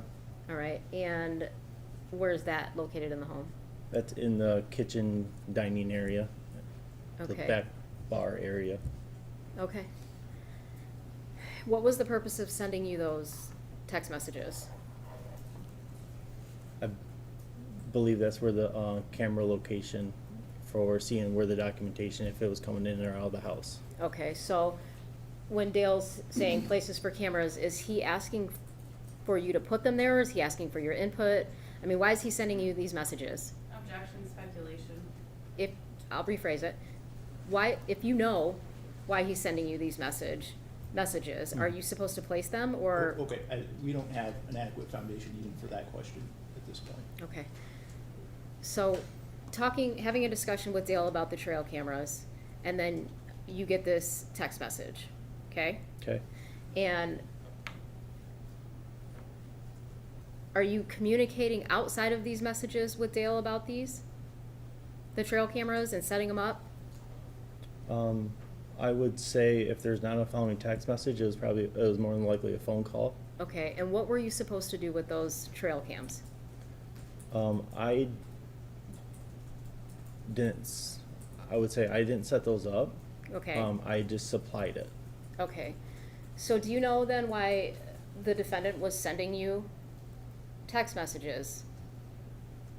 Do you know? I I know, like, I would say that if, Okay, wait. the question is simply, do you know or do you not know? That, you need to answer that question before you can say anything else. yes, Okay. Why? Okay, we need to know how he knows this. How do you know?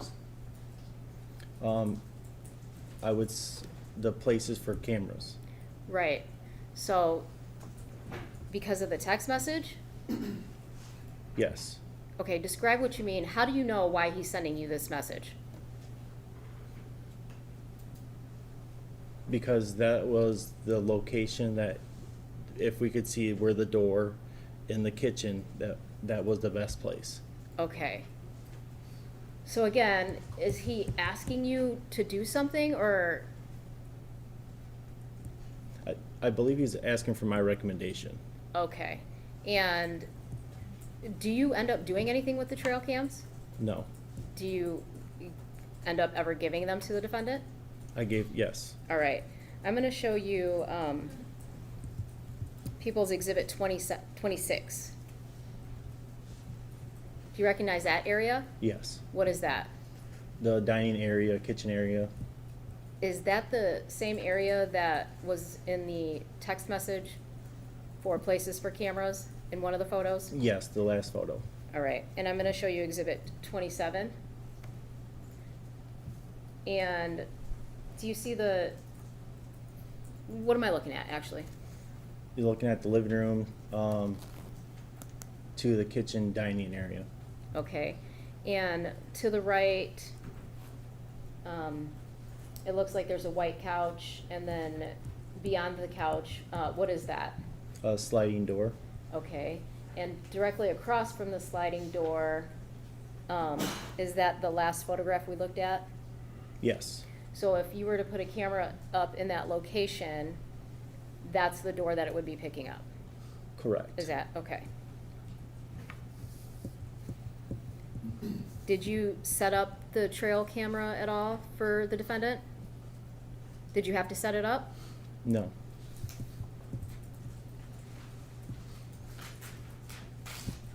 Did you have any conversations with Dale about any of the photographs or anything that he found from the trail camera stuff?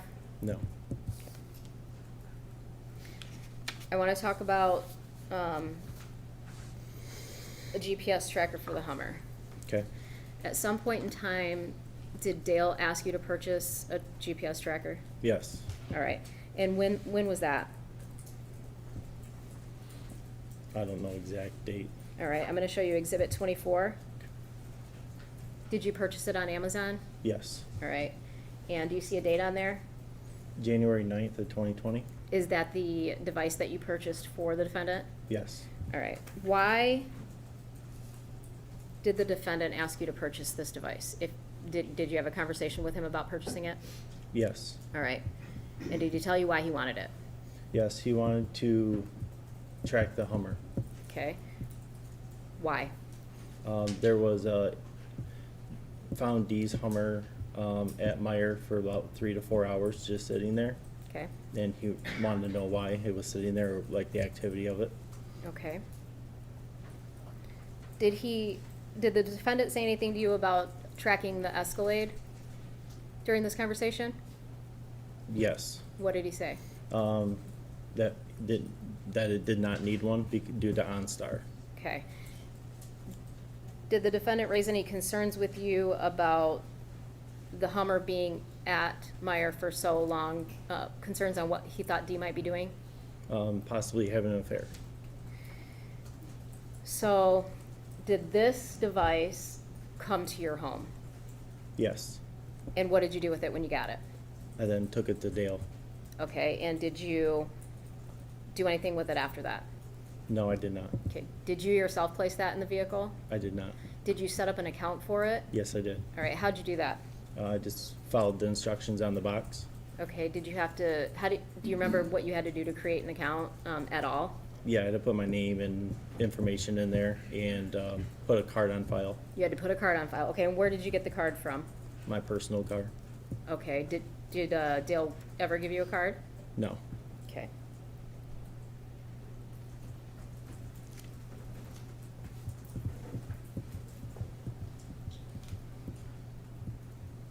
Did you ever use that device in any of your vehicles? I did not.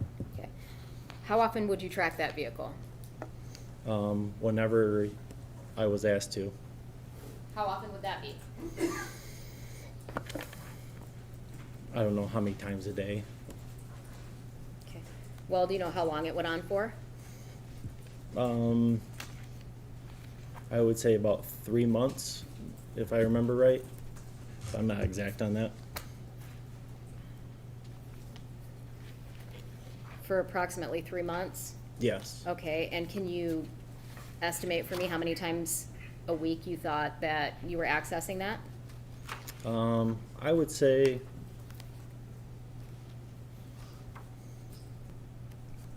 estimated, I would say probably about 10 to 20. 10 to 20 times a week? Oh, I would say probably about 50 times a week. 50 times a week, Yeah. okay. And when would you access that device? Did you ever wake up one day and say, I wonder where Dee is? I did not. All right, so when were you accessing that device? When I was asked to where the location was, Okay, and who would ask you that? Dale.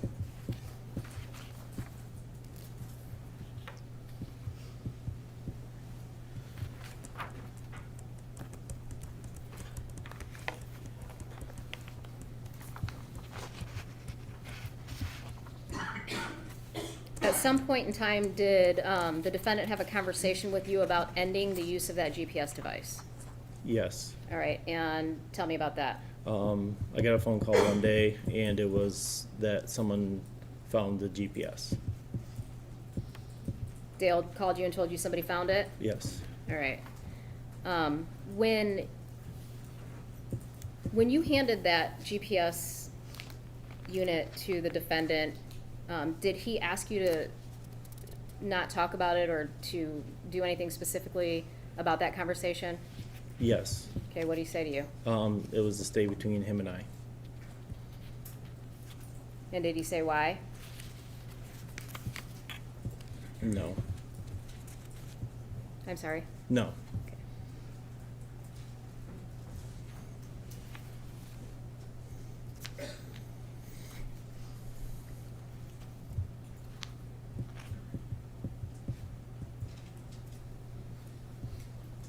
Do you recall when Dale approached you and told you to stop, that you guys had to stop using the GPS device?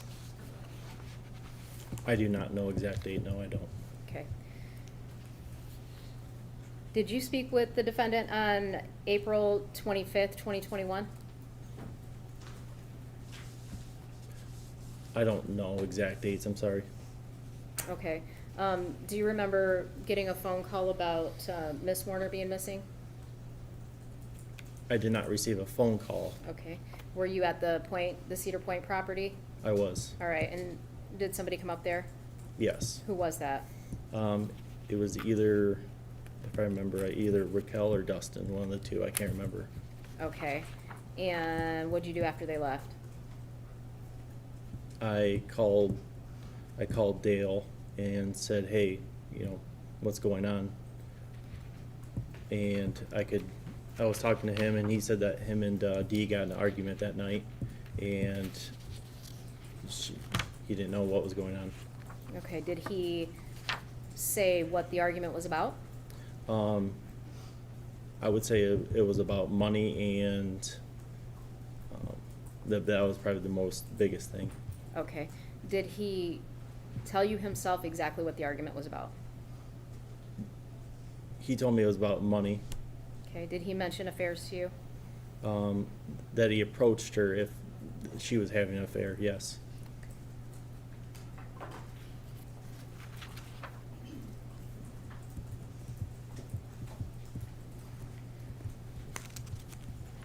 Did you have any other conversations with Dale about Dee Warner after April 25th, 2021?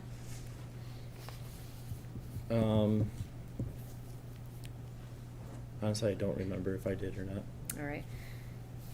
I believe you said you and your ex-wife divorced in 2022 or 2023. Is that accurate? Correct. Did you remain on friendly terms with her family? Yes and no. Obviously, I moved away at that point, but the last interaction we had was when we had our son's birthday party at the point. All right. After your divorce, how did your relationship change with the defendant, if at all? Honestly, I didn't talk to him very much. Did you still feel like he was a father figure to you? It kind of gone away, to be honest with you. All right. Was it, so when did that feeling begin?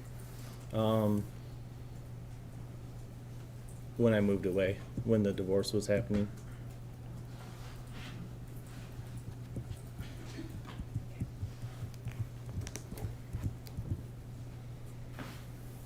I have nothing further.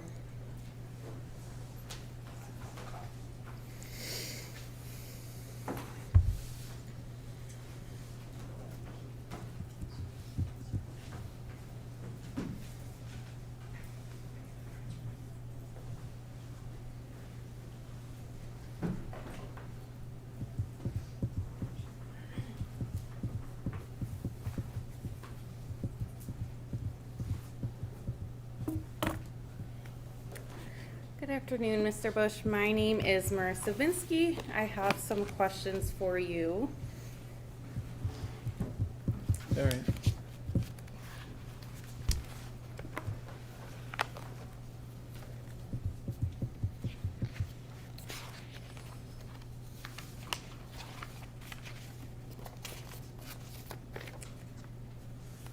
You talked a little bit about your relationship with Mr. Warner and Miss Warner. As it relates to work, when Miss Warner, or when Mr. Warner, excuse me, would tell you things to do, was it common for Miss Warner to override him?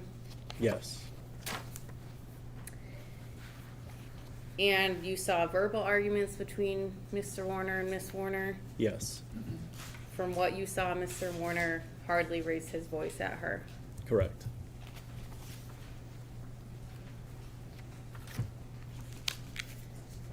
You testified that you were on the point, you said you didn't know the date, but would it make sense if it was April 25th, 2021?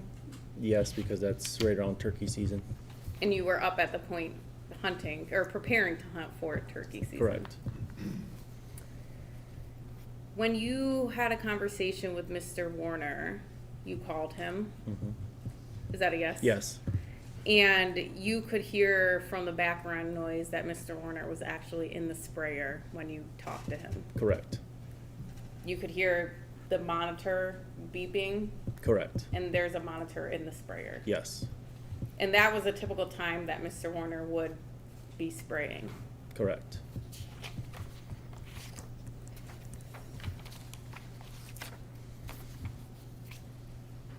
You never saw the Hummer device, or the device, excuse me, that you ordered for Mr. Warner. You never saw it plugged into the Hummer. Correct. You didn't see it plugged into any vehicle. Correct. I did not.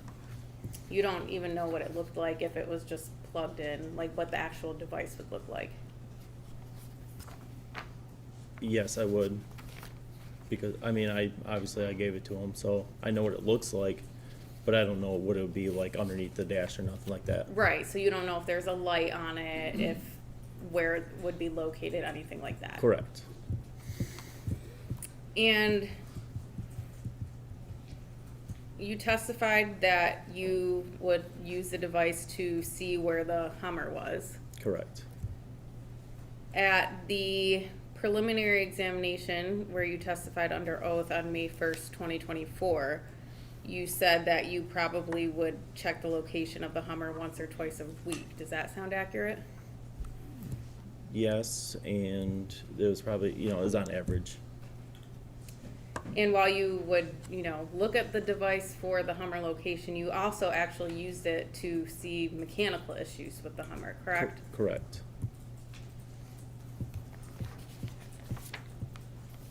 I want to talk about the trail cameras. The trail camera that you gave to Mr. Warner, it was about 4 inches wide.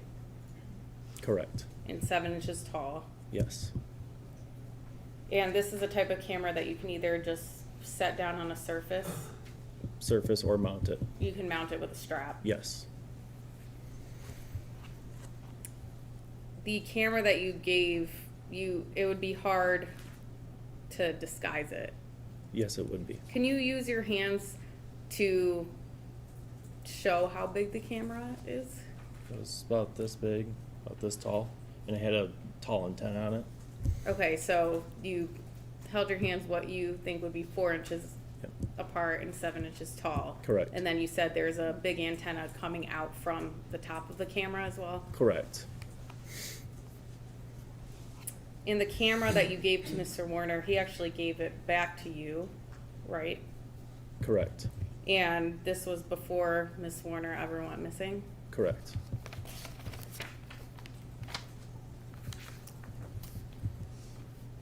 I have no further questions. Thank you.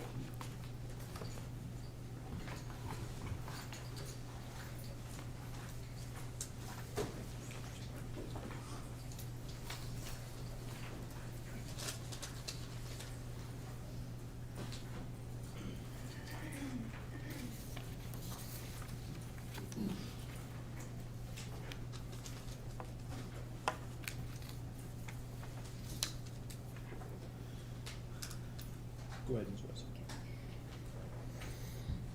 You indicated that you would also use that GPS device to diagnose the Hummer.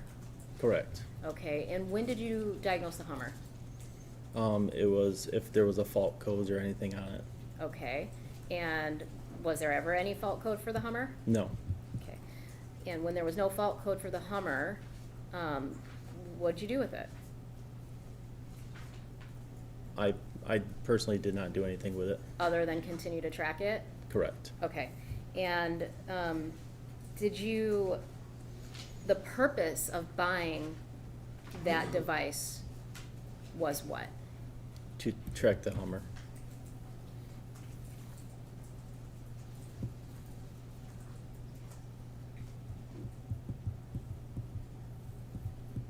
And did the defendant tell you how or if Dee reacted to that device being in the Hummer? After she found it? Correct. Yes, she What? was went off the handle. It was really mad, Okay, and did you observe that or just from what he told you?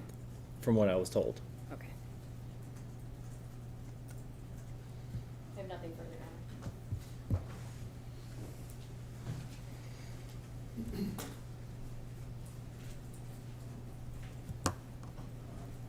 You spoke with the Michigan State Police on October 24th, 2023, correct?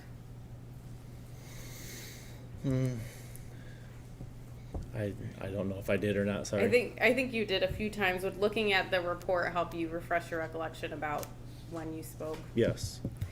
Ms. Saylor, will you show GWR02, page 231?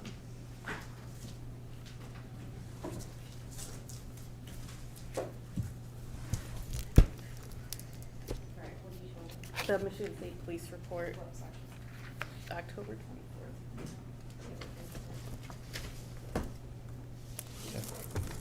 Is this page only? Okay. Start. Okay.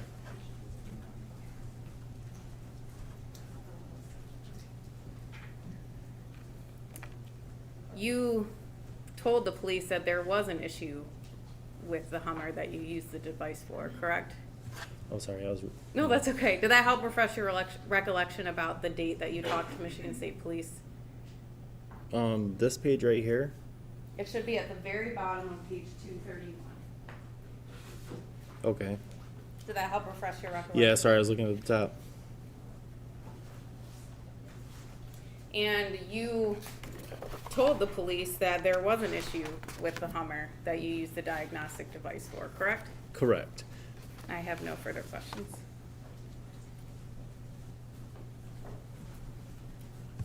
Again, did that diagnostic tool give you an error code for anything on the Hummer? It did not. Thank you.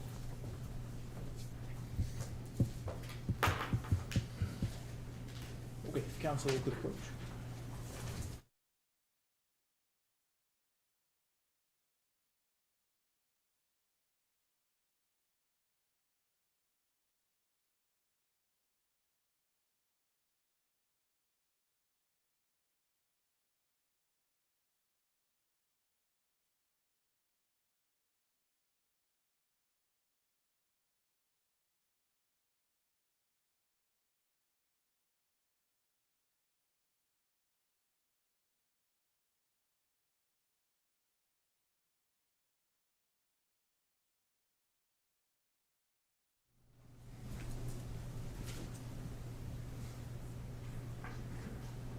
Okay, Mr. Bush, so we have a couple questions from the jurors. The first is, did Dale ever give you his own or business card to pay for a GPS device?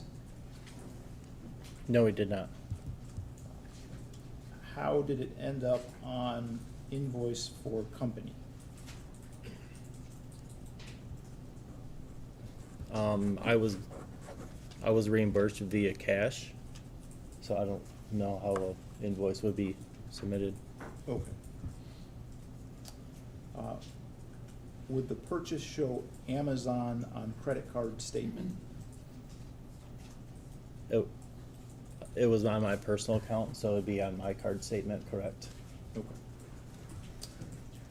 Anything further at this point, Ms. Wise? Did you provide Dale with a receipt to get reimbursed, or how did you get reimbursed? I just told him the amount it was. Okay. Nothing further? Ms. Vincent, anything else? No, nothing further. Okay. Can we excuse Mr. Bush from his subpoena? Yes, Your Honor. Yes, thank you. Okay, thank you, sir. You are free to go, or if you want to be in the courtroom, you can stay in the courtroom at this point.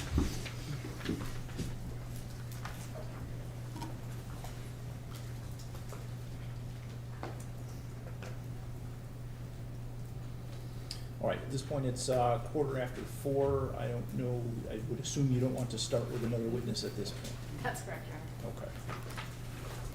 All right, so, ladies and gentlemen, we will adjourn for the day. Tomorrow, we will begin at 10:30 a.m. So I'll ask you to be here shortly before that. But before you leave, I will give you the publicity instruction one more time. So during the trial, do not read, listen to, or watch any news reports about the case. Under the law, the evidence you consider to decide the case must meet certain standards. For example, witnesses must swear to tell the truth, and the lawyers must be able to cross-examine them. Because news reports do not have to meet these standards, they could give you incorrect or misleading information that might unfairly favor one side. So to be fair to both sides, you must follow this instruction. Thank you very much, and we will see you tomorrow morning at 10:30.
To the jury during his testimony, is that still going to be an issue?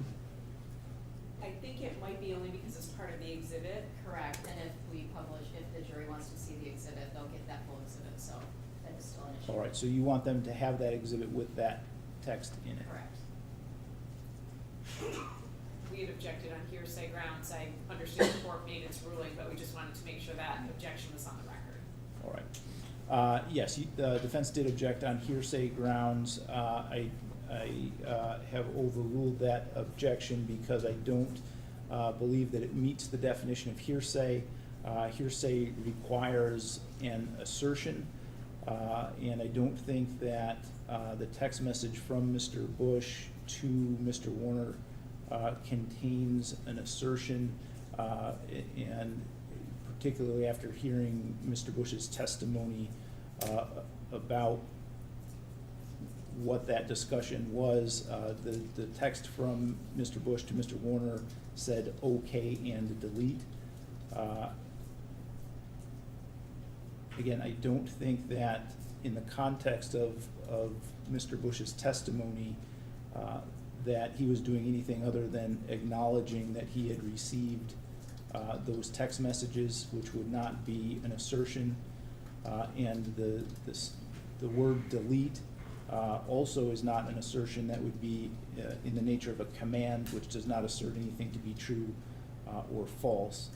To the extent that the word okay could be considered an assertion, again, I don't think it is, but to the extent it could be considered an assertion of an expression of opinion or something like that as it relates to the text messages, I don't think that's being offered for the truth of the matter asserted, and so I would, for those reasons, overrule that hearsay objection and allow that exhibit to be shown to the jury. Is there anything else we need to address today before we adjourn? No, thank you, Your Honor. No, thank you, Your Honor. Thank you for your time. Then we will resume at 10:30 tomorrow morning. I'll just remind everyone as they're coming into the courtroom tomorrow morning, we will be on the record handling other cases, so please respect that and our ability to make a record in silence so that we can not have that interference from people talking in the background. So I appreciate that. All right, we will be in recess.